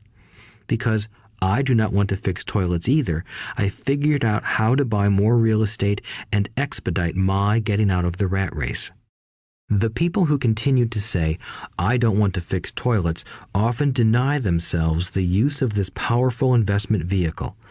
Toilets are more important than their freedom. In the stock market, I often hear people say, I don't want to lose money. Well, what makes them think I or anyone else likes losing money? They don't make money because they choose to not lose money. Instead of analyzing, they close their minds to another powerful investment vehicle, the stock market. I was riding with a friend past our neighborhood gas station. He looked up and saw that the price of gas was going up and thus the price of oil. My friend is a worrywart, or a Chicken Little. To him, the sky is always going to fall, and it usually does, on him. When we got home, he showed me all the stats as to why the price of oil was going to go up over the next few years, statistics I had never seen before, even though I already owned substantial shares of an existing oil company. With that information, I immediately began looking for and found a new undervalued oil company that was about to find some oil deposits. My broker was excited about this new company, and I bought 15,000 shares for 65 cents per share. 3 months later, this same friend and I drove by the same gas station, and sure enough, the price per gallon had gone up nearly 15%. Again, the Chicken Little worried and complained. I smiled, because a month earlier, that little oil company hit oil, and those 15,000 shares went up to more than $3 per share since he had first given me the tip. And the price of gas will continue to go up if what my friend says is true. If most people understood how a stop worked in stock market investing, there would be more people investing to win instead of investing not to lose. A stop is simply a computer command that sells your stock automatically if the price begins to drop, helping to minimize your losses and maximize some gains. It's a great tool for those who are terrified of losing. So whenever I hear people focusing on their I don't wants rather than what they do want, I know the noise in their head must be loud. Chicken Little has taken over their brain and is yelling, the sky is falling and toilets are breaking. So they avoid their don't wants, but they pay a huge price. They may never get what they want in life. Instead of analyzing, their inner Chicken Little closes their mind. Rich Dad gave me a way of looking at Chicken Little. Just do what Colonel Sanders did. At the age of 66, he lost his business and began to live on his Social Security check. It wasn't enough. He went around the country selling his recipe for fried chicken. He was turned down 1,009 times before someone said yes, and he went on to become a multimillionaire at an age when most people are quitting. He was a brave and tenacious man, Rich Dad said of Harlan Sanders. So when you're in doubt and feeling a little afraid, just do what Colonel Sanders did to his little chicken. He fried it. Overcoming laziness. Busy people are often the most lazy. We have all heard stories of a businessman who works hard to earn money. He works hard to be a good provider for his wife and children. He spends long hours at the office and brings work home on weekends. One day he comes home to an empty house. His wife has left with the kids. He knew he and his wife had problems, but rather than work to make the relationship strong, he stayed busy at work. Dismayed, his performance at work slips and he loses his job. Today, I often meet people who are too busy to take care of their wealth, and there are people too busy to take care of their health. The cause is the same. They're busy, and they stay busy as a way of avoiding something they do not want to face. Nobody has to tell them. Deep down, they know. In fact, if you remind them, they often respond with anger or irritation. If they aren't busy at work or with the kids, they're often busy watching TV, fishing, playing golf, or shopping. Yet deep down, they know they are avoiding something important. That's the most common form of laziness. Laziness by staying busy. So, what is the cure for laziness? The answer is a little greed. For many of us, we were raised thinking of greed or desire as bad. Greedy people are bad people, my mom used to say, yet we all have inside of us this yearning to have nice, new, or exciting things. So to keep that emotion of desire under control, often parents find ways of suppressing that desire with guilt. You only think about yourself. Don't you know you have brothers and sisters? Was one of my mom's favorites. You want me to buy you what? Was a favorite of my dad. Do you think we're made of money? Do you think money grows on trees? We're not rich people, you know. It wasn't so much the words, but the angry guilt trip that went with the words that got to me. Or the reverse guilt trip was the, I'm sacrificing my life to buy this for you. I'm buying this for you because I never had this advantage when I was a kid. I have a neighbor who is stone broke but can't park his car in his garage. The garage is filled with toys for his kids. Those spoiled brats get everything they ask for. I don't want them to know the feeling of want are his everyday words.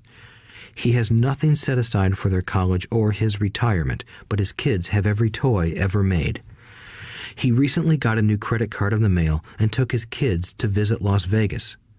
I'm doing it for the kids, he said with great sacrifice.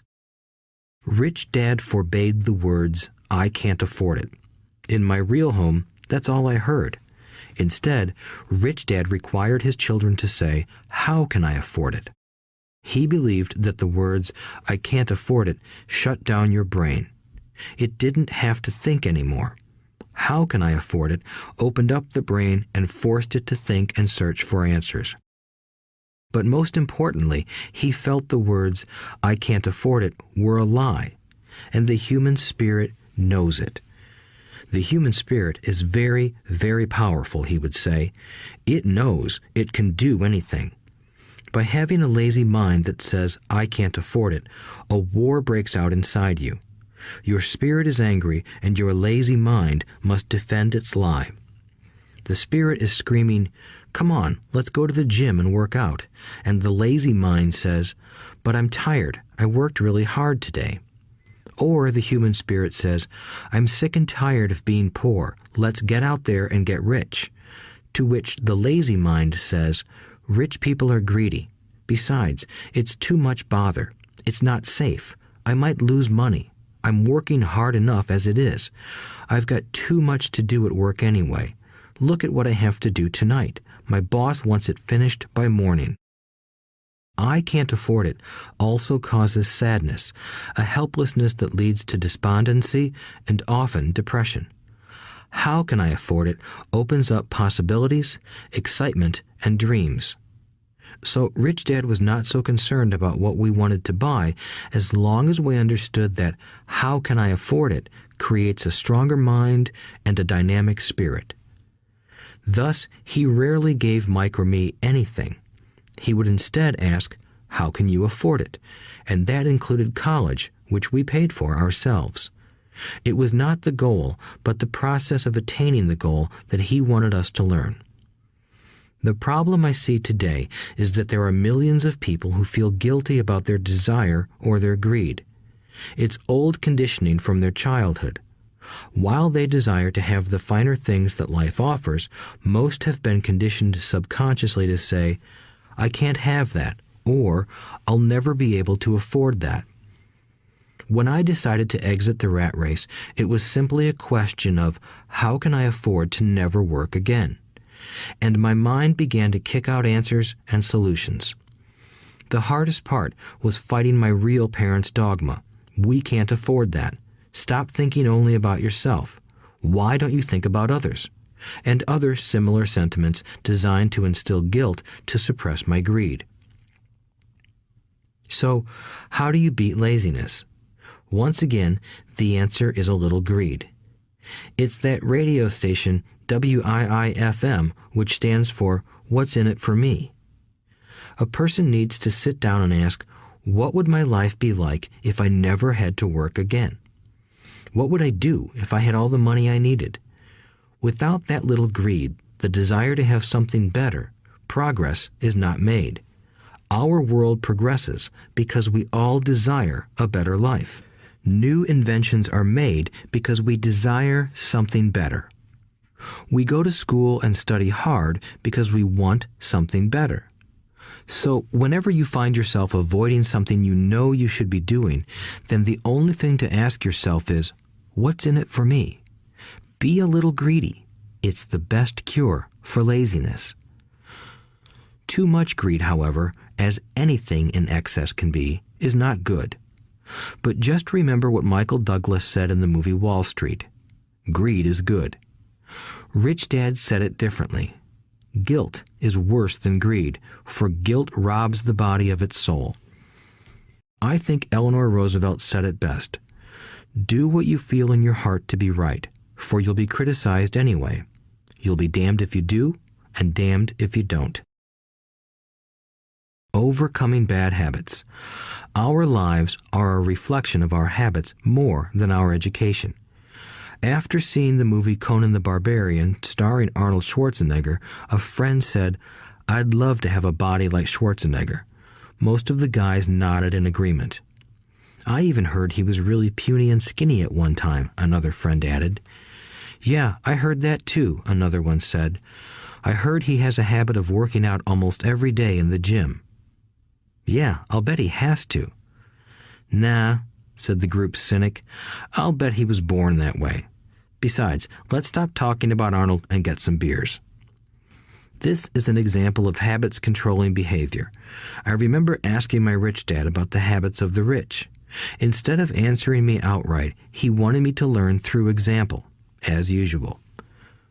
"When does your dad pay his bills?" Rich Dad asked. "The first of the month," I said. "Does he have anything left over?" he asked.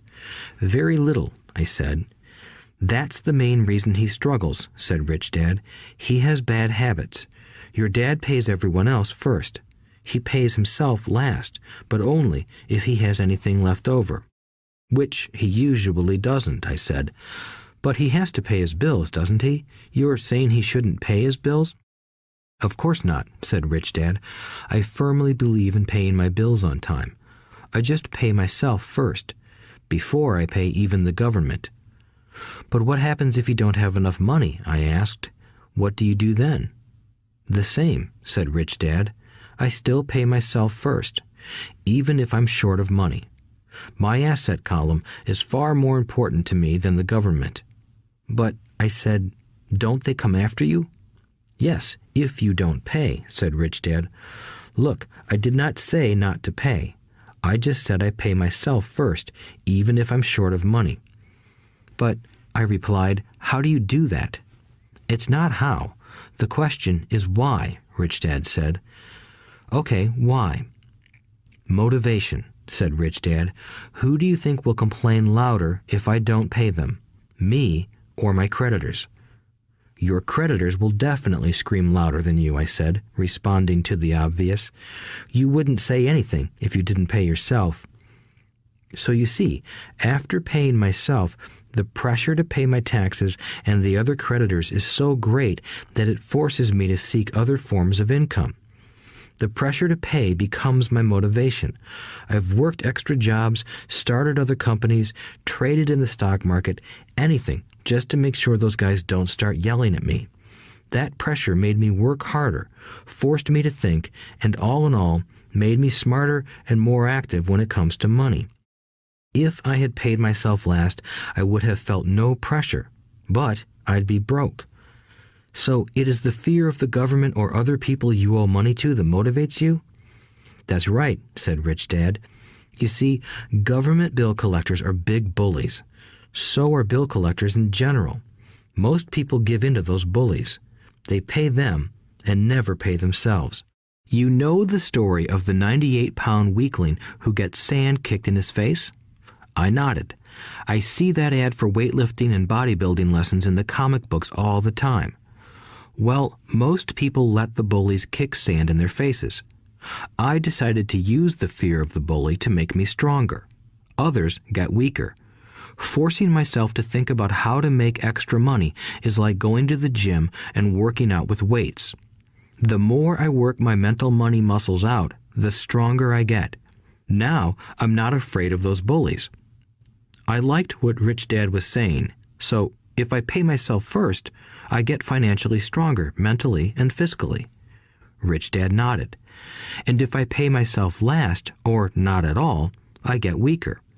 So, people like bosses, managers, tax collectors, bill collectors, and landlords push me around all my life just because I don't have good money habits.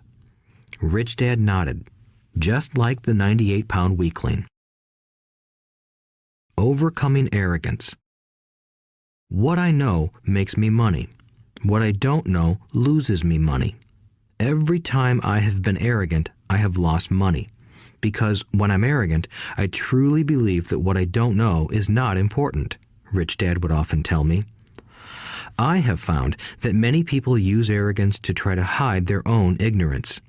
It often happens when I am discussing financial statements with accountants or even other investors. They try to bluster their way through the discussion. It is clear to me that they don't know what they're talking about. They're not lying, but they are not telling the truth. There are many people in the world of money, finances, and investments who have absolutely no idea what they're talking about. Most people in the money industry are just spouting off sales pitches like used car salesmen. When you know you are ignorant in a subject, start educating yourself by finding an expert in the field or a book on the subject. Chapter 8. Getting Started. There is gold everywhere. Most people are not trained to see it. I wish I could say acquiring wealth was easy for me, but it wasn't. So in response to the question, how do I start, I offer the thought process I go through on a day-to-day basis. It really is easy to find great deals. I promise you that. It's just like riding a bike. After a little wobbling, it's a piece of cake. But when it comes to money, it takes determination to get through the wobbling. That's a personal thing. To find million-dollar deals of a lifetime requires us to call on our financial genius. I believe that each of us has a financial genius within us. The problem is that our financial genius lies asleep, waiting to be called upon. It lies asleep because our culture has educated us into believing that the love of money is the root of all evil. It has encouraged us to learn a profession so we can work for money, but failed to teach us how to have money work for us. It taught us not to worry about our financial future because our company or the government would take care of us when our working days are over. However, it is our children, educated in the same school system, who will end up paying for this absence of financial education. The message is still to work hard, earn money, and spend it. And when we run short, we can always borrow more. Unfortunately, 90% of the Western world subscribes to the above dogma, simply because it's easier to find a job and work for money. If you are not one of the masses, I offer you the following 10 steps to awaken your financial genius. I simply offer you the steps I have personally followed. If you want to follow some of them, great. If you don't, make up your own. Your financial genius is smart enough to develop its own list. While in Peru, I asked a gold miner of 45 years how he was so confident about finding a gold mine. He replied, "There is gold everywhere. Most people are not trained to see it." And I would say that is true. In real estate, I can go out and in a day come up with 4 or 5 great potential deals, while the average person will go out and find nothing, even looking in the same neighborhood. The reason is that they have not taken the time to develop their financial genius. I offer you the following 10 steps as a process to develop your God-given powers, powers over which only you have control. 1. Find a reason greater than reality, the power of spirit. If you ask most people if they would like to be rich or financially free, they would say yes. But then reality sets in. The road seems too long with too many hills to climb. It's easier to just work for money and hand the excess over to your broker. I once met a young woman who had dreams of swimming for the U.S. Olympic team. The reality was that she had to get up every morning at 4 o'clock to swim for 3 hours before going to school. She did not party with her friends on Saturday night. She had to study and keep her grades up, just like everyone else. When I asked her what fueled her superhuman ambition and sacrifice, she simply said, "I do it for myself and the people I love. It's love that gets me over the hurdles and sacrifices." A reason or a purpose is a combination of wants and don't wants. When people ask me what my reason for wanting to be rich is, I tell them that it is a combination of deep emotional wants and don't wants. I will list a few. First, the don't wants, for they create the wants. I don't want to work all my life. I don't want what my parents aspired for, which was job security and a house in the suburbs. I don't like being an employee. I hated that my dad always missed my football games because he was so busy working on his career. I hated it when my dad worked hard all his life and the government took most of what he worked for at his death. He could not even pass on what he worked so hard for when he died. The rich don't do that. They work hard and pass it on to their children. Now, the wants. I want to be free to travel the world and live in the lifestyle I love. I want to be young when I do this. I want to simply be free. I want control over my time and my life. I want money to work for me. Those are my deep-seated emotional reasons. What are yours? If they are not strong enough, then the reality of the road ahead may be greater than your reasons. I have lost money and been set back many times, but it was the deep emotional reasons that kept me standing up and going forward. I wanted to be free by age 40, but it took me until I was 47, with many learning experiences along the way. As I said, I wish I could say it was easy. It wasn't, but it wasn't that hard either. I've learned that without a strong reason or purpose, anything in life is hard. If you do not have a strong reason, there is no sense listening further. It will sound like too much work. 2. Make daily choices. The power of choice. Choice is the main reason people want to live in a free country. We want the power to choose. Financially, with every dollar we get in our hands, we hold the power to choose our future, to be rich, poor, or middle class. Our spending habits reflect who we are. Poor people simply have poor spending habits. The benefit I had as a boy was that I loved playing Monopoly constantly. Nobody told me Monopoly was only for kids, so I just kept playing the game as an adult. I also had a rich dad who pointed out to me the difference between an asset and a liability. So a long time ago, as a little boy, I chose to be rich, and I knew that all I had to do was learn to acquire assets, real assets. My best friend, Mike, had an asset column handed to him, but he still had to choose to learn to keep it. Many rich families lose their assets in the next generation simply because there was no one trained to be a good steward over their assets. Most people choose not to be rich. For 90% of the population, being rich is too much of a hassle. So they invent sayings that go, "I'm not interested in money. I'll never be rich. I don't have to worry. I'm still young. When I make some money, then I'll think about my future." My husband or wife handles the finances. The problem with those statements is that they rob the person who chooses to think such thoughts of two things. One is time, which is your most precious asset. The second is learning.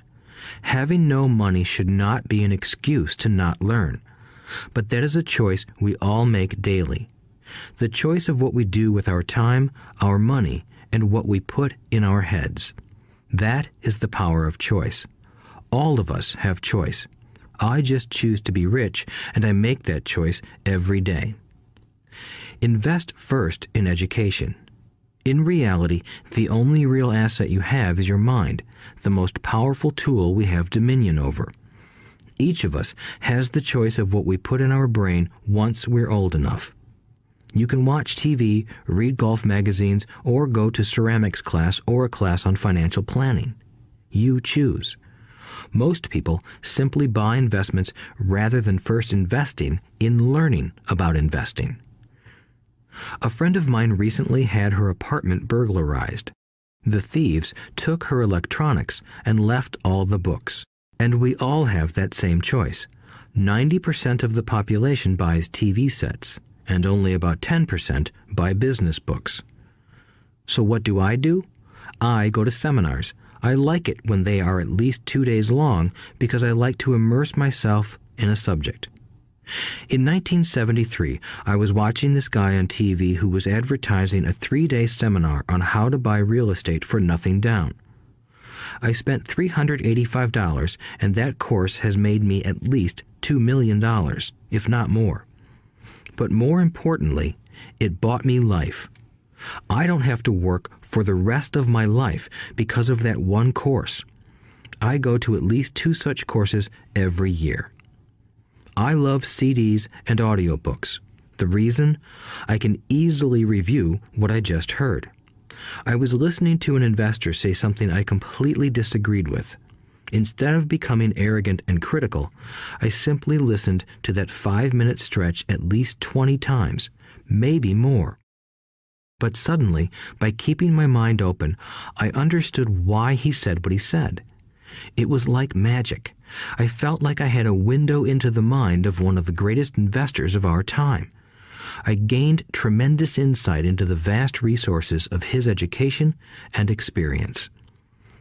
The net result? I still have the old way I used to think, and I now have a new way of looking at the same problem or situation. I have 2 ways to analyze a problem or trend, and that is priceless. Today, I often say, how would Donald Trump do this, or Warren Buffett, or George Soros? The only way I can access their vast mental power is to be humble enough to read or listen to what they have to say. Arrogant or critical people are often people with low self-esteem who are afraid of taking risks. That's because if you learn something new, you are then required to make mistakes in order to fully understand what you have learned. If you have listened this far, arrogance is not one of your problems. Arrogant people rarely read or listen to experts. Why should they? They are the center of the universe. There are so many intelligent people who argue or defend when a new idea clashes with the way they think. In this case, their so-called intelligence combined with arrogance equals ignorance. Each of us knows people who are highly educated or believe they are smart, but their balance sheet paints a different picture. A truly intelligent person welcomes new ideas, for new ideas can add to the synergy of other accumulated ideas. Listening is more important than talking. If that were not true, God would not have given us 2 ears and only 1 mouth. Too many people think with their mouth instead of listening in order to absorb new ideas and possibilities. They argue instead of asking questions. I take a long view on my wealth. I do not subscribe to the get-rich-quick mentality most lottery players or casino gamblers have. I may go in and out of stocks, but I am long on education. If you want to fly an airplane, I advise taking lessons first. I am always shocked at people who buy stocks or real estate but never invest in their greatest asset, their mind. Just because you bought a house or two does not make you an expert at real estate. 3. Choose friends carefully.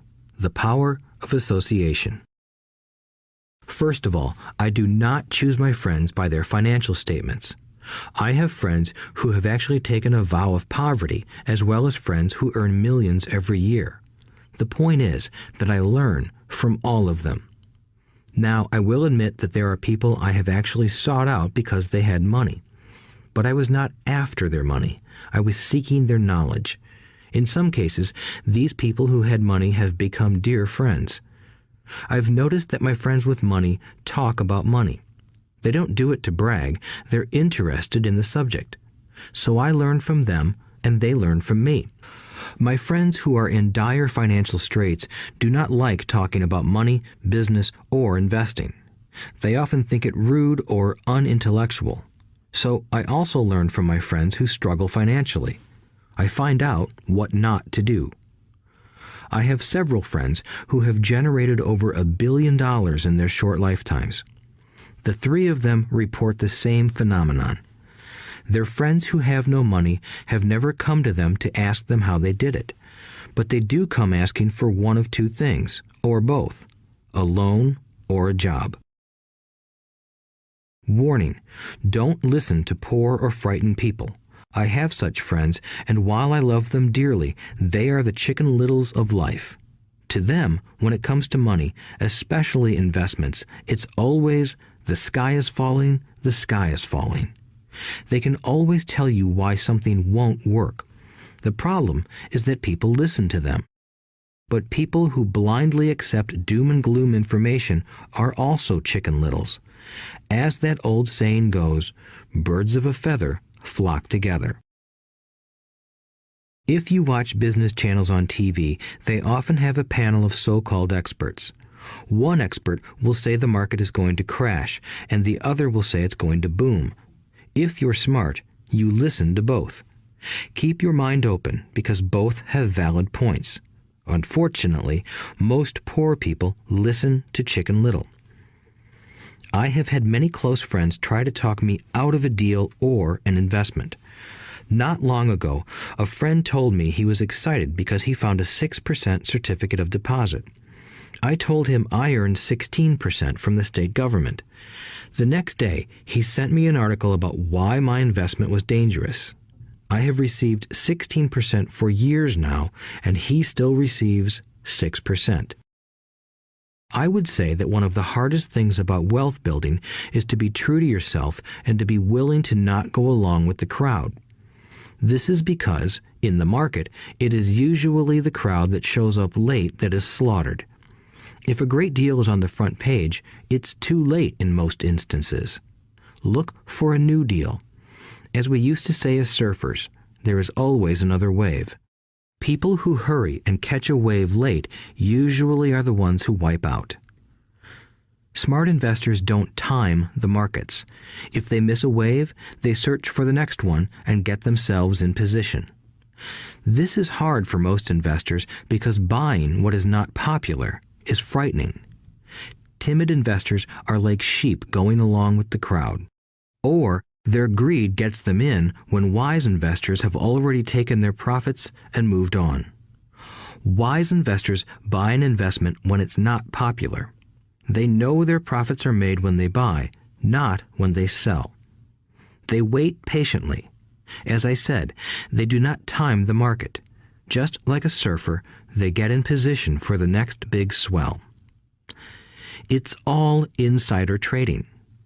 There are forms of insider trading that are illegal, and there are forms of insider trading that are legal. But either way, it's insider trading. The only distinction is, how far away from the inside are you? The reason you want to have rich friends is because that is where the money is made. It's made on information. You want to hear about the next boom, get in and get out before the next bust. I'm not saying do it illegally, but the sooner you know, the better your chances are for profits with minimal risk. That is what friends are for, and that is financial intelligence. 4. Master a formula and then learn a new one. The power of learning quickly. In order to make bread, every baker follows a recipe, even if it's only held in their head.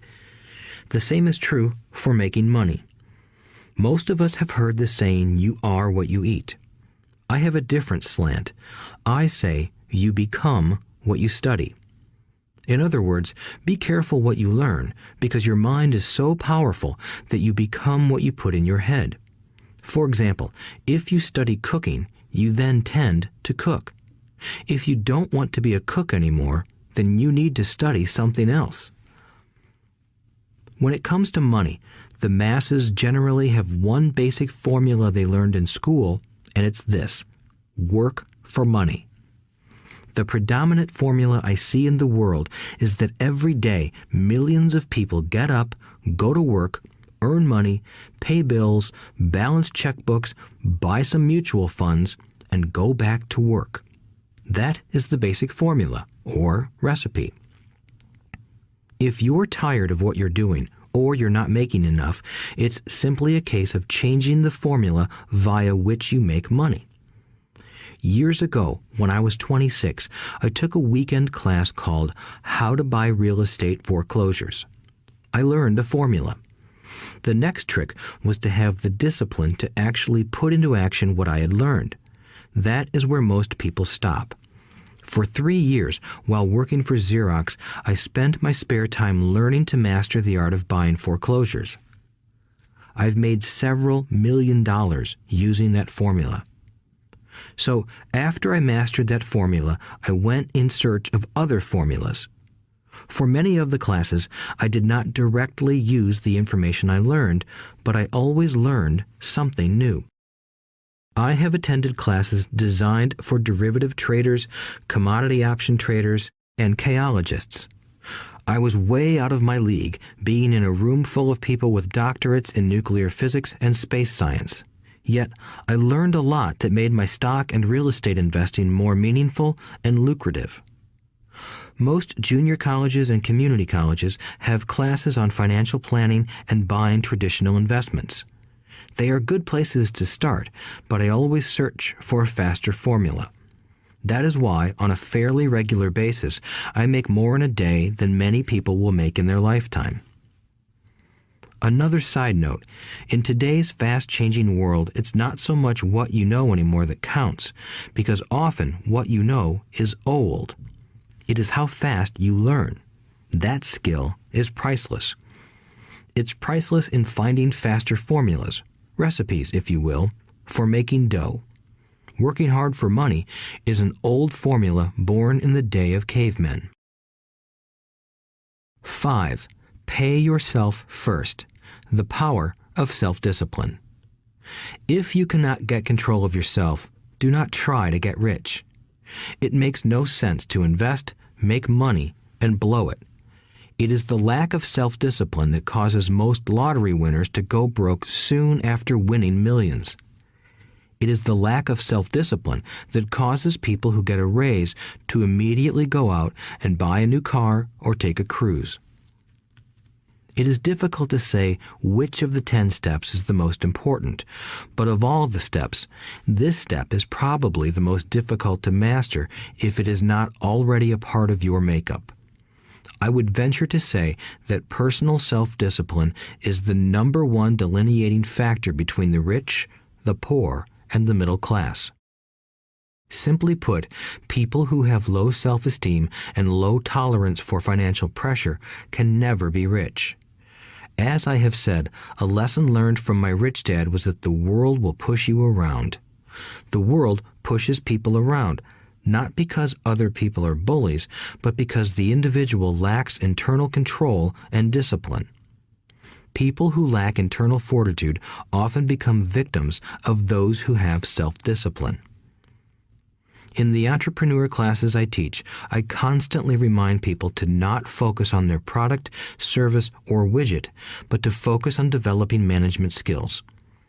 The 3 most important management skills necessary to start your own business are management of 1. Cash flow, 2. People, 3. Personal time. I would say the skills to manage these three apply to anything, not just entrepreneurs. The three matter in the way you live your life as an individual or as part of a family, a business, a charitable organization, a city, or a nation. Each of these skills is enhanced by the mastery of self-discipline. I do not take the saying, "pay yourself first," lightly. The statement, "pay yourself first," comes from George Clayson's book, The Richest Man in Babylon. Millions of copies have been sold. But while millions of people freely repeat that powerful statement, few follow the advice. As I said, financial literacy allows one to read numbers, and numbers tell the story. By looking at a person's income statement and balance sheet, I can readily see if people who spout the words, "pay yourself first," actually practice what they preach. In reality, each month, many allocate money to their asset column before they pay their monthly expenses. Although millions of people have read Clayson's book and understand the words, "pay yourself first," in reality, they pay themselves last. Now, I can hear the howls from those of you who sincerely believe in paying your bills first, and I can hear all the responsible people who pay their bills on time. I am not saying be irresponsible and not pay your bills. All I am saying is do what the book says, which is pay yourself first. If you can truly begin to understand the power of cash flow, you will soon realize why 90% of people work hard all their lives and need government support like Social Security when they are no longer able to work. Kim and I have had many bookkeepers, accountants, and bankers who have had a major problem with this way of looking at pay yourself first. The reason is that these financial professionals actually do what the masses do. They pay themselves last. There have been times in my life when, for whatever reason, cash flow was far less than my bills. I still paid myself first. My accountant and bookkeeper screamed in panic. "They're going to come after you. The IRS is going to put you in jail. You're going to ruin your credit rating. They'll cut off the electricity." I still paid myself first. Why, you ask? Because that's what the story, The Richest Man in Babylon, was all about.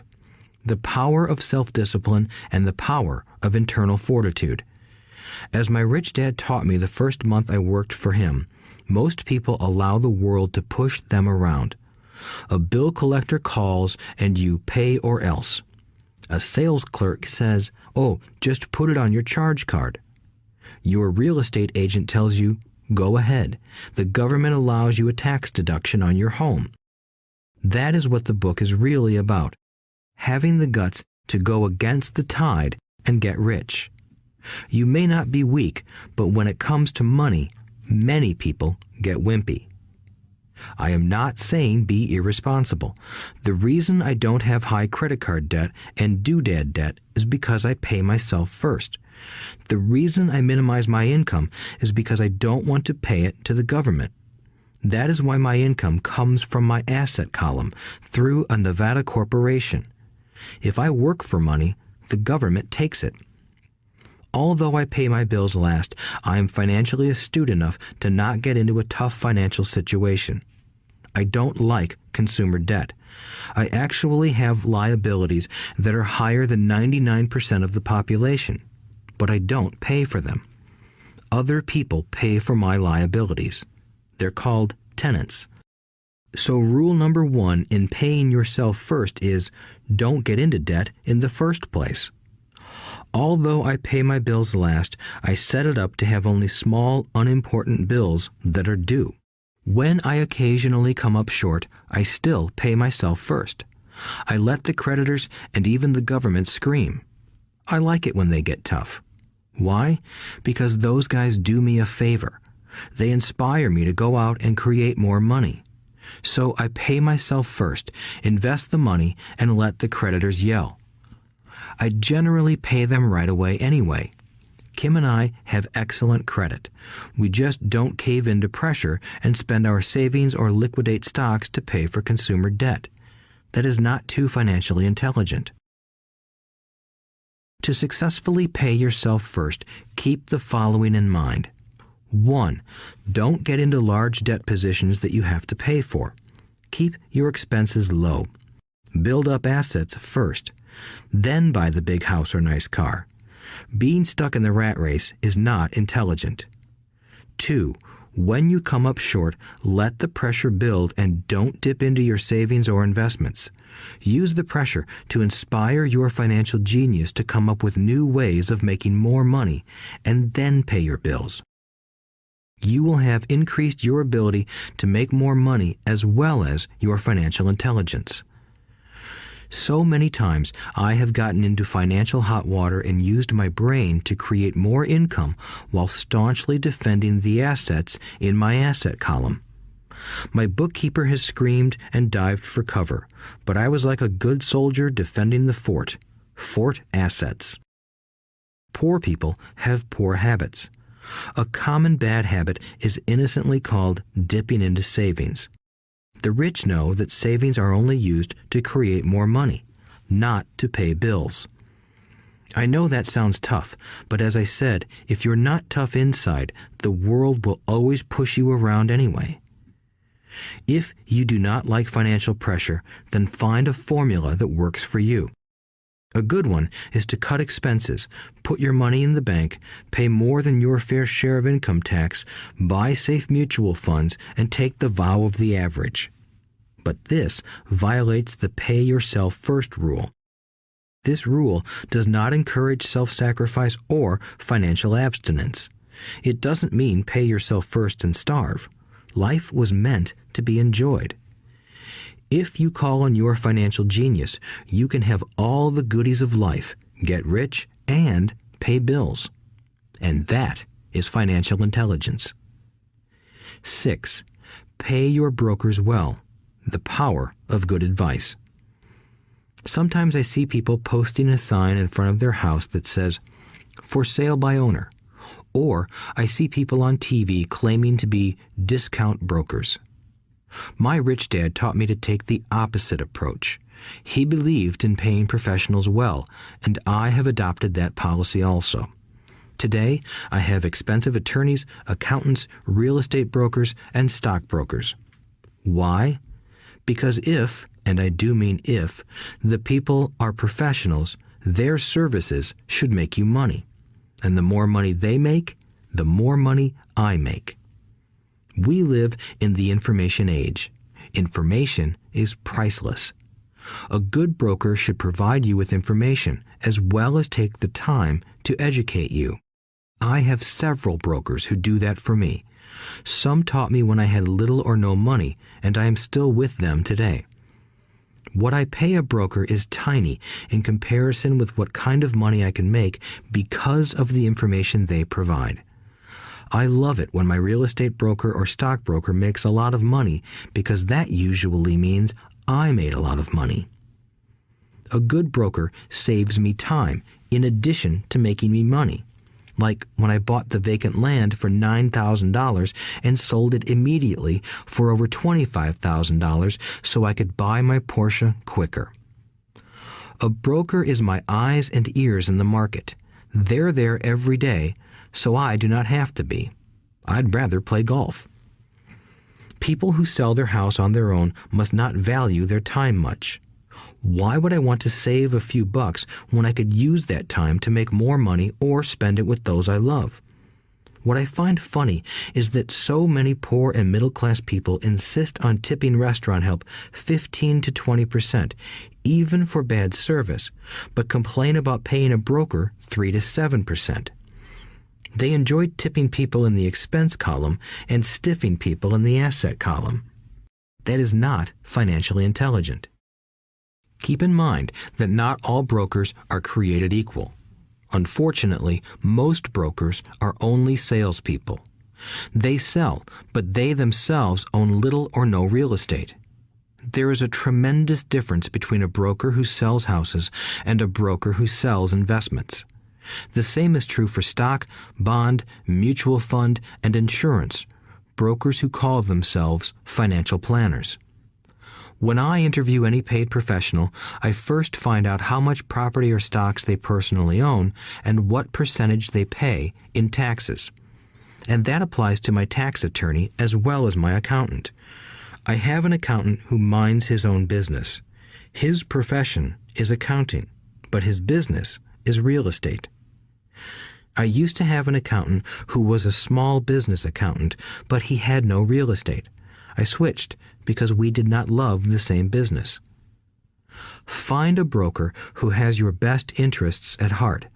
Many brokers will spend the time educating you, and they could be the best asset you find. Just be fair, and most of them will be fair to you. If all you can think about is cutting their commissions, then why should they want to help you? It's just simple logic. As I said earlier, one of the management skills is the management of people. Many people only manage people they feel smarter than and they have power over. Many middle managers remain middle managers, failing to get promoted because they know how to work with people below them, but not with people above them. The real skill is to manage and reward the people who are smarter than you in some technical area. That is why companies have a board of directors. You should have one too. That is financial intelligence. 7. Be an Indian giver. The power of getting something for nothing. When the first European settlers came to America, they were taken aback by a cultural practice some American Indians had. For example, if a settler was cold, the Indian would give the person a blanket. Mistaking it for a gift, the settler was often offended when the Indian asked for it back. The Indians also got upset when they realized that settlers did not want to give it back. That is where the term Indian giver came from, a simple cultural misunderstanding. In the world of the asset column, being an Indian giver is vital to wealth. The sophisticated investor's first question is, how fast do I get my money back? They also want to know what they get for free, also called a piece of the action. That is why the ROI, or return on investment, is so important. For example, I found a small condominium that was in foreclosure a few blocks from where I lived. The bank wanted $60,000 and I submitted a bid for $50,000, which they took simply because, along with my bid, was a cashier's check for $50,000. They realized I was serious. Most investors would say, "Aren't you tying up a lot of cash? Would it not be better to get a loan on it?" The answer is, not in this case. My investment company uses this condominium as a vacation rental in the winter months when the snowbirds come to Arizona. It rents for $2,500 a month for 4 months out of the year. For rental during the off-season, it rents for only $1,000 a month. I had my money back in about 3 years. Now I own this asset, which pumps money out for me, month in and month out. The same is done with stocks. Frequently, my broker calls and recommends I move a sizable amount of money into the stock of a company that he feels is just about to make a move that will add value to the stock, like announcing a new product. I will move my money in for a week to a month while the stock moves up. Then I pull my initial dollar amount out and stop worrying about the fluctuations of the market because my initial money is back and ready to work on another asset. So my money goes in, and then it comes out, and I own an asset that was technically free. True, I have lost money on many occasions, but I only play with money I can afford to lose. I would say, on an average 10 investments, I hit home runs on 2 or 3, while 5 or 6 do nothing, and I lose on 2 or 3. But I limit my losses to only the money I have in at that time. People who hate risk put their money in the bank. In the long run, safe savings are better than no savings. But it takes a long time to get your money back, and, in most instances, you don't get anything for free with it. On every one of my investments, there must be an upside, something for free, like a condominium, a mini storage, a piece of free land, a house, stock shares, or an office building. and there must be limited risk or a low-risk idea. There are books devoted entirely to this subject, so I will not talk about it here. Ray Kroc of McDonald's fame sold hamburger franchises, not because he loved hamburgers, but because he wanted the real estate under the franchise for free. So wise investors must look at more than ROI. They look at the assets they get for free once they get their money back. That is financial intelligence. 8. Use assets to buy luxuries. The power of focus. A friend's child has been developing a nasty habit of burning a hole in his pocket. Just 16, he wanted his own car. The excuse? All his friends' parents gave their kids cars. The child wanted to go into his savings and use it for a down payment. That was when his father called me and then came to see me. Do you think I should let him do it, or should I just buy him a car? I answered, it might relieve the pressure in the short term, but what have you taught him in the long term? Can you use this desire to own a car and inspire your son to learn something? Suddenly, the lights went on and he hurried home. 2 months later, I ran into my friend again. Does your son have his new car? I asked. No, he doesn't. But I gave him $3,000 for the car. I told him to use my money instead of his college money. Well, that's generous of you, I said. Not really. The money came with a hitch. So what was the hitch? I asked. Well, first we played your cash flow game. We then had a long discussion about the wise use of money. After that, I gave him a subscription to the Wall Street Journal and a few books on the stock market. Then what? I asked. What was the catch?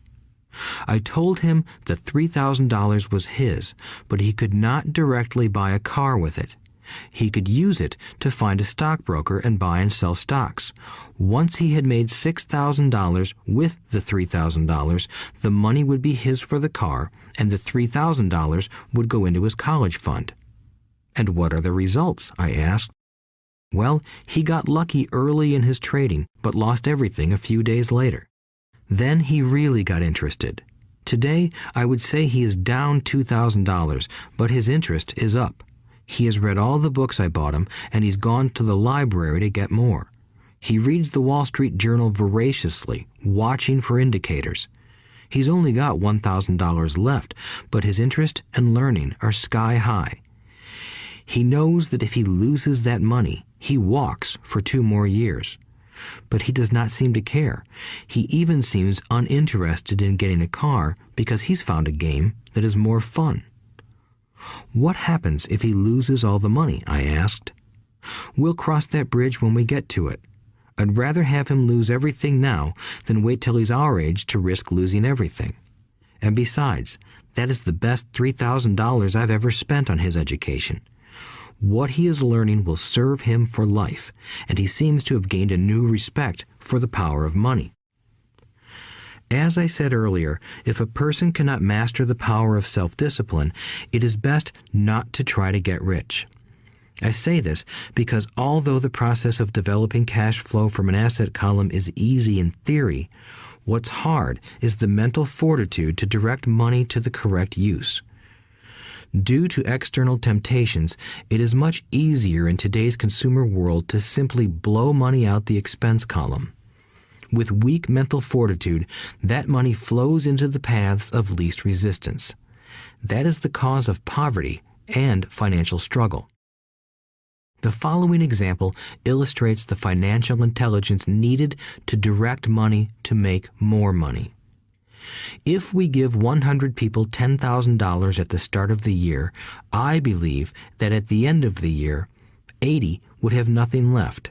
In fact, many would have created greater debt by making a down payment on a new car, refrigerator, electronics, or a holiday.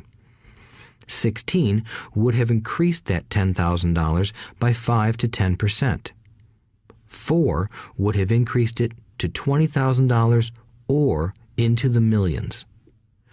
We go to school to learn a profession so we can work for money. It is my opinion that it's just as important to learn how to have money work for you. I love my luxuries as much as anyone else. The difference is I don't buy them on credit. It's the keep up with the Joneses trap. When I wanted to buy a Porsche, the easy road would have been to call my banker and get a loan. Instead of choosing to focus in the liability column, I chose to focus in the asset column. As a habit, I use my desire to consume to inspire and motivate my financial genius to invest. Too often today, we focus on borrowing money to get the things we want instead of focusing on creating money. One is easier in the short term, but harder in the long term. It's a bad habit that we as individuals and as a nation have gotten into. Remember, the easy road often becomes hard, and the hard road often becomes easy. The earlier you can train yourself and those you love to be masters of money, the better. Money is a powerful force. Unfortunately, people use the power of money against themselves. If your financial intelligence is low, money will run all over you. It will be smarter than you. If money is smarter than you, you will work for it all your life. To be the master of money, you need to be smarter than it. Then money will do as it is told. It will obey you. Instead of being a slave to it, you will be the master of it. That is financial intelligence. 9. Choose heroes. The power of myth. When I was a kid, I greatly admired Willie Mays, Hank Aaron, and Yogi Berra. They were my heroes, and I wanted to be just like them. I treasured their baseball cards. I knew their stats, the RBIs, the ERAs, their batting averages, how much they got paid, and how they came up from the minor leagues. As a 9-year-old kid, when I stepped up to bat or played first base or catcher, I wasn't me. I pretended I was a famous baseball player. It's one of the most powerful ways we learn, and we often lose that as adults. We lose our heroes. Today, I watch young kids playing basketball near my home. On the court, they're not little Johnny. They're pretending to be their favorite basketball hero. Copying or emulating heroes is true power learning. I have new heroes as I grow older. I have golf heroes, and I copy their swings and do my best to read everything I can about them. I also have heroes such as Donald Trump, Warren Buffett, Peter Lynch, George Soros, and Jim Rogers. I know their stats just like I knew the ERAs and RBIs of my childhood baseball heroes. I follow what Warren Buffett invests in, and I read anything I can about his point of view on the market and how he chooses stocks. And I read about Donald Trump, trying to find out how he negotiates and puts deals together. Just as I was not me when I was up to bat, when I'm in the market or I'm negotiating a deal, I am subconsciously acting with the bravado of Trump. Or, when analyzing a trend, I look at it as though Warren Buffett were doing it. By having heroes, we tap into a tremendous source of raw genius. But heroes do more than simply inspire us. Heroes make things look easy. Making it look easy convinces us to want to be just like them. If they can do it, so can I. When it comes to investing, too many people make it sound hard. Instead, find heroes who make it look easy. 10. Teach and you shall receive. The power of giving. Both of my dads were teachers. My rich dad taught me a lesson I have carried all my life, the necessity of being charitable or giving. My educated dad gave a lot of his time and knowledge, but almost never gave away money. He usually said that he would give when he had some extra money, but of course, there was rarely any extra. My rich dad gave money as well as education. He believed firmly in tithing. If you want something, you first need to give, he would always say. When he was short of money, he gave money to his church or to his favorite charity. If I could leave one single idea with you, it is that idea. Whenever you feel short or in need of something, give what you want first, and it will come back in buckets. That is true for money, a smile, love, or friendship. I know it is often the last thing a person may want to do, but it has always worked for me. I trust that the principle of reciprocity is true, and I give what I want. I want money, so I give money, and it comes back in multiples. I want sales, so I help someone else sell something, and sales come to me. I want contacts, and I help someone else get contacts. Like magic, contacts come to me. I heard a saying years ago that went, "God does not need to receive, but humans need to give." My rich dad would often say, poor people are more greedy than rich people. He would explain that if a person was rich, that person was providing something that other people wanted. In my life, whenever I have felt needy or short of money or short of help, I simply went out or found in my heart what I wanted and decided to give it first. And when I gave, it always came back. It reminds me of the story of the guy sitting with firewood in his arms on a cold, freezing night. He is yelling at the pot-bellied stove, "When you give me some heat, then I'll put some wood in you." And when it comes to money, love, happiness, sales, and contacts, all one needs to remember is to give first. Often, just the process of thinking of what I want and how I could give that to someone else breaks free a torrent of bounty. Whenever I feel that people aren't smiling at me, I simply begin smiling and saying hello. Like magic, the next thing I know, I'm surrounded by smiling people. It is true that your world is only a mirror of you. So that's why I say, teach and you shall receive. I have found that the more I teach those who want to learn, the more I learn. If you want to learn about money, teach it to someone else. A torrent of new ideas and finer distinctions will come in. There are times when I have given and nothing has come back, or what I have received is not what I wanted. But upon closer inspection and soul-searching, I was often giving to receive in those instances, instead of giving for the joy that giving itself brings. My dad taught teachers, and he became a master teacher. My rich dad always taught young people his way of doing business. In retrospect, it was their generosity with what they knew that made them smarter. There are powers in this world that are much smarter than we are.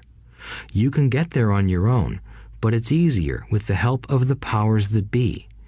You only need to be generous with what you have. Chapter 9. Still want more? Here are some to-dos. Many people may not be satisfied with my 10 steps. They see them more as philosophies than actions. I think understanding the philosophy is just as important as the action. There are many people who want to do instead of think, and then there are people who think but do not do. I would say that I am both. I love new ideas, and I love action. So for those who want a to-do list on how to get started, I will share with you some of the things I do in abbreviated form. Stop doing what you're doing. In other words, take a break and assess what is working and what is not working. The definition of insanity is doing the same thing over and over and expecting a different result. Stop doing what is not working and look for something new. Look for new ideas. For new investing ideas, I go to bookstores and search for books on different and unique subjects. I call them formulas. I buy how-to books on formulas I know nothing about. For example, in the bookstore I found the book The 16% Solution by Joel Moskowitz. I bought the book and read it, and the next Thursday I did exactly as the book said. Most people do not take action, or they let someone talk them out of whatever new formula they are studying. My neighbor told me why 16% would not work. I did not listen to him because he's never done it. Find someone who has done what you want to do. take them to lunch, and ask them for tips and tricks of the trade. As for 16% tax lien certificates, I went to the county tax office and found the government employee who worked in that office. I found out that she, too, invested in the tax liens. Immediately, I invited her to lunch. She was thrilled to tell me everything she knew and how to do it. After lunch, she spent all afternoon showing me everything. By the next day, I found 2 great properties with her help that have been accruing interest at 16% ever since.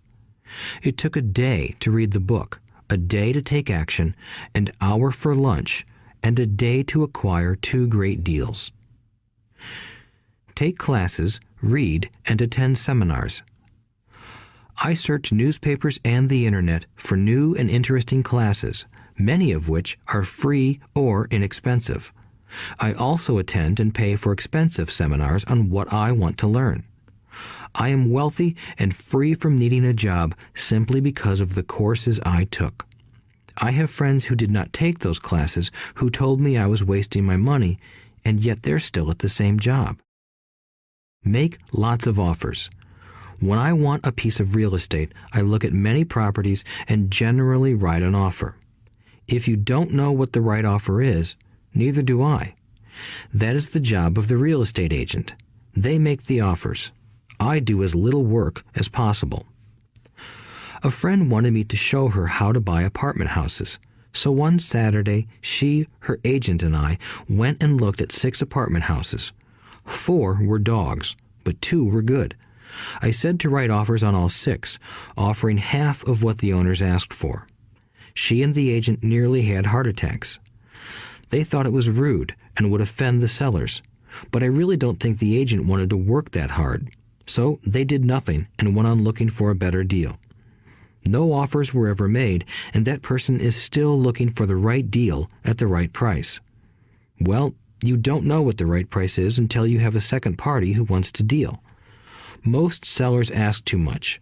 It is rare that a seller asks a price that is less than something is worth. Moral of the story: make offers. People who are not investors have no idea what it feels like to try to sell something. I have had a piece of real estate that I wanted to sell for months. I would have welcomed any offer. They could have offered me 10 pigs and I would have been happy. Not at the offer, but just because someone was interested. I would have countered, maybe for a pig farm in exchange. But that's how the game works. The game of buying and selling is fun. Keep that in mind. It's fun and only a game. Make offers. Someone might say yes. I always make offers with escape clauses. In real estate, I make an offer with language that details subject to contingencies, such as the approval of a business partner. Never specify who the business partner is. Most people don't know that my partner is my cat. If they accept the offer and I don't want the deal, I call home and speak to my cat. I make this ridiculous statement to illustrate how absurdly easy and simple the game is. So many people make things too difficult and take it too seriously. Finding a good deal, the right business, the right people, the right investors, or whatever is just like dating. You must go to the market and talk to a lot of people, make a lot of offers, counter-offers, negotiate, reject, and accept. I know single people who sit at home and wait for the phone to ring, but it's better to go to the market, even if it's only the supermarket. Search, offer, reject, negotiate, and accept are all parts of the process of almost everything in life. Jog, walk, or drive a certain area once a month for 10 minutes. I have found some of my best real estate investments doing this. I will jog a certain neighborhood for a year and look for change. For there to be profit in a deal, there must be 2 elements, a bargain and change. There are lots of bargains, but it's change that turns a bargain into a profitable opportunity. So when I jog a neighborhood I might like to invest in. It is the repetition that causes me to notice slight differences. I notice real estate signs that are up for a long time. That means the seller might be more agreeable to deal. I watch for moving trucks going in or out. I stop and talk to the drivers. I talk to the postal carriers. It's amazing how much information they acquire about an area. I find a bad area, especially an area that the news has scared everyone away from. I drive it for sometimes a year, waiting for signs of something changing for the better. I talk to retailers, especially new ones, and find out why they're moving in. It takes only a few minutes a month, and I do it while doing something else, like exercising or going to and from the store. Shop for bargains in all markets. Consumers will always be poor. When the supermarket has a sale, say on toilet paper, the consumer runs in and stocks up. But when the housing or stock market has a sale, most often called a crash or correction, the same consumer often runs away from it. When the supermarket raises its prices, the consumer shops somewhere else. But when housing or the stock market raises their prices, the same consumer often rushes in and starts buying. Always remember, profits are made in the buying, not in the selling. Look in the right places. A neighbor bought a condominium for $100,000. I bought the identical condo next door for $50,000. He told me he's waiting for the price to go up. I told him that profit is made when you buy, not when you sell. He shopped with a real estate broker who owns no property of her own. I shopped at the foreclosure auction. I paid $500 for a class on how to do this. My neighbor thought that the $500 for a real estate investment class was too expensive. He said he could not afford the money or the time. So he waits for the prices to go up. Look for people who want to buy first, then look for someone who wants to sell. A friend was looking for a certain piece of land. He had the money, but did not have the time. I found a large piece of land, larger than what my friend wanted to buy, tied it up with an option, called my friend, and he said he wanted a piece of it. So I sold the piece to him and then bought the land. I kept the remaining land as mine for free. Moral of the story: buy the pie and cut it in pieces. Most people look for what they can afford, so they look too small. They buy only a piece of the pie, so they end up paying more for less. Small thinkers don't get the big breaks. If you want to get richer, think big. Think big. Retailers love giving volume discounts simply because most business people love big spenders. So even if you're small, you can always think big. When my company was in the market for computers, I called several friends and asked them if they were ready to buy also. We then went to different dealers and negotiated a great deal because we wanted to buy so many. I have done the same with stocks. Small people remain small because they think small, act alone, or don't act at all.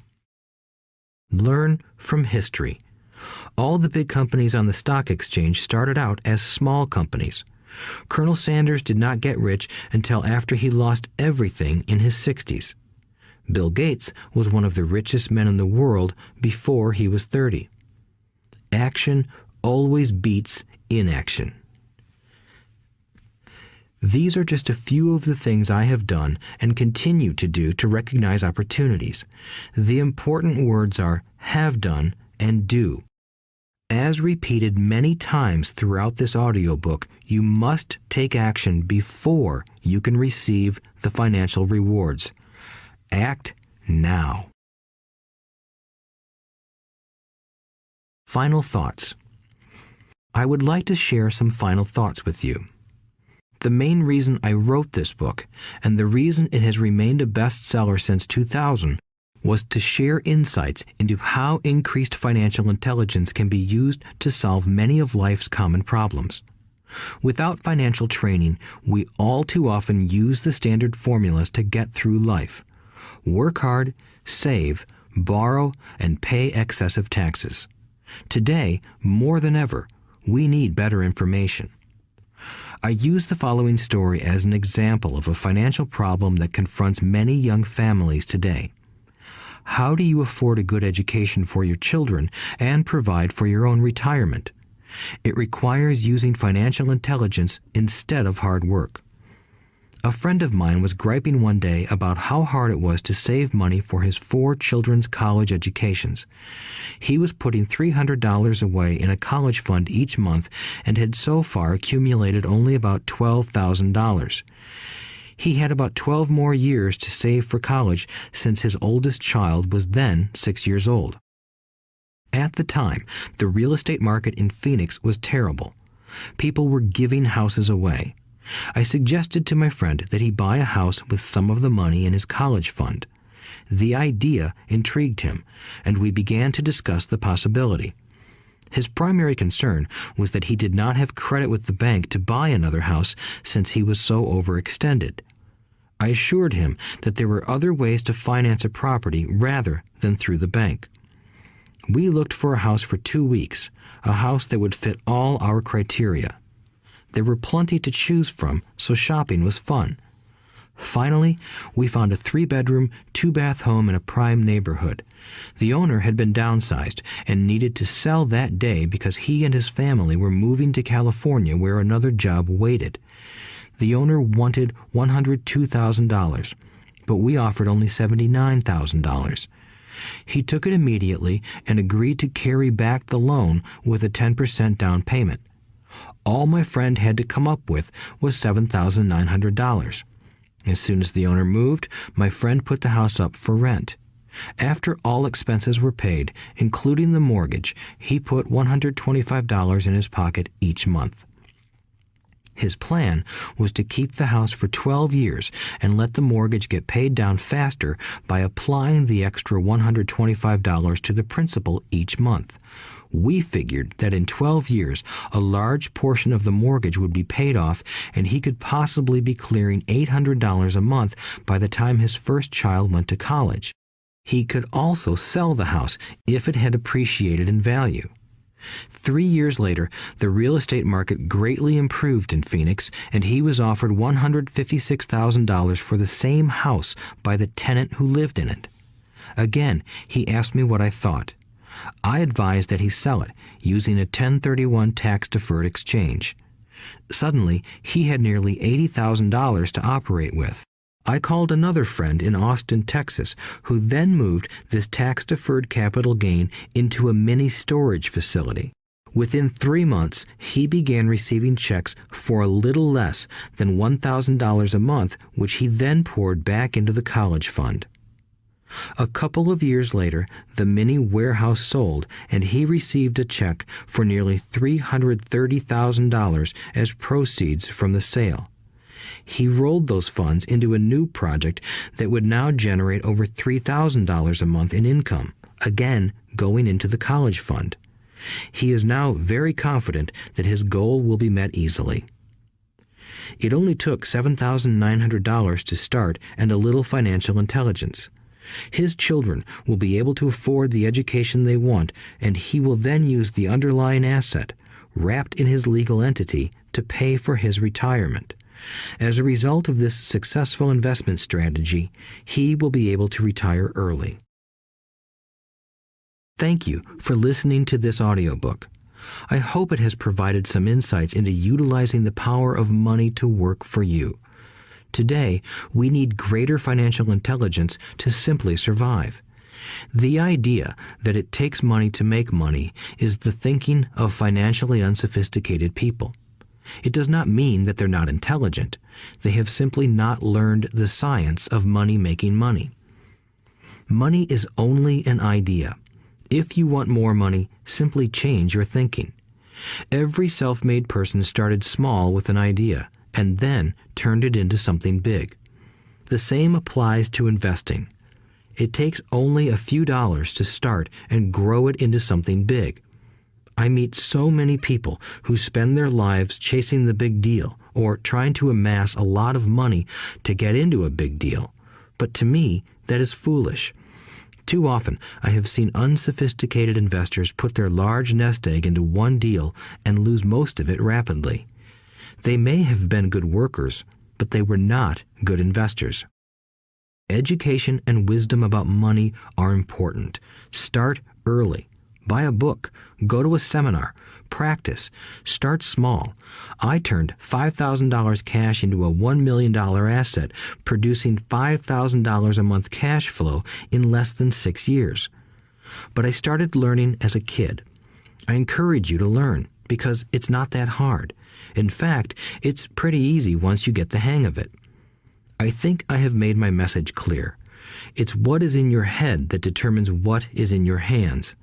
Money is only an idea. There is a great book called Think and Grow Rich. The title is not Work Hard and Grow Rich. Learn to have money work hard for you, and your life will be easier and happier. Today, don't play it safe. Play it smart. The 3 incomes. In the world of accounting, there are 3 different types of income. 1, ordinary earned. 2, portfolio. 3, passive. When my poor dad said to me, "Go to school, get good grades, and find a safe, secure job," he was recommending I work for earned income. When my rich dad said, "The rich don't work for money, they have their money work for them," he was talking about passive income and portfolio income. Passive income, in most cases, is income derived from real estate investments.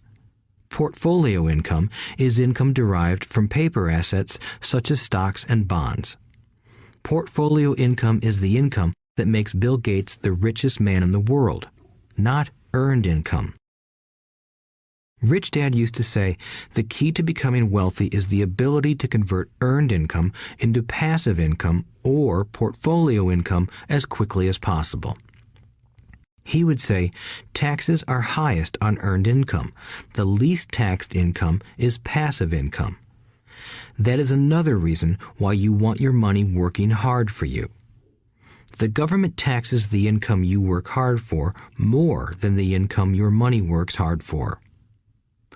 In my second book, Rich Dad's Cash Flow Quadrant, I explain the 4 different types of people who make up the world of business. They are E, employee, S, self-employed, B, business owner, and I, investor. Most people go to school to learn to be an E or an S. The cash flow quadrant is written about the core differences of these 4 types and how people can change their quadrant. In fact, most of our products are created for people in the B and I quadrants. In Rich Dad's Guide to Investing, book number 3 in the Rich Dad series, I go into more detail on the importance of converting earned income into passive and portfolio income. Rich Dad used to say, all a real investor does is convert earned income into passive and portfolio income. If you know what you're doing, investing is not risky. It's just common sense. The key to financial freedom. The key to financial freedom and great wealth is a person's ability to convert earned income into passive and/or portfolio income. My rich dad spent a lot of time teaching Mike and me this skill. Having this ability is the reason my wife Kim and I are financially free, never needing to work again. We continue to work because we choose to. Today, we own a real estate investment company for passive income and participate in private placements and initial public offerings of stock for portfolio income. We also went back to work to build a financial education company so that we can continue to create and publish books and games. All of our educational products are created to teach the same skills my rich dad taught me, the skills of converting earned income into passive and portfolio income. The games we create are important because they teach what books cannot teach. For example, you would never learn to ride a bicycle by only reading a book. Our cash flow games for adults and cash flow for kids game are designed to teach players the basic investment skills of converting earned income into passive and portfolio income. They also teach the principles of accounting and financial literacy. These games are the only educational products in the world that teach people all of these skills simultaneously.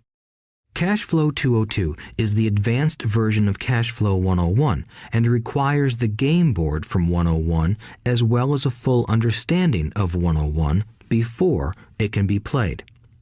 Cash Flow 101 and Cash Flow for Kids teach the principles of fundamental investing. Cash Flow 202 teaches the principles of technical investing. Technical investing involves advanced trading techniques such as short selling, call options, put options, and straddles. A person who understands these advanced techniques is able to make money when the market goes up, as well as when the market comes down. As my rich dad would say, a real investor makes money in an up market and a down market. That is why they make so much money. One of the reasons they make more money is simply because they have more self-confidence. Rich Dad would say they have more self-confidence because they are less afraid of losing.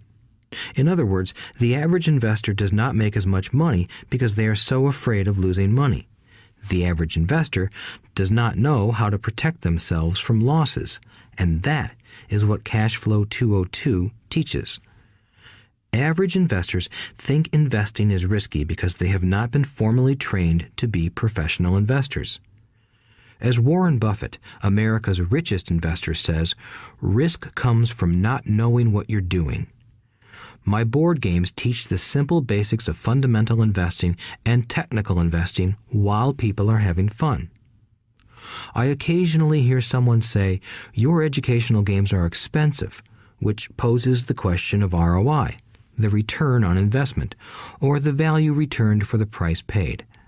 I nod my head and reply, yes, they may be expensive, especially when compared to entertainment board games. But my games are not as expensive as a college education, working hard all your life for earned income, paying excessive taxes, and then living in terror of losing all of your money in the investment markets.